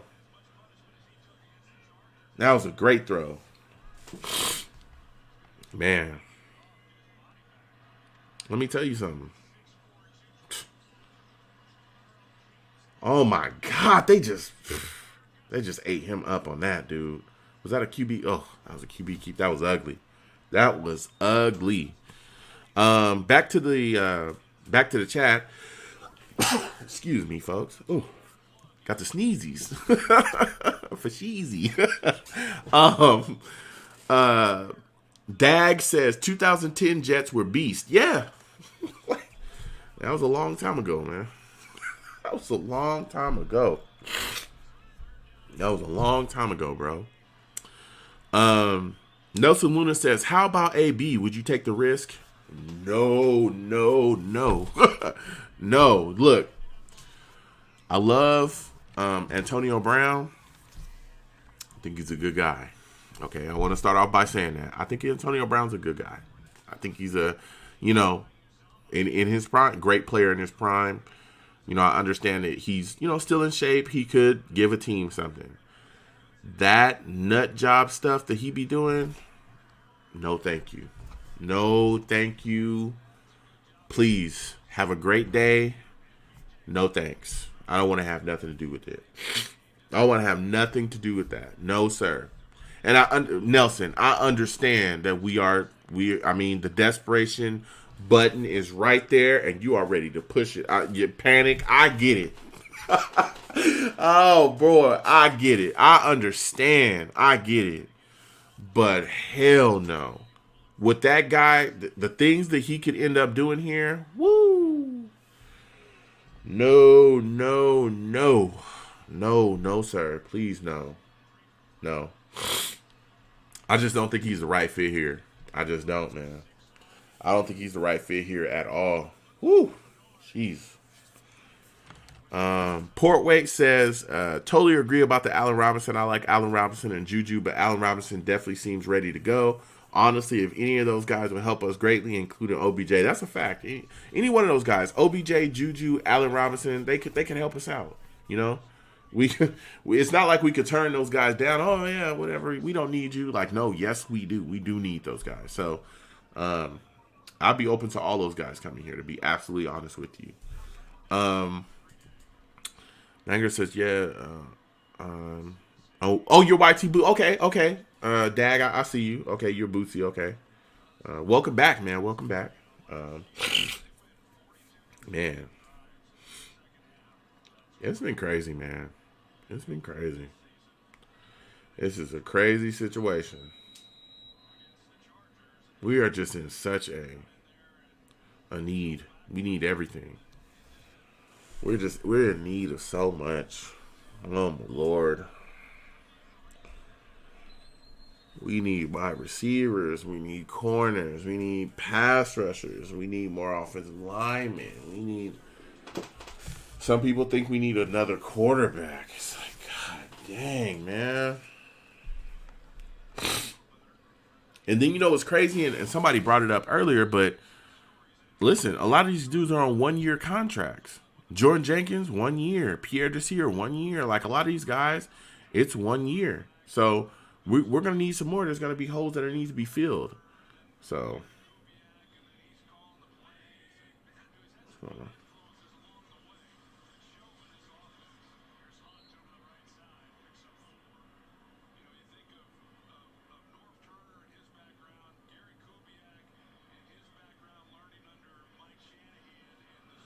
Man.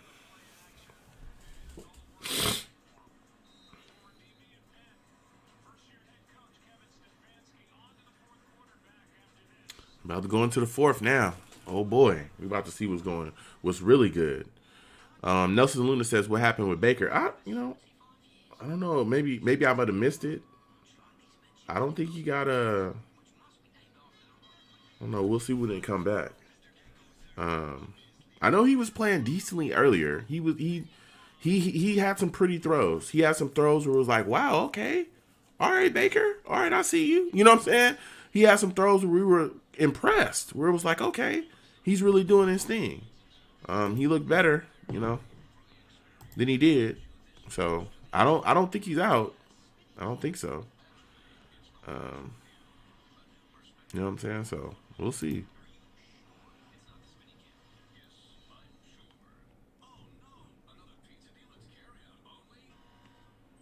Okay. Dagger, my name's Dagger. Okay, Dagger says, hey, my name's Dagger. Okay, I'll call you Dagger. No issues, man. I'll just, everybody, Nelson Luna says, disregard my last message. Okay, respect. I was like, hey, did I miss something? Is Baker out of there? Because I've seen him. Man. But yeah, there's just a lot of needs here. But you know what, man? I tell you what. There is a lot of needs, but we have the tools to fix these things. We really do. We have the tools to fix things a lot quicker than I think most of us think.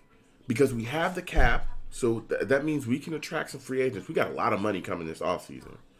And we have the draft picks to address that wide receiver stuff. Hell, we could get a wide receiver in free agency too, if we work the right deal. But we just got to be aggressive, man. We got to be aggressive, and we have to be willing to, pay what some guys are going to want. We have to. And I think a bigger part of these things, especially going forward too, is hiring the right guy. You got to hire the right guy, man. We can't have another Adam Gase at Nelson Luna. I told Mr. Mad. I think I was talking to Mr. Maddox earlier. Nelson Luna said it. I told him some people was going to start talking about Quinnen Williams and how he needs to step up. I said that earlier. I said I'm surprised. I understand. But the thing with Quinnen Williams, though, and this fan base, and I talked about this when he first got drafted or before he got drafted. He's not a pass rusher. Like, as much as y'all want to turn him into a pass rusher, he's not. Quinnen Williams is not a pass rusher. I know people want to talk about interior pass rush. I get that, right? But when people bring up interior pass rush, they always bring up Aaron Donald. And I get because he's one of the only guys in the league that can do it. Here's the problem. Aaron Donald is an anomaly.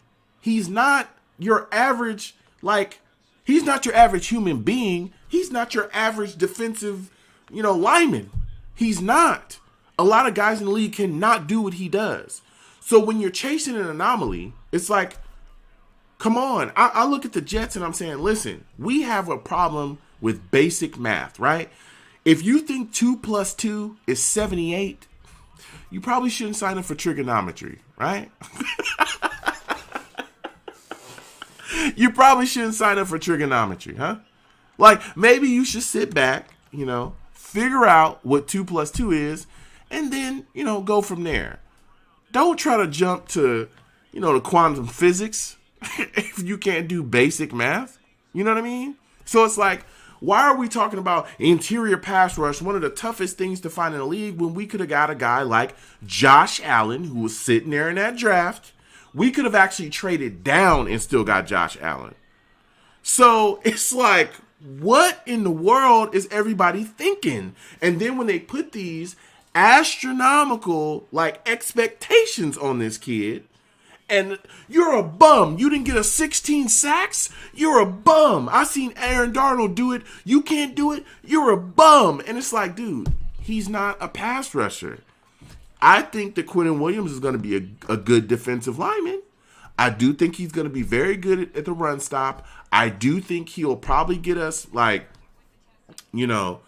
maybe 6, maybe 7 sacks a season at best. You know what I'm saying? He might give us that at best. But to expect him to give you 17, 18, whatever these, elite pass rushers are getting every year, that's crazy. He's not going to give you that. You setting him up for failure.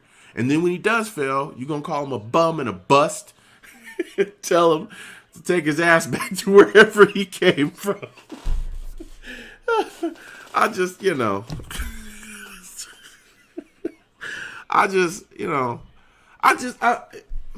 Mike McCagnon, I used to say this about, and people used to kill me for saying this. And I don't understand Jets fans sometimes.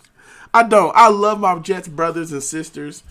I love them all. Unconditionally. But when I used to hear about people talking about best player available, oh my God, that used to drive me up the damn wall. And let me tell you why. You can draft best player available when you're a team that's good at impact positions, because whatever you get is just going to add to whatever, great team you already have. If you're a team in a rebuild, if you're a team that lacks talent at impact positions, best player available is not going to work for you. You're going to look like a dumbass drafting a defensive lineman every year in the first round. That's not going to work for you. You need to draft the best player available that fits your needs.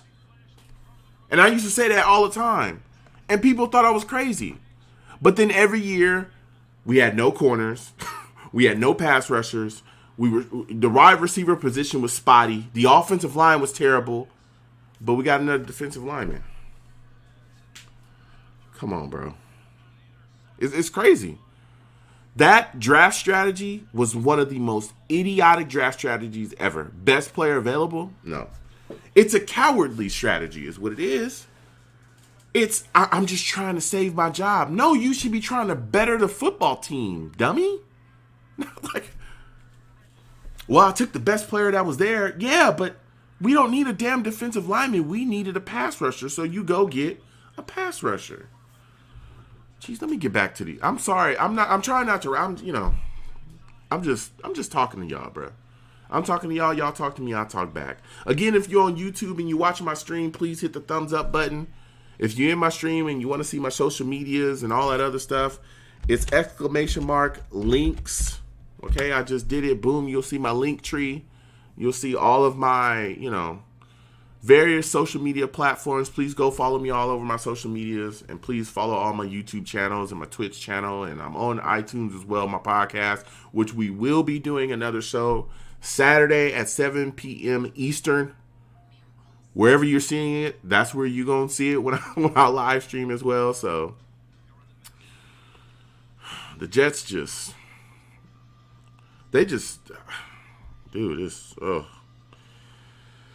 Portway says, we do, bro. Edge rusher, big time in corner. We have the punter spot covered. And you're right about being aggressive at this point. Yeah. Man, Portway is crazy. Nelson Luna says, Darnold is a special player, a rare breed. Yeah, he is. I do think that Darnold is talented. And I'm not just saying that because I'm a West Coast guy or because I love USC. If he was trash, I used to tell people all the time, Mark is trash. Mark Sanchez is trash. That boy was nuclear trash. He wasn't like my damn camera's out of focus because I'd have Mark Sanchez was terrible. He wasn't good, but you know he could hold the fort if you put guys around him. But if you ask Mark to go out there and just like Aaron Rodgers a game, absolutely not. He's not going to do that. You know what I'm saying?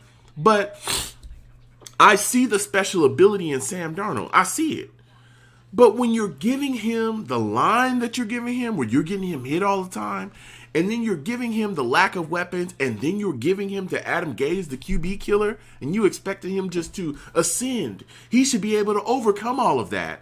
Listen, for people that think that Sam Darnold can overcome all of the roadblocks that we put in his way, if you have a job, right, whatever you do, if you went to your job, and I took away all the tools that you had to effectively do your job, right?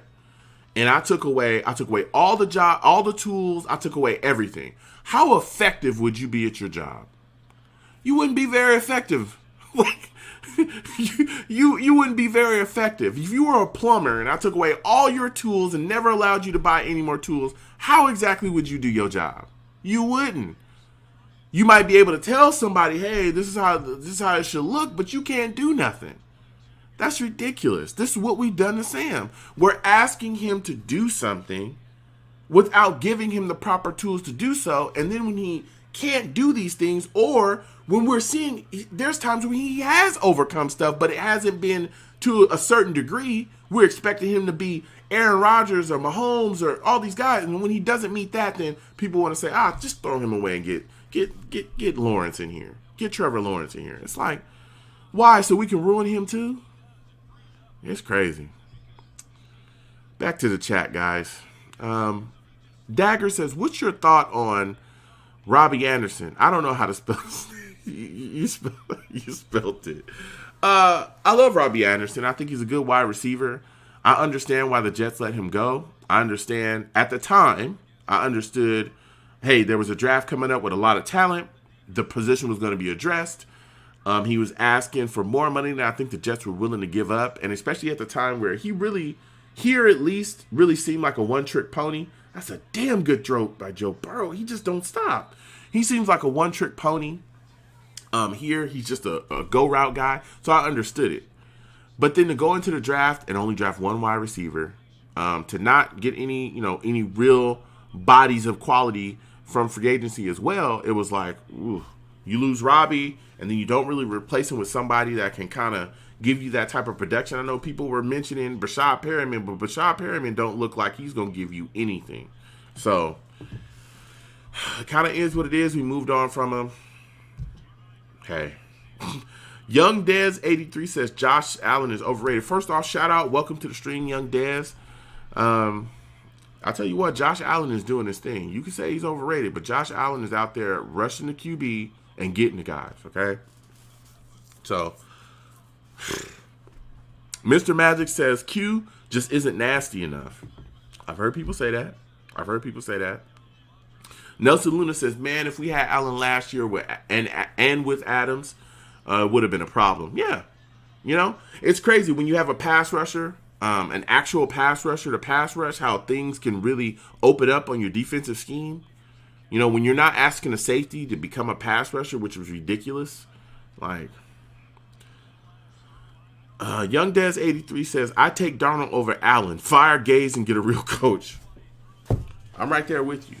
I wouldn't take Josh Allen over Darnold. I know the takes are flying. I know people are just saying things and writing articles and stuff like that, but I would never do that. I would never take Josh Allen over Sam Darnold. And I respect the Bills and I respect their fan base and I respect Josh Allen. I don't think he's that good, but I respect him. But the Sam Darnold bashing, man, has gotten crazy. I mean, it's really gotten crazy. Nelson Luna says, I'd be happy if Q can become our new Snacks. Best player available hasn't worked for us in the last 10 years. Oh, man, let me tell you, bro.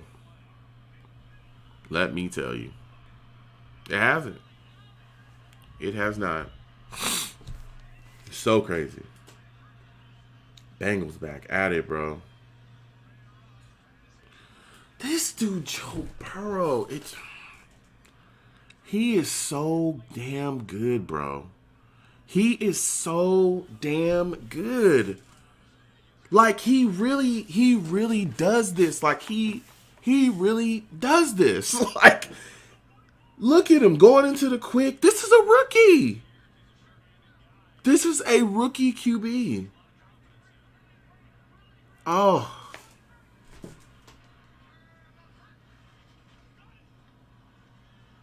Drop back. He'll do what he needs to do. Eyes still down the field. And he makes his plays, bro. Joe Burrow is. I'm thoroughly impressed tonight with Joe Burrow. Thoroughly impressed tonight with that boy. I'm serious. Oh, it is so tough to watch two teams that you know have gone through the same issues, but they are trying. They're figuring it out. Man. Anybody in the chat think we could beat either one of these two teams? I want to get y'all thoughts on this. If you watching right now, do you think the Jets, as currently constructed, do you think the Jets could go in here with Adam Gase and beat either one of these two teams? Man, that was a good throw. That was a very good throw.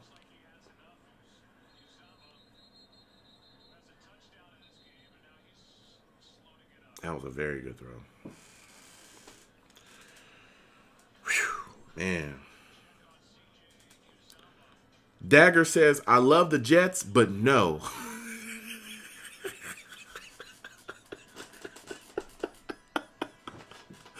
Nelson Luna says, nope. Jet Black says, nah. Last season, OBJ toasted us. Oh, my God. Oh, my God. And you know what? You guys are speaking the truth. You guys are speaking the truth, man. I can't even like...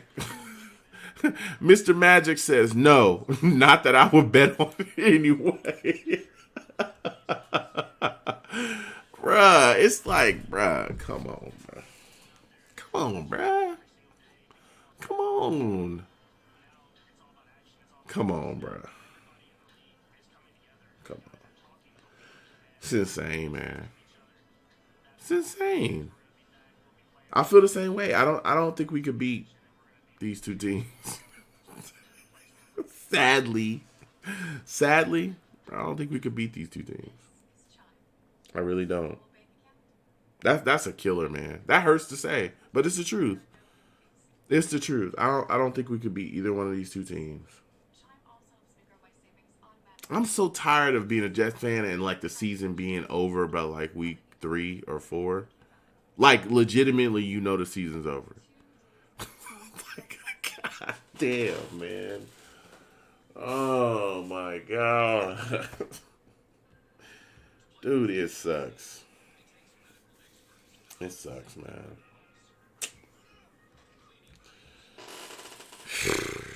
Portway said, I don't think so.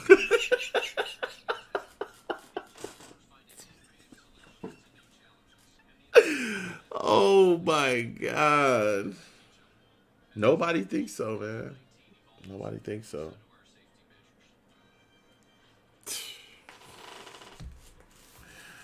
Man.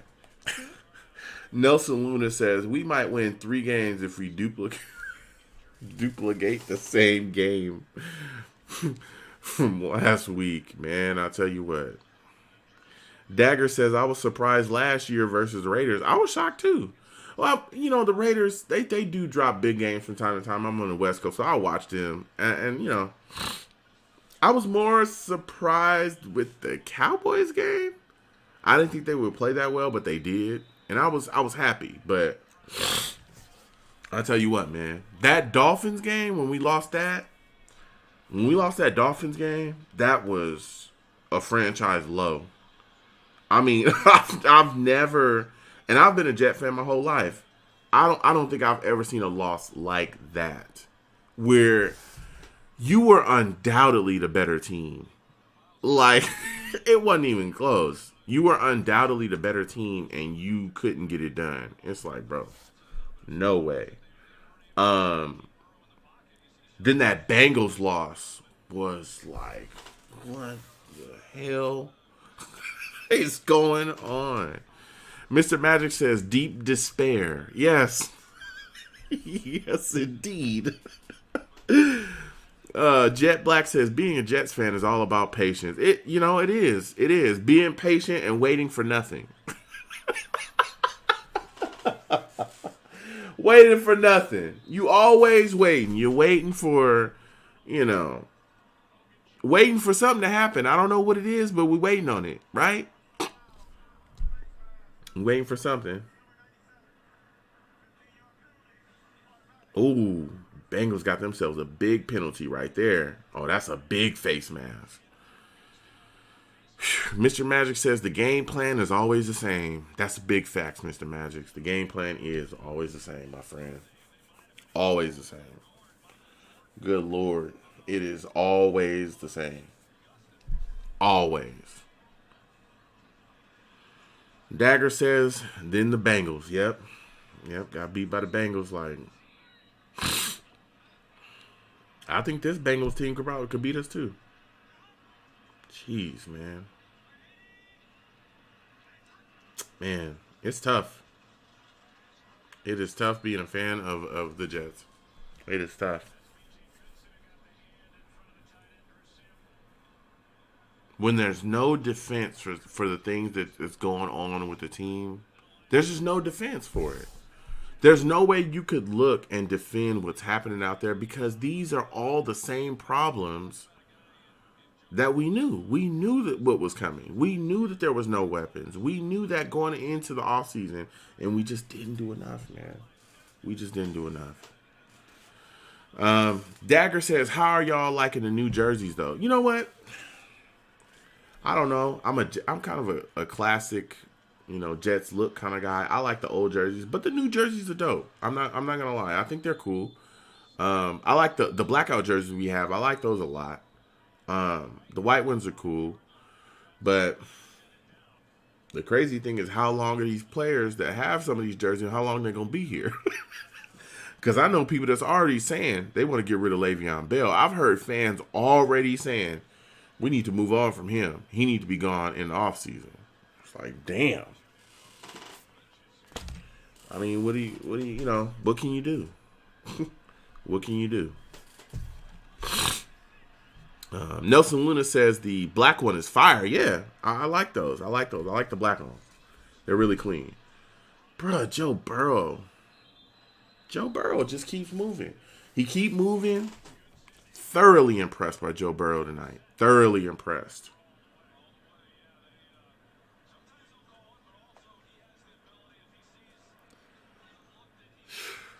Thoroughly impressed, bro. Thoroughly impressed by Joe Burrow.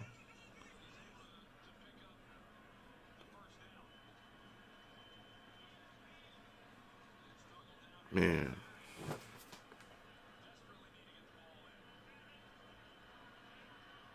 What is he going to do right now? Just pitch, catch, caught, touchdown. Great throw. Just a great throw. Joe Burrow.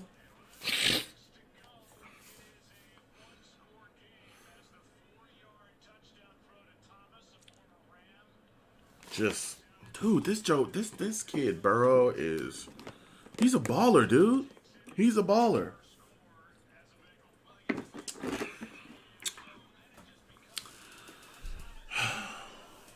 Yeah, Joe Burrow just wait a minute.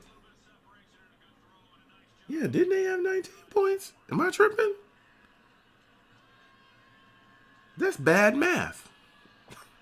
I could have swore they had 19 too. I don't know. They might have to fix that score. Maybe I'm tripping. 20. I could have swore the Bengals had 19. Okay. That was weird. Let me get back to this chat. Jet Black says Adam Gase ruined Le'Veon Bell too. That's a fact. You know what's crazy? Le'Veon Bell had I think it was more yards from scrimmage than anyone else in NFL history. I believe that was a stat. Or He's had more yards from scrimmage than anyone else in the NFL ever. And he comes here and he's having career lows here. And everybody keeps blaming that on everybody else but Adam Gase. like I have never seen this. Like I've never seen a guy go somewhere and everywhere he's gone be so bad but keep getting jobs. How's that possible? How is that possible, man? That's crazy to me. Nelson Luna says Gase is ruining Bell's value. We probably get a third or fourth rounder. The Jets are clueless. Man. Excuse me. You know, when Adam Gase is done with Le'Veon Bell, boy, oh boy. Man, I've never seen somebody put together such a piss poor effort every year. And I mean, just like, it's clear as day what the problem is. And there's still people out there going, no, you got to give Gase more time. No, you guys are wrong about Gase. And it's like, dude, are you smoking meth? We all can see what's going on here. Okay? We all see what is going on with Gase. We saw Sam Darnold when he first started playing after we drafted him. He was in Bates's system. We saw him have flashes, look good at times. Then you show up, right? And he looks terrible. He does not look like the same quarterback that he did before. He's scared to get hit. He's fidgety. We've seen flashes here and there because he's that good. But there's issues. We see that with the scheme. He even had to go to Adam Gase himself and say, look, this is not going to work for me. We're seeing him regress. The footwork is regressing. Come on, man.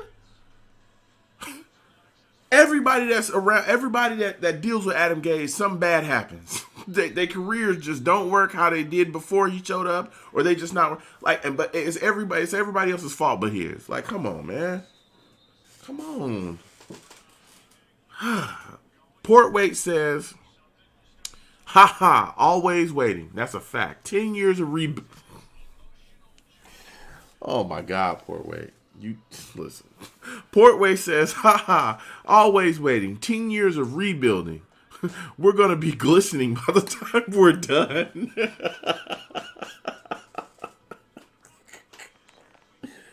Oh my God, bro. It's so crazy, man. I have never seen a team. We're the only team I can even think of in my lifetime that could manage to put together an 8-year rebuild. We probably 2 or 3 years more away. Are we gonna really go through a 7 to 8 year rebuild? Are y'all? Oh my God, man. All sad, bros. It's all tears, man. It's all tears over here. It's insane. B. Strickland said he is not the same, man. Facts, yeah. He was a better QB before Gase showed up. This running game of the Browns is really working tonight. They're really going back to it, and they're eating up yardage that way. And they're going to burn this clock through. Nick Chubb is something else, man. Nick Chubb is something else. Let me tell you. Ooh, something else. Dagger says Josh McCown, though. Oh, well.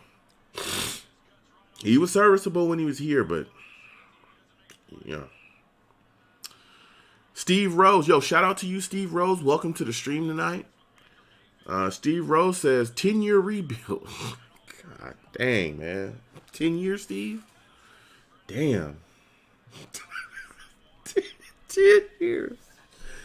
Oh, my God. Most teams figured out 1, 2, 3 years. I've seen a team turn around in 2 years. We've seen that in the NFL where we were like, oh, yeah, this team is not going to be good. And they turn around in 2 years. 3 years. We gonna take 10 years. Oh my God, this team is terrible. B. Strickland says the saddest part is that the Jets had solid candidates and they burned them. Just bad service. Yeah. It's crazy what we did to Matt Rule, and that's again not understanding decisions and how decisions affect the team or will affect your franchise. That's one of the problems with the Jets is our decision making. Our decision making is horrific, right? The problem with the coaching search was Mike McCagnon didn't do a very good job. Surprise, surprise. Surprise, surprise. Mike McCagnon didn't do a good job. What? Yes, Mike McCagnon did a terrible job in the coaching search. A big part of his agenda in that coaching search was trying to find a way to keep his job, right? So that's the main reason why Adam Gase got hired. Gase got hired because Max signed off on it, along, with Peyton Manning and all these guys, convincing Chris Johnson that it was a good deal. Like, yeah, we got him. The thing is that Matt Rule got pushed out because he didn't want he didn't want the Jets selecting his staff for him, which is common sense. No, damn near no, first year head coach, at least in the NFL, wants their staff chosen for them. No, they want to come in and pick their own guys they trust, guys they like working with, guys they have chemistry with. So he, for all intents and purposes, was going to be the guy. And then when they pulled that, he said, "Oh, I'm out of here." Then you have Mike McCarthy that literally was coming out publicly saying this, but this running game is something else for the Browns. They keep going to it. They're not going to stop. I respect it. That's Hunt this time with a big run down to damn near almost the goal line. Then you had McCarthy on the hook. Guy literally was running around saying, "Hey, I want to coach this team. This is the team I want to coach. I want to coach the Jets. I like Sam Darnold." You know what we told him? "Nah, player, I'm good." What? Tell you what, man. It's insane. It's insane. The things that we've done is insane. And out of the scrum, out of all the coaches that we were Munkin, all these guys that was out there, Eric B was out there. I remember Eric Bieniemy was looking for a job. We didn't hire him. We choose Adam Gase, a guy that we watched fail in the division. We hired him, I think it was like a week, maybe 2 weeks after he got fired from the Dolphins. It's insane, bro. It's insane. It's insane, bro. I don't understand it. I don't get it myself. Damn. Browns running game. That's touchdown. Kareem Hunt. I'm going back to the chat, bro. I want to talk to y'all. B. Strickland says, "New Jet coach, Bob the Builder." Oh, God. Nelson Luna says, "I don't like how Prez left us, but what elite player wants to play for this clown organization?" I hear you. I didn't like what Jamal Adams was doing at all. I think it was more than just about money with him. I think he wanted to go because he just felt like, they're not winners right now, and I want to win right now. And that was his thing. You know what I'm saying? But it is what it is, man. We're going to have a long, hard road until we hire somebody with respectability that can demand respect and demand accountability from players. We going to keep running in the same damn circle, excuse me. Like hamsters in a wheel. We're just going to keep running the same circle. Until we get somebody that demands respect from players, we're going to be in the same spot in the same place every time. Steve Rose says the difference with other successful teams is that they don't have the Johnsons running them. That's a fact. That's a fact, Steve. You spitting facts tonight. Dagger says Rex Ryan? Honestly, I love Rex. I loved Rex when he was here. I understand. I was one of the last guys to get off of the Rex Ryan train. I understood there was I didn't think he got a fair shake at the end because John Idzik really set that team up for failure. But when it was time for him to go, listen, it was time for him to go, right? Here's the deal. Bringing Rex back, I don't know if that'll work, man. I don't know if that'll work. I do like him as a defensive coordinator. I think he's a good guy, but you gotta get him an offensive guy. Mr. Magic says, "Good night, Jen. See you tomorrow." Salute to you, Mr. Magic. Thank you for joining the stream, man. Good night, man. I hope to see you tomorrow. You know what I'm saying? When our stream, again, it's going to be 7 p.m. Eastern. You know what I'm saying? You're a good dude, man. Thank you for coming in and thank you for chatting with us, bruh. Yeah, it's tough, Dagger. Jet Black says, "All we need is a good coach and we'll see the light at the end of the tunnel." Yeah, a good coach, a good guy with a good plan. That's, but again, we talking about players not want to come here. We could get stiffed by some coaches too. There's coaches, that we were interested in before. General manager, um, you know, candidates that we were interested in. I was like, nah, I'm good, player. I'm good. I don't want to have nothing to do with the Jets. I'm good. I'm good, player. Don't bring up Reckless Ryan. Oh my lord. B Strickland says, don't bring up Reckless Ryan. Oh my goodness. Dagger says, dude, imagine if the Jets went 15-1. You could imagine it. I don't think it's happening. Steve Rose says, Douglas should have traded Adams prior to the draft. Why not get Darnold the maximum weapons now in his third year to evaluate him? Or maybe Douglas plans to get a new QB. I literally was saying that. So when I started talking about getting rid of Jamal Adams, probably about 6 months before the draft, people shelled me for just even talking about getting rid of Jamal Adams. But that was the main reason why. I looked at him and I said, this is a guy that we can flip for draft capital, and we can immediately better our football team around Sam Darnold, because guess what? The big question on our team is, who is Sam? And we need to figure it out now. We need to figure out, I used this scale. I said, is he closer to being Ryan Leaf, or is he closer to being Peyton Manning? I need to know right now. I do. I need to know who he is today. I need to know if Sam Darnold is the guy that we all think he could be. I need to know it. Have I seen the flashes? Excuse me. Yeah, we saw flashes, but let's get him some real talent and see, can this boy sling the ball on this level? And when you don't trade Jamal Adams before that draft, and when you allow that draft to come and the wide receiver talent there to, go as it went, and you only get one wide receiver, I don't know, man. And even if Sam is not his QB, how do you excuse not setting the team up for success, not giving the team the weapons that it needs? You can't excuse that either. Dagger says, how long have you been a Jets fan? That's a great question, Dagger, and I want to thank you for asking it. I've been a Jets fan since my teens. Whenever the Monday Night Miracle was, that was the first Jets game I watched, or first football game, honestly, I watched in its entirety. I was not a Jets fan, or I was not a football fan really at all. I grew up playing basketball, so where I live, you're either a basketball guy or you're a football guy. Like, you can't do both, right? That's just how it worked when I was growing up. And, so if you're a basketball guy like myself, you mainly just watch basketball. I grew up a Lakers fan, so I love the Lakers. And I remember one night, I don't know why, I just tuned in, Monday Night Football, and it was Jets-Dolphins, and I'm watching the Jets and the Dolphins game. And I'm just watching the Jets get their asses kicked. And I'm like, what is going on? Why can't this team get it together, right? And I'm like, this is why I hate football. It just sucks. Like, they're just non-competitive and so on and so forth, right? So the Jets picked up the tempo, and were able to come all the way back and win the game. I watched the entire game, and I was so impressed by that I said, you know what? I'm going to check this team out. Let me see what's going on here. I kept watching, and I just fell in love with the Jets. I fell in love with football through the Jets. I really did. And I love the team. And I love football. I love football now. I loved football. Of course, I grew to really love football, but love the team. And this was when I was a young kid in my early teens.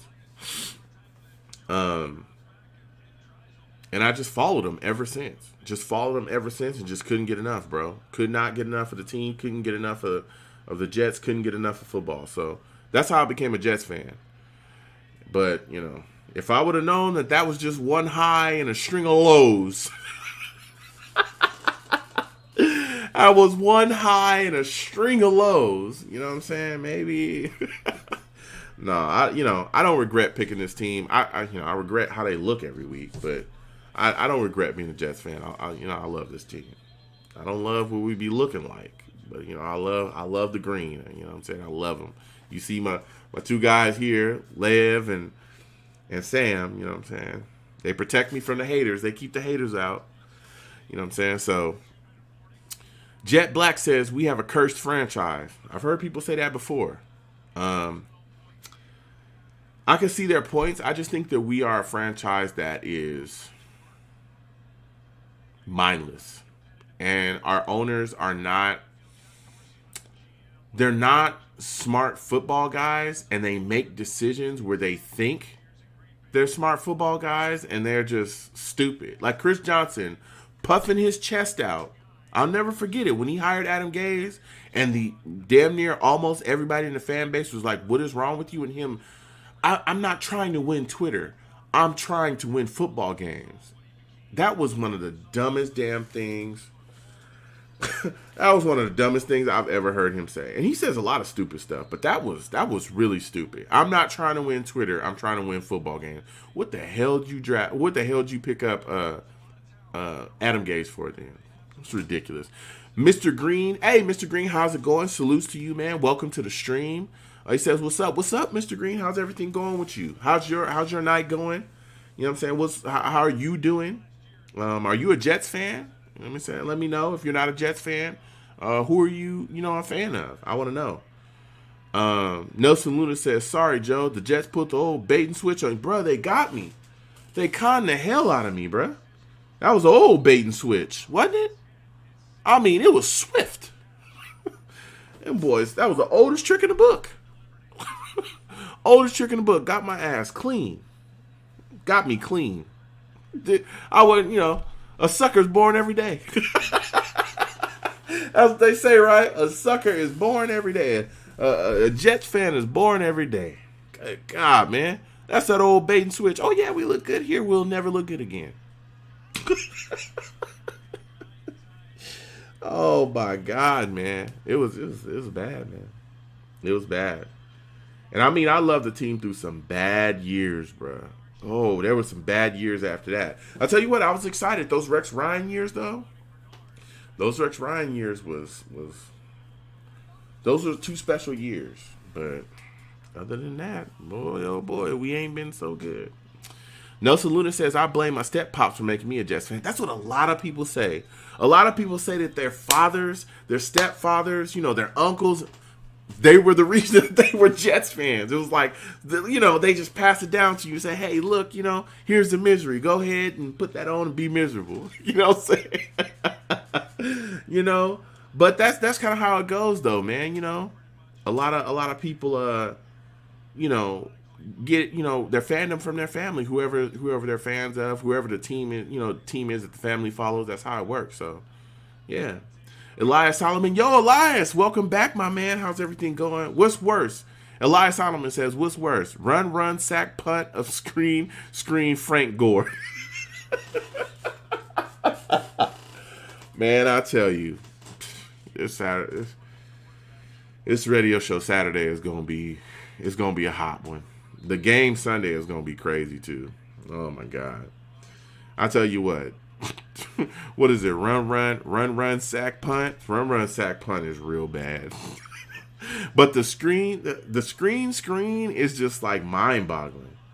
Because it's like, what are you doing? Everyone knows it's coming and you keep doing this stupid stuff. I'm going to stay with the chat.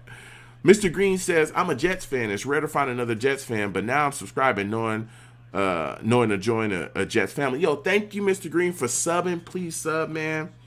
Again, let me show you my, if you're in the chat, no matter where you are, hit ! links. That will bring up my link tree. It has all the links to all of my YouTube pages that I have, all the content that I put up. Also has my social medias there as well. Please follow me on all my social medias. I really appreciate it. I love going back and forth with all Jets fans and connecting with everybody and sharing, opinions about the team and just thoughts and everything. So, and if you're on YouTube as well, hey, if you're watching the live stream, please give it a thumbs up, folks. Please give it a thumbs up. I really, really appreciate it. So, thank you for subbing again, Mr. Green. I really, really appreciate that. And I want to thank you again for your kind words. Nelson Luna says the Rex and Parcell teams were awesome. Yeah, they were. Rex came, and the thing about Rex is he came in with a lot of swagger. And I know the East Coast loves that swagger, that bravado. He came in with that and he delivered though, bruh. Like it wasn't like he was just like, yeah, I'm gonna smack everybody around. He was really smacking people. Like he was really smacking people though. Like he would really show up and really smack you though. Like it was crazy. You know what I'm saying? So Jet Black says, I'm glad the Bills are the best team in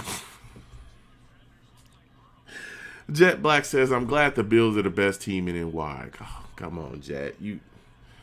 That hurts, bruh. It hurts. It's it's true, but it hurts, bruh. He dropped that one.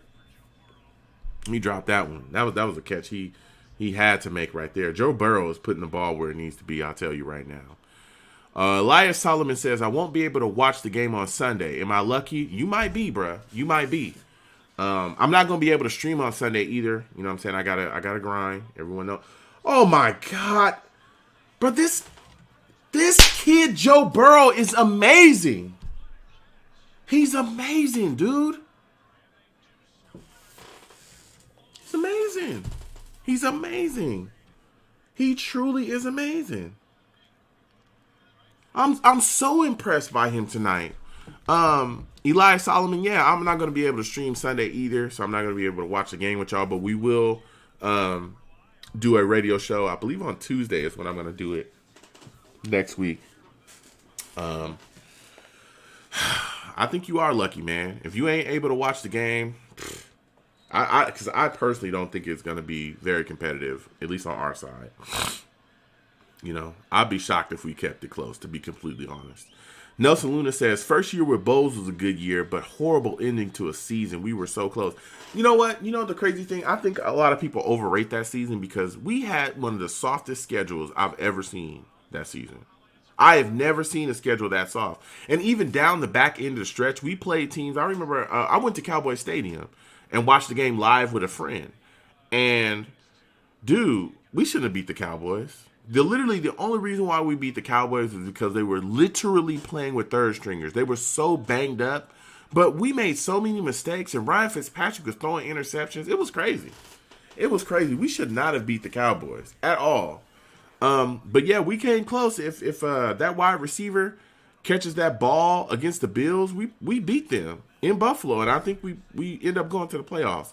And honestly, bro, if we did go to the playoffs, because, again, teams were so banged up. I remember Denver was banged up that year. I think the Steelers were banged up. They were missing their quarterback. Like, we probably could have made a run if we would have got it together. But, bro, Todd Bowles and that team, and it was bad, man.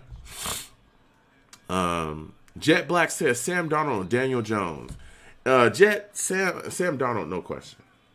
Daniel Jones is talented. I know they got a lot of fluff for drafting him at first, but there's no doubt in my mind. I think Sam Darnold is one of the most talented young QBs in the game, but his coaching and his coaching and his talent that's around him is so bad that it's just, boy, oh boy, it's bad. It's real bad. Like, it's really bad.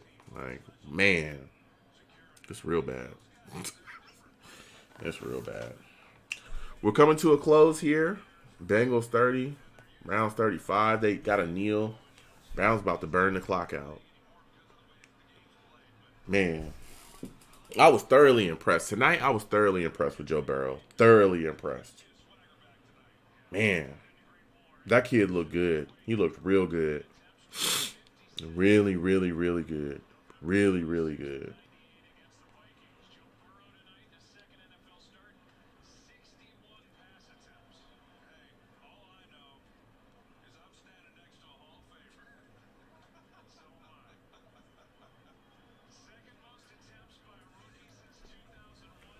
Man.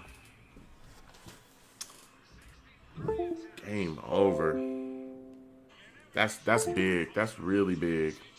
Really big win there by Burrow. Really big win by him, man. Or really big game, excuse me. Not a win, but a game.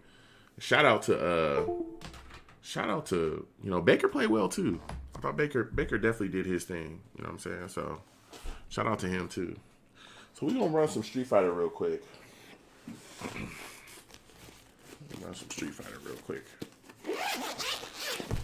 And again, I want to thank y'all for watching, man. I want to thank y'all for watching. We can watch the game together. We got to run some Street Fighter, run some games here. Where is it at? Here it is. No, it's not in there. No, it's not in there. Oh, I know where it is. 1 second, guys. I'll be right back. Hold on.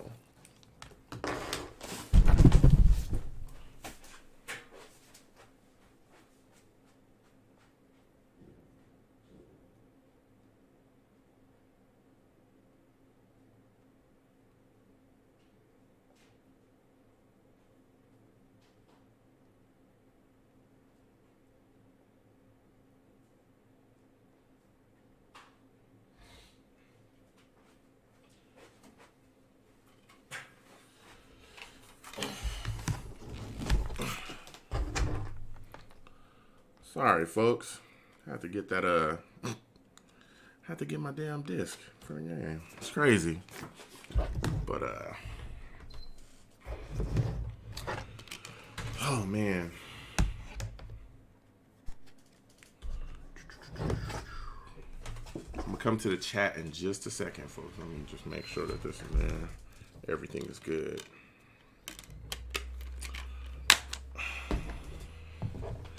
All right, I'm coming back to the chat. Steve Rose says, Rex coached Buffalo in that game. Yeah, Bowles had to win to get to the playoffs. Yeah, that's a fact. That's a big fact. Mr. Green says, I just really hope we can do something this season. Hope we can do something this season. Like my grandfather got me into the Jets and I was young, trying to understand.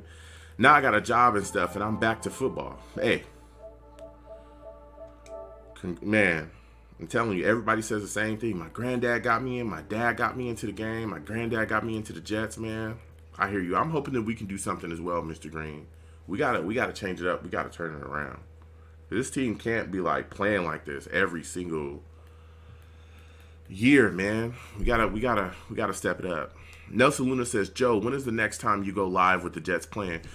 I'm probably not going to be able to go live with the Jets playing until the game after the Niners game. Again, I wish I could,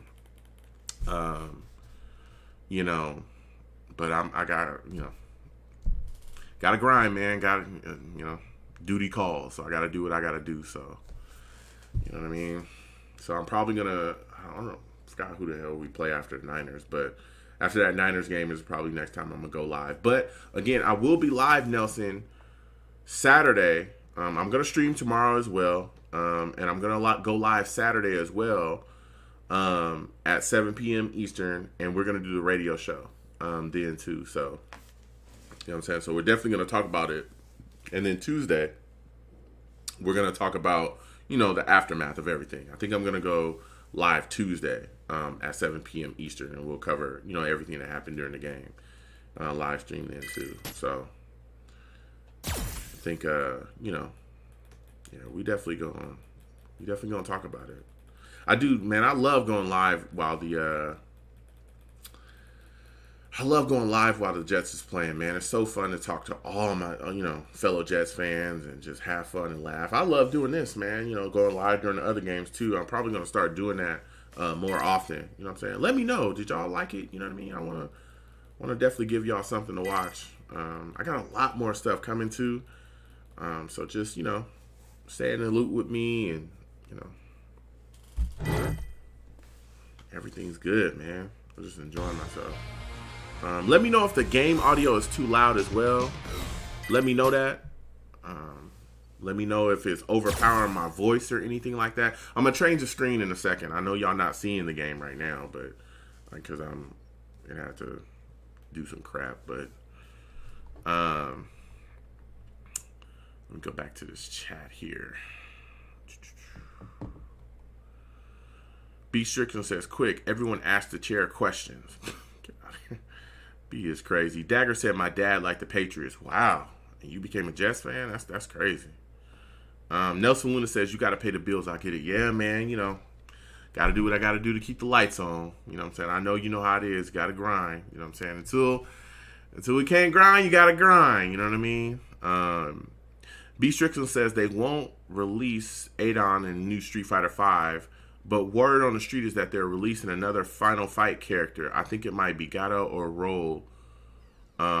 Trash ass. I forgot what the name. There was another character from, I think like Akita is supposed to be coming. All the characters, the last characters in 5, I'm really not interested in.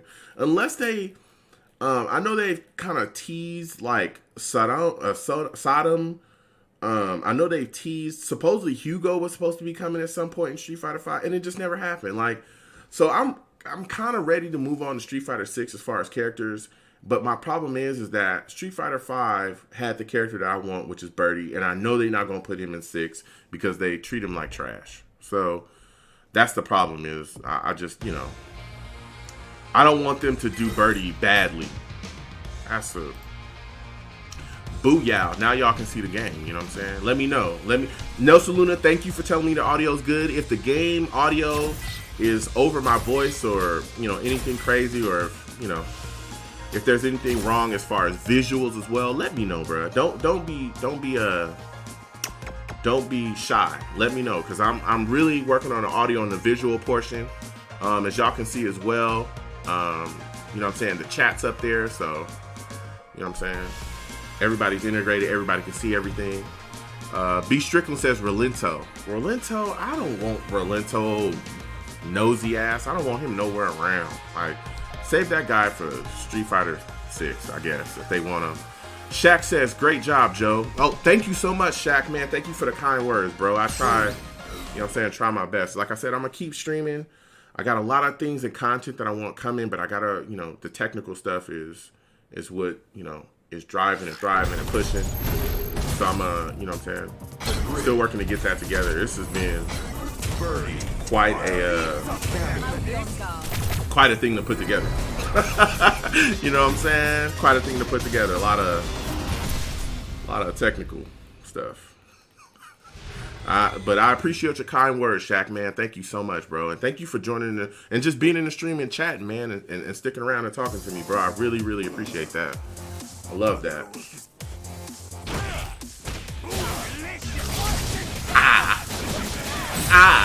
Look at all this damage.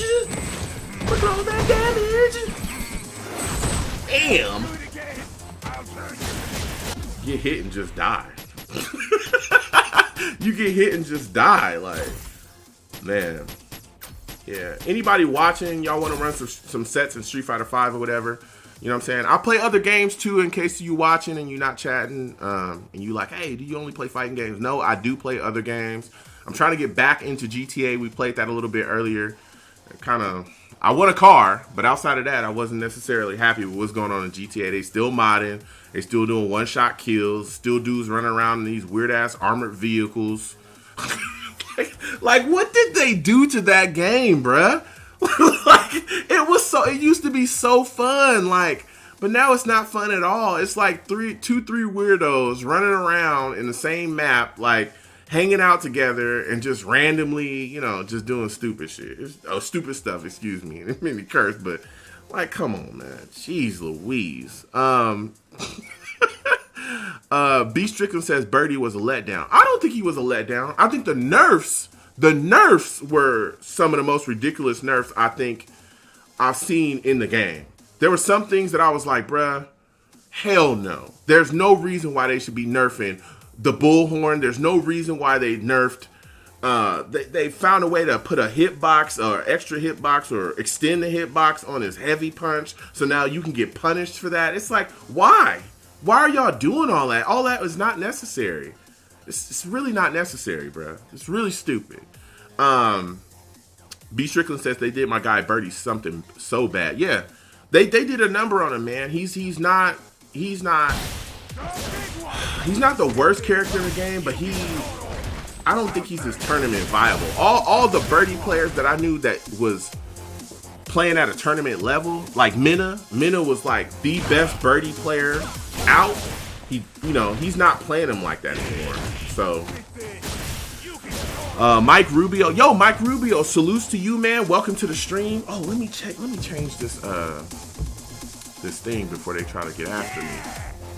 Ooh, goodness.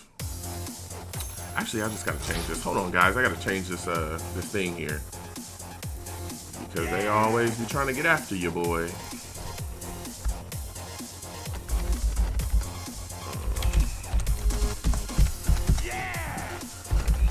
fact, let me just do this. 1 second, guys. I'll get right back to the chat in a second. I gotta change this.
Back to this chat for y'all.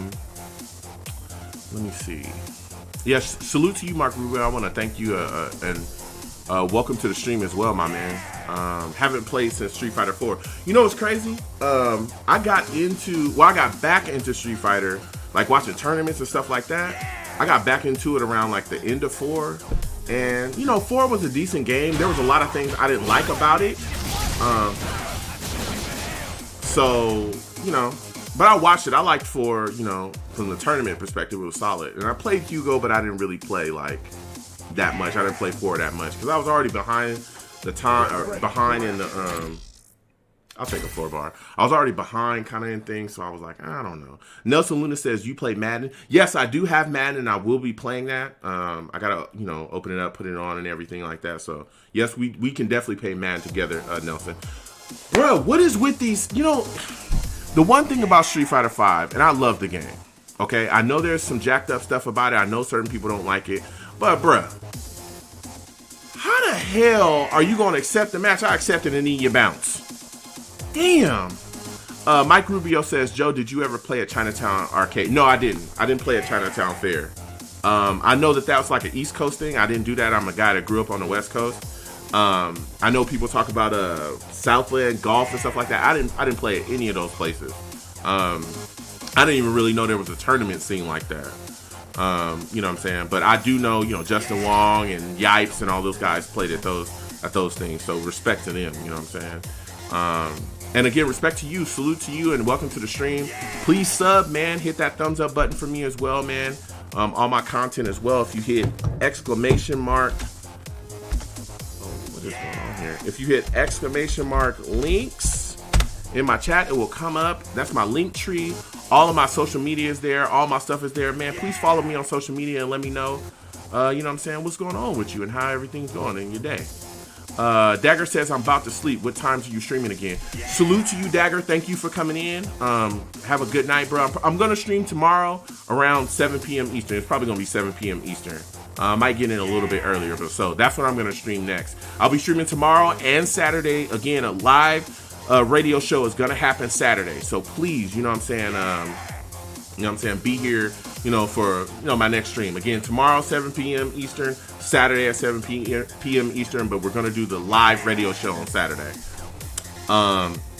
Nelson Luna says, Joe, you're going to be giving a lot of free hugs this year to Jets fans. Bruh, social distancing. Nah, man, yeah, hey, listen, man, I tell people all the time, you see me, you know what I'm saying, at a game, for sure, you know what I'm saying, I'll give you a hug. I know what it's like, bruh. I know what it's like to be a fan of this team. You see what I'm talking about? But, yeah, man, the hugs remain free, bruh. I don't charge for nothing. Hugs remain free. 5 bar. Come on, let's go. B. Strickland says, excuse me. B. Strickland says, I still managed to have a great Dudley amongst all these Street Fighter titles, man. Listen. Dudley was, Smug had a cold-ass Dudley. I'll tell you that right now. Smug had a cold Dudley. Yeah, virtual hugs, Nelson. Nelson said, no. Come on, bruh. Why I gotta play a Guile? Nelson Luna says virtual hugs then. Yeah, absolutely. The hugs, virtual, free all day. You know what I'm saying? Using their main character. B. Strickland says, I really want to try Falk. Look, she's a good character. She's a good character. And she's a tough matchup for Birdie, too. Real tough matchup. Dagger says, okay, good night, my dude. Dagger, salutes to you, man. Good night to you, man. You have a good night, bruh. I hope you get some good sleep.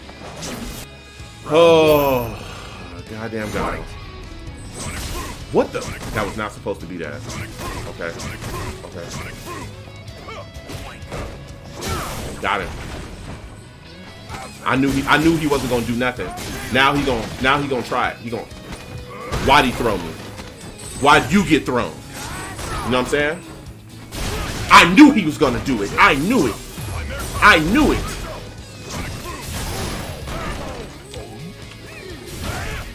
I knew he. Oh my God, bruh. The decisions.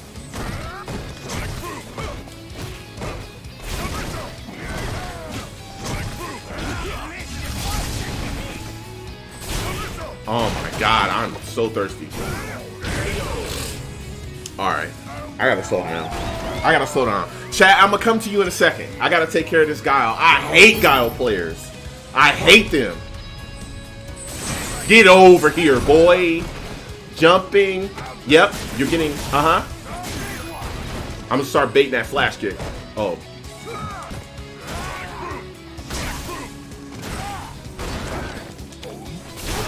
What the? No.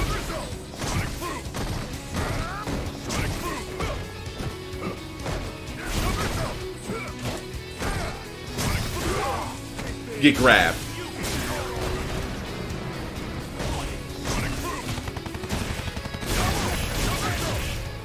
Okay. I'm good. I'm okay.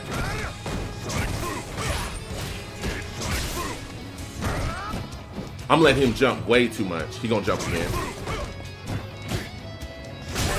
Good trade. I let him jump way too much at the end. I gotta stop that. This dude is trash. Throw a sonic boom. Oh, I thought he was going. That was a hard read. That was stupid. I shouldn't have did that. I'm getting too thirsty. I hate Guile players.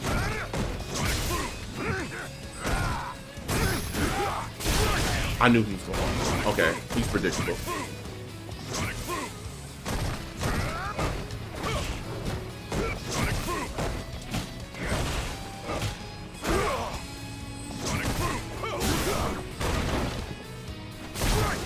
I knew it.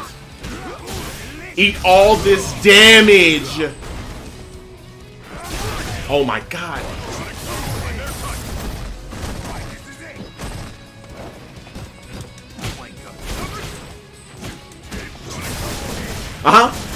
Get him out of here.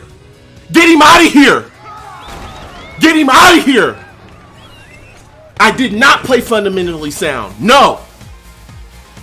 I did what it took. Get your ass out of here. I don't run it back with Guile players. You crazy? And I don't respect them.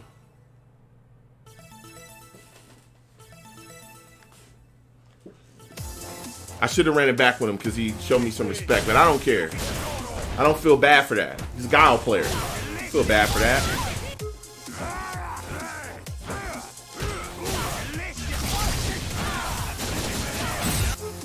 Man. I hate Guile, bruh. I hate that character. I hate that character. I hate that character. I hate playing Guile. And he wasn't even like a good Guile player. He wasn't. But I hate that character, bro. I hate that character. Good Lord, I hate that character. Going back to the chat.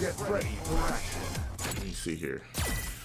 Mike Rubio says, how did you become a Jets fan on the West Coast? I figured you were from Long Beach or Long Island, New Jersey. No, yeah, I'm from Long Beach, California. So I became a Jets fan because I watched the Monday Night Miracle, and that's how I followed the Jets. You know what I'm saying? That's how I followed the Jets from then on out. I watched the Jets win that game, and I just followed them. And I just fell in love with football and fell in love with the team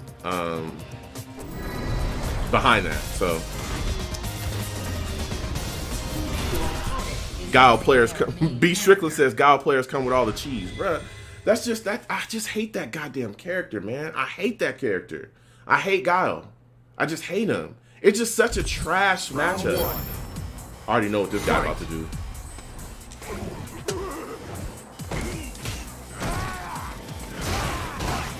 Oh, you one of those.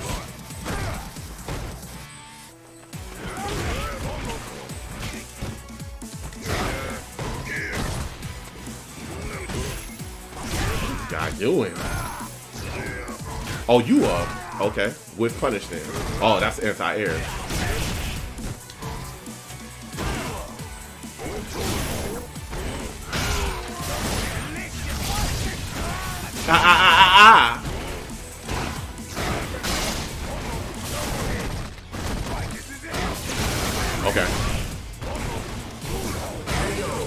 Okay. I gotta play more solid. I'm not playing very solid. I'm not playing solid at all.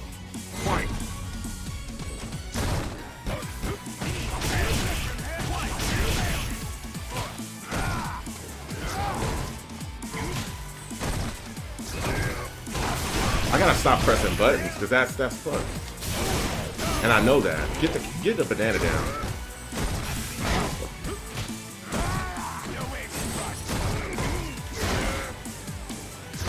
What the?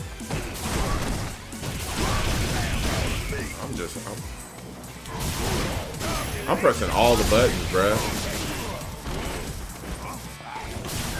Oh my God, he grabbed me out of EX. Get out of here, sir. I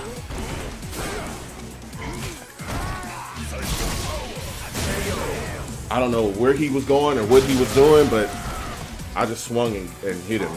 I gotta slow down. This dude is not. Bruh, I pressed the button.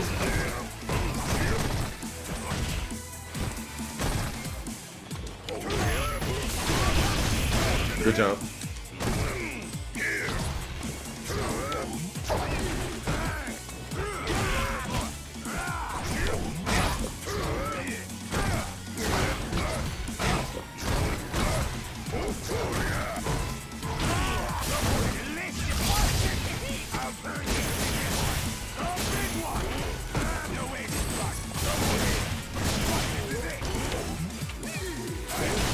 Oh my God.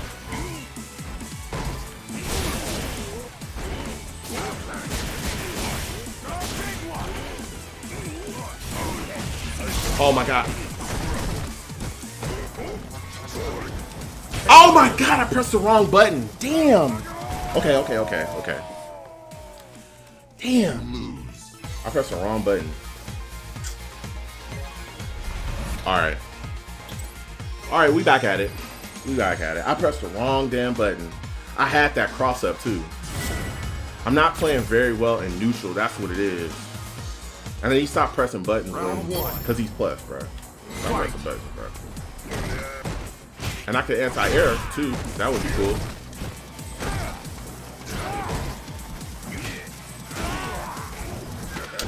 This guy.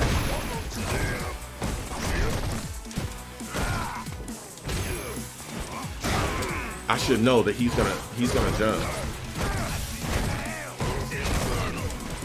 What the hell? How did he backdash out of that?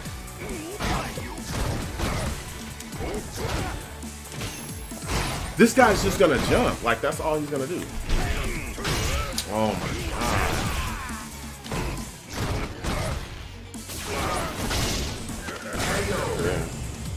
He's just gonna jump. I gotta read that jump. I'm losing to stupid stuff. Round 2. Losing to stupid stuff. Late or early anti-air.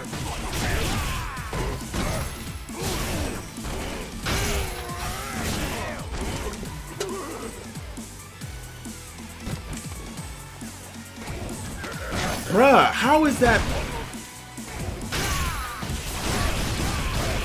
Oh my god. How is that hitting me? That is so crazy.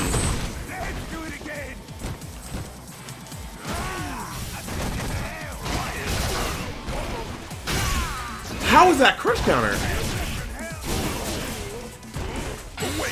No. Away with you. You didn't think I would know that you would do that? Yes. I know that you're panicking. Bruh, I press a button every time he dashes.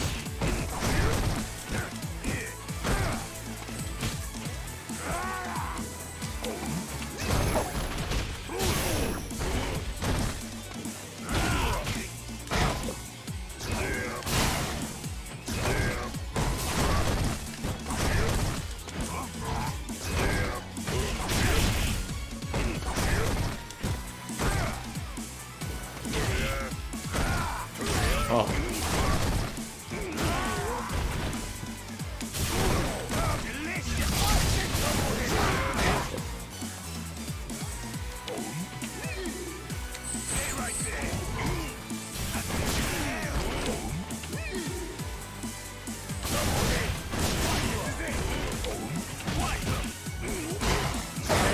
Oh my god! I deserve to lose. I deserve to lose that match. I deserve to lose that match. Because I did not play solidly at all. I didn't play solidly at all. He was not good at all. I just literally a whole bunch of jump ins. Alright. I respect him. He won the game. B Strickland says, much love and respect. I'm out for the night. Peace. Good night, B. Thank you for joining the stream, man. I'm gonna be playing for a little bit longer.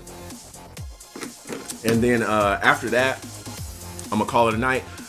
Zulu Brick, yo, shout out to you, Zulu Brick. Thank you for following the stream again. You know what I'm saying? I really, really appreciate it. I'm just trying to play a little, you know, little Street Fighter here. I'll take a 3-bar. Trying to, you know, get the wins. Nelson Luna said, Joe don't play like a jet. Man, I'll be trying to get a W every time. I don't go out here looking uncompetitive. You know what I'm saying? I could have definitely have played better in that last match though. I did play really bad. Another birdie. B Strickland says corner R word is the worst. Yeah, you know. It wasn't even corner. He was just I was eating a lot of jump ins. And I should have anti-aired. I didn't anti-air much that set, and then I was letting him get away with certain things that I shouldn't have. I was pressing buttons when I knew that he was plus. That's why he kept throwing that fierce button. Round 1. What are you gonna do?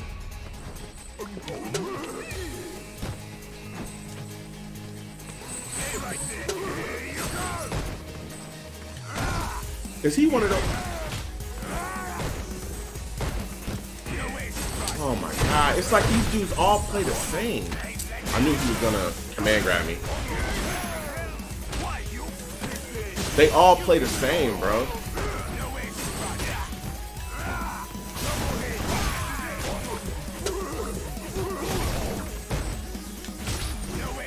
What the hell?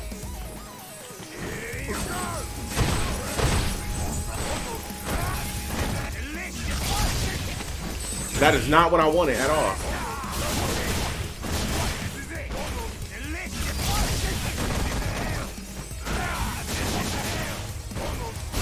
Get out of here with that shit. Get out of here with that nonsense. Round 2. They all play the same.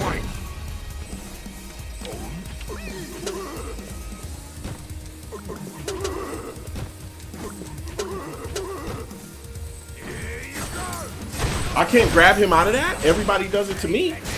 Why can't I? I swear I backdash. I backdash. I'm mashing backdash.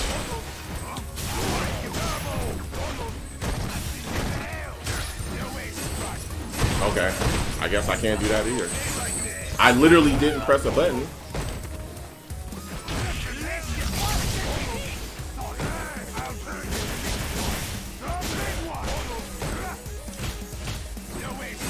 Bruh. He killed me off of some nonsense. That was crazy. Final round. Fight.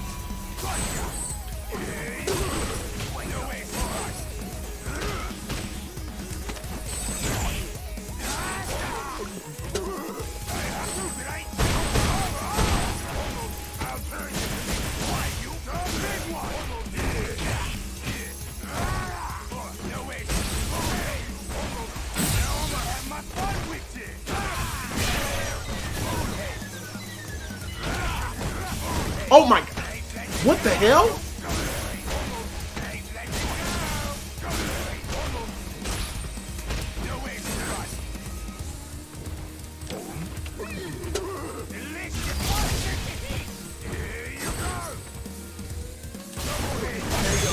Oh, that was not. I'm walking away from this lag. This dude laggy as hell. You win. Jeez Louise. That was terrible.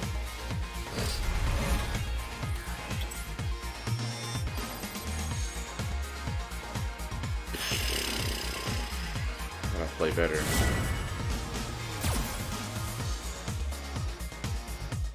Alright, well, you don't want to play me, then I'll move on. Like, I ain't got time for you to just sit out and watch the clock waste. Like, that's what you be trying to do. Again, shout out to everybody that's watching the stream, man. I want to thank y'all. I truly appreciate it. Man, I want to run it back with that bison, man. I don't know how I dropped that. I literally just took that there.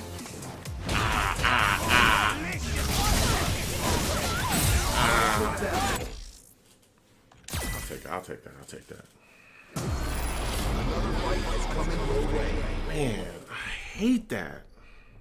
I hate that I lost to that guy. I hate that. I literally hate it. I can't stand it. It bothers me. It wasn't even like he won, you know what I'm saying? Like I don't have no problem with like necessarily losing. It's the way that he won. It's like I didn't anti-air at all. I didn't play very good at all. Ooh, I tell you what, Nash, bruh. Nash is a tough matchup for Birdie. Like a really tough matchup for Birdie. Nash is tough, bro. Especially a 3-bar Nash. Good lord. Round 1. Let's see what he brings to the table. Fight.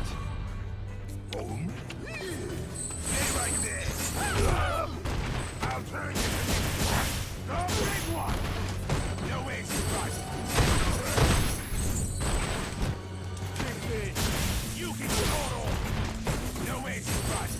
Man.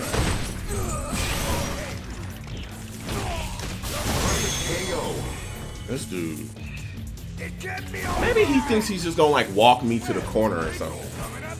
That's probably what he thinks.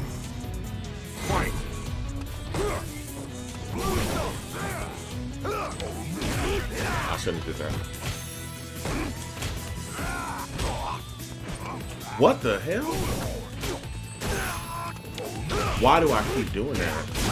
I gotta get out of here.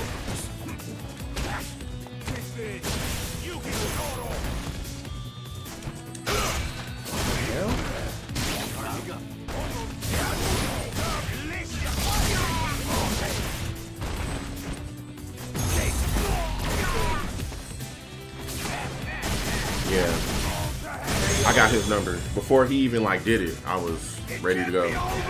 Before he even did anything, I was ready to go. You win. Before he even did anything, I was ready to go, bro. I was ready for that.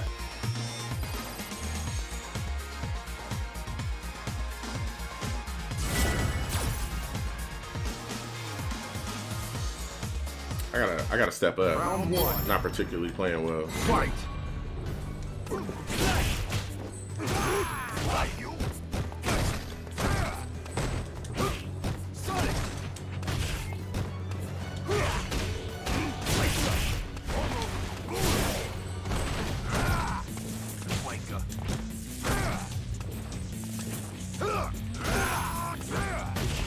Oh my god.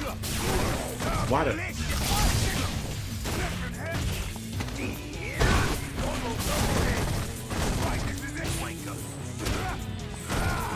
What? Why did that come out? Why did that come out? That is not what I wanted. Round two. Fight.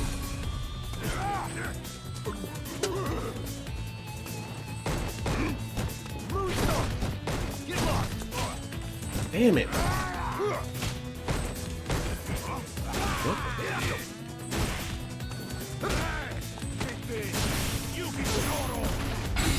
Nope. Nope.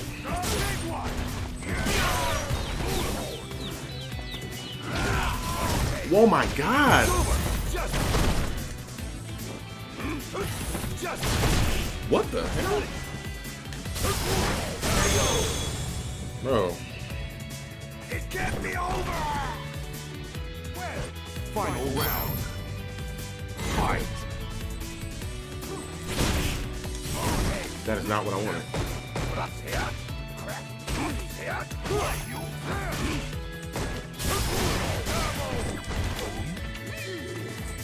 Stay right there.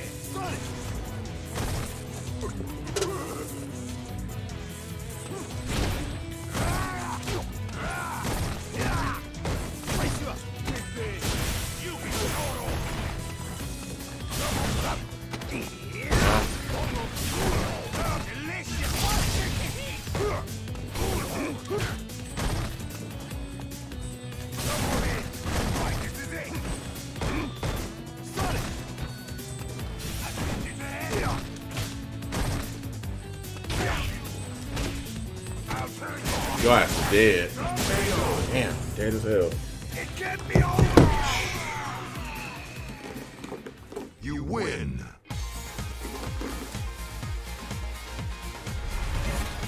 Ugh.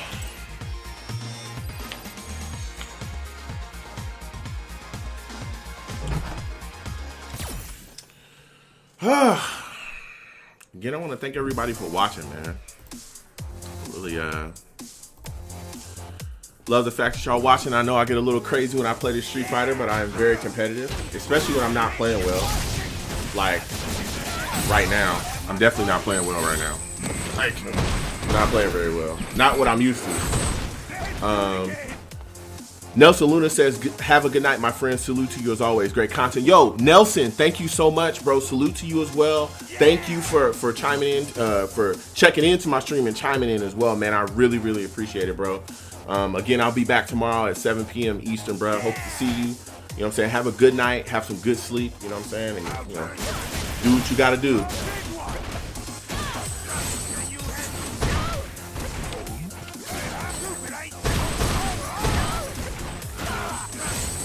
Man, I wish I could play that damn Bison again. I'd body it. Bruh, I played so bad.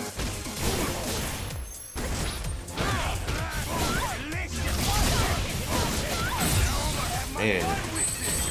Adios. Peace out, Nelson. Adios, my brother. Man. Handle this.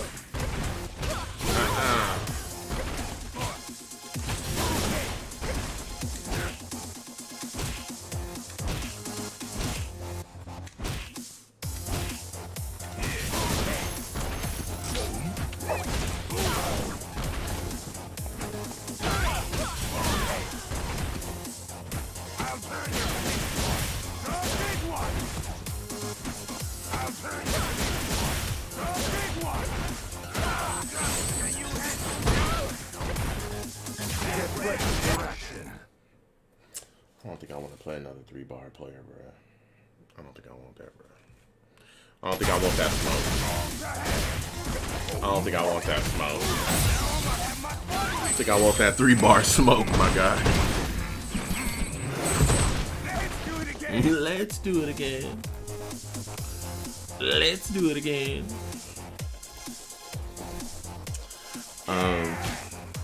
Yeah, so for all of you that are watching, again, I'm playing Street Fighter 5. If anybody wants to run a set, you know what I'm saying, let me know. I'm willing to play anybody and everybody. I am a big birdie player, big birdie supporter.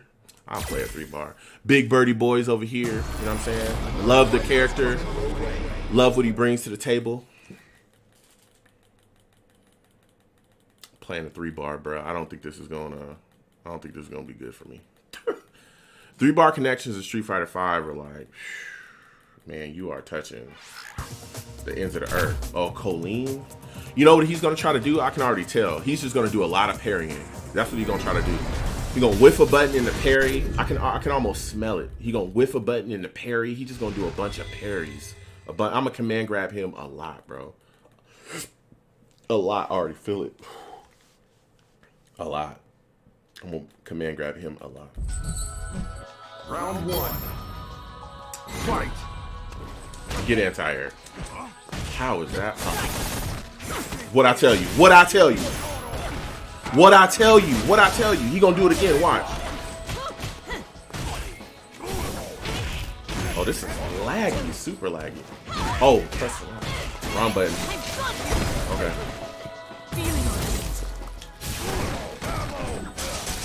I deserve that, son. I deserve this, son. This is super laggy.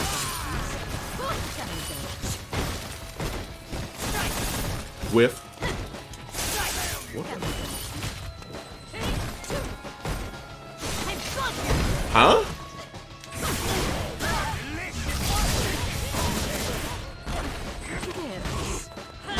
She can grab me out of that? I wasn't even... Okay. Round 2. All right. Oh, she can parry that too.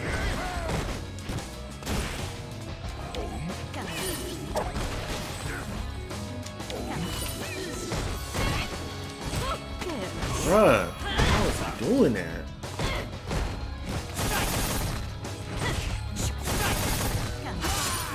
Oh my god.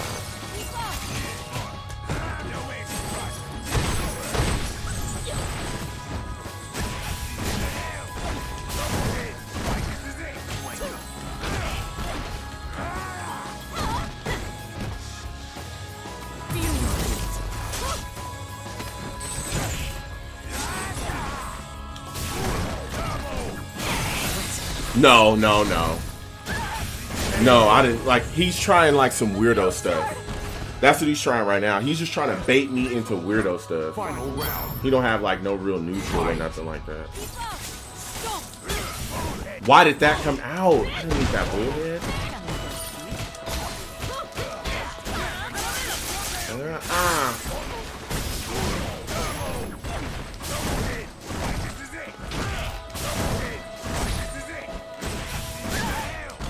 He gonna jump. Why? Why did that come out?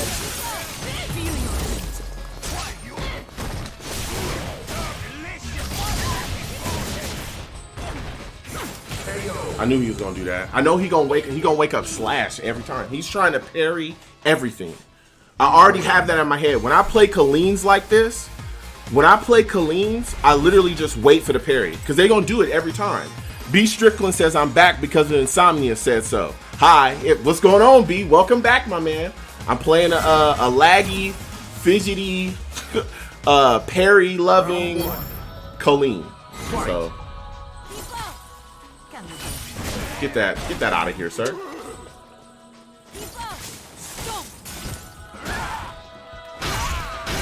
Okay, I'm supposed to be able to armor through that, but okay.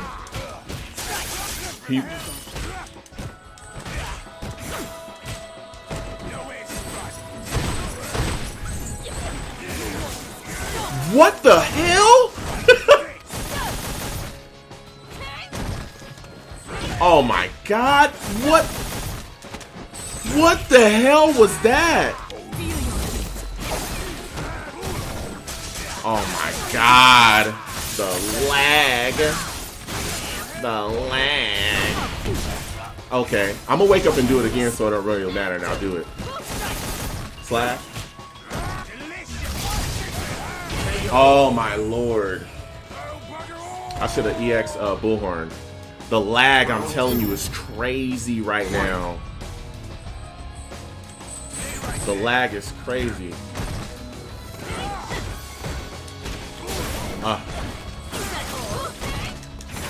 Whoa, he tried to slash after that. God dang, man. Do you have like any kind of...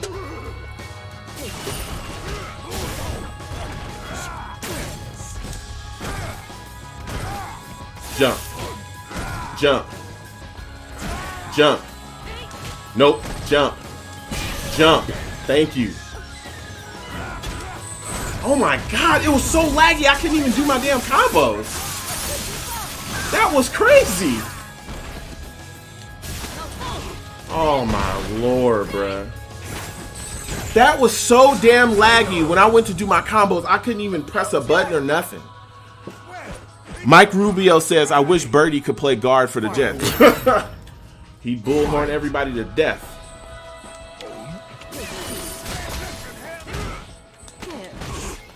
Okay, you're just gonna grab me. Got it.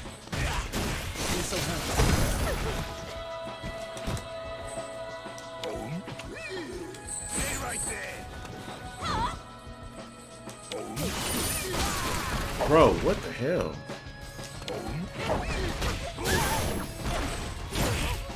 Oh my God.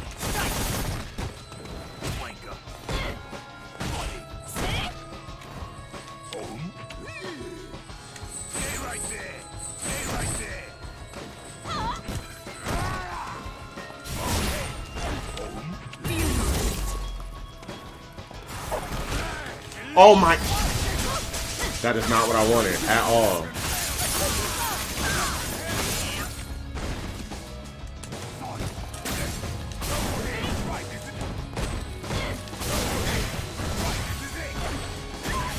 I knew he was gonna jump. I knew he was gonna jump, and I knew he was gonna do that other stupid stuff. That was so laggy, it was unbelievable. You win. I knew he was gonna jump. I knew it, like I felt it. I was like, oh, he's just gonna hold up right there. He's gonna hold up, for sure. For sure, he was gonna hold up. I knew it. It's like a, you know what I'm saying? It came out of the universe. It came down from the universe right into my head, right through my skull, right into my brain, and boom. B. Strickland said, colon cleanser versus Birdie. I don't know, man. Birdie might win that matchup, 10-0. B. Strickland said, damn, the tech lag is rough, bruh. That was crazy. It was so crazy when it got so laggy I couldn't even do my combo. Let me know, y'all, if the game audio is louder than me or anything crazy is going on. I know y'all can see like the lag of the game and stuff like that, but that's not like nothing I can do about that. And again, I want to thank all four of y'all, you know what I'm saying, for joining. If you have not subscribed to my channels, please do. Wherever you're at, please sub to my channel. Please thumbs up the stream as well. I want to thank everyone for watching. Again, my exclamation links in my chat will activate my link tree. And that sends you everywhere. You know, all of my social media, everything that's going on is right there. So B. Strickland says everything is solid. The audio is up just fine. Okay, awesome. Thank you so much. Again, everybody, you know, anything happens, something crazy goes on, you see something, let me know, because I want to make sure that everything is good to go and everything is you know what I'm saying, fixed. Thing works well. Ooh, Sagat. Now this is a matchup where I'm like, Your opponent is a player from North America. ooh, a super gold Sagat. Now this is something special right here. This is something special right here. Yeah.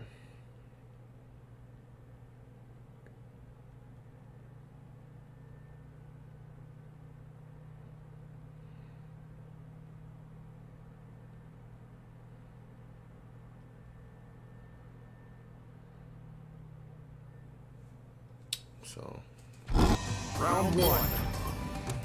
Fight. why did I jump? Whoa. Oh my god. What the hell? Get this can down. Yep. Look, it's a grown man afraid of a can. A grown ass man afraid of a can. Look at you. You thought I was going to do it, didn't you? You thought I was going to do it, huh?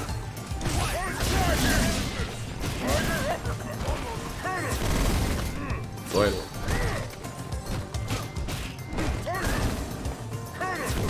Oh my god. He thought I was really gonna do it. He was like, I gotta DP. Round 2. Nope. Wrong answer. I'm letting him jump around too much too. Okay.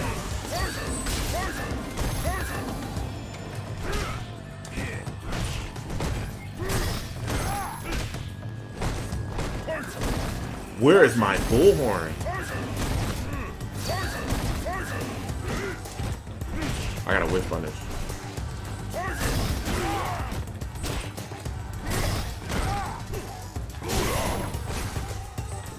Oh, of course he jumps.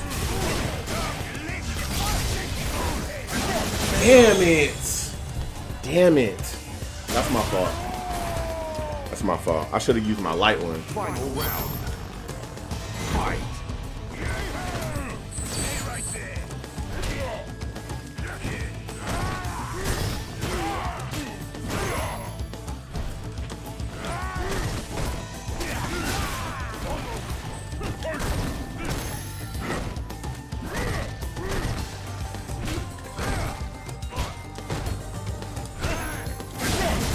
I didn't even. Damn.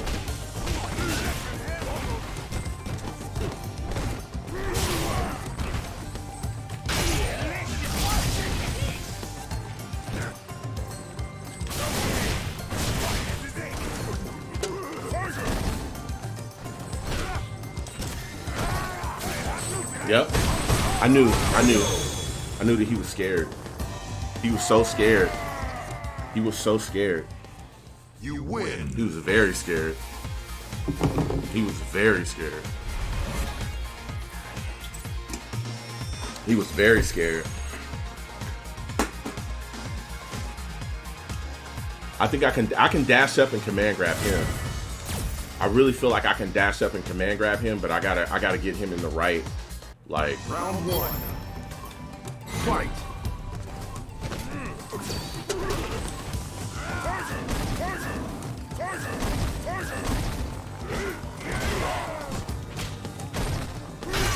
That's not what.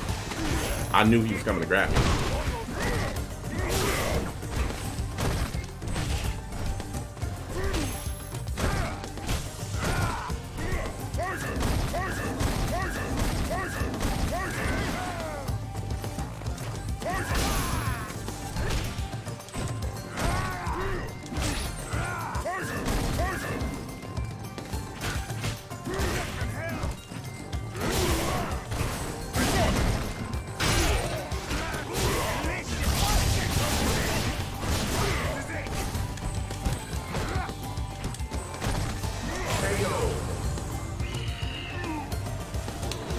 I can pretty much see everything he wants. He's so nervous. He's so scared. Yeah.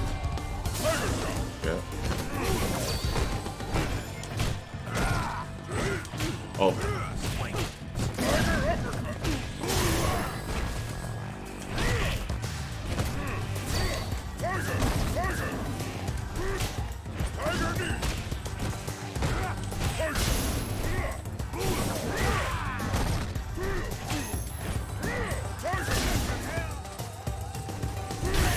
Ah.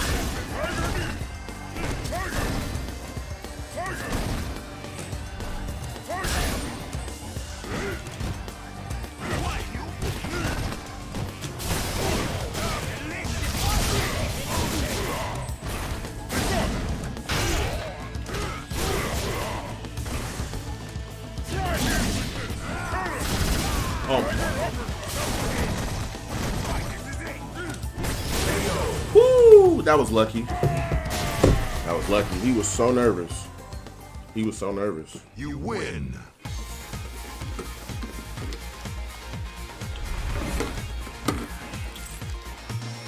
He was so nervous.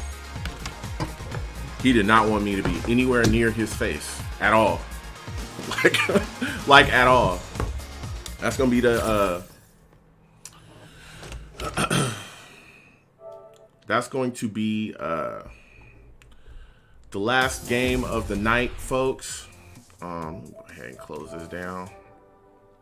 I want to thank you folks for watching the stream, man. Seriously. I want to thank you folks. It's meant the absolute world to me. Again, tomorrow I will be streaming at 7 p.m. Eastern. We're going to definitely, play some more games. I'm thinking NBA 2K. I'm thinking that's what I'm going to play. Maybe some more Street Fighter. I got to get my Street Fighter together. You know what I'm saying? I didn't necessarily, yes, I won more than I lost, but I didn't necessarily like my, my performance. You know what I mean? I didn't necessarily like my performance. Didn't feel like I got dialed in until like maybe the third game, you know what I'm saying? Where I really felt like, okay, I'm playing all right. I could definitely play better. I'm definitely a better player than what I showed today, but that happens sometimes. So I want to thank you folks for watching again, everyone again. Wherever you're at, please like the stream. Please sub to the stream. Really enjoy talking to you folks while I'm streaming. Really enjoy, watching, anything with you guys and just going back and forth with you folks. I really appreciate you folks showing up. So thank you folks. You folks have a good one. Peace out. Mark Rubio, salute to you as well, man. Thank you for joining. Wherever you're at, again, please follow, sub, like the stream. Go to my link tree. All my social media is there. Please go there. Follow me on social media. You know what I'm saying? Follow me on all my other content, my YouTube streams, or my YouTube channels, that I post content on, man. I really, really enjoy it. So you folks have a good one. Thank you again for watching. See you tomorrow at 7 p.m. Eastern, all right?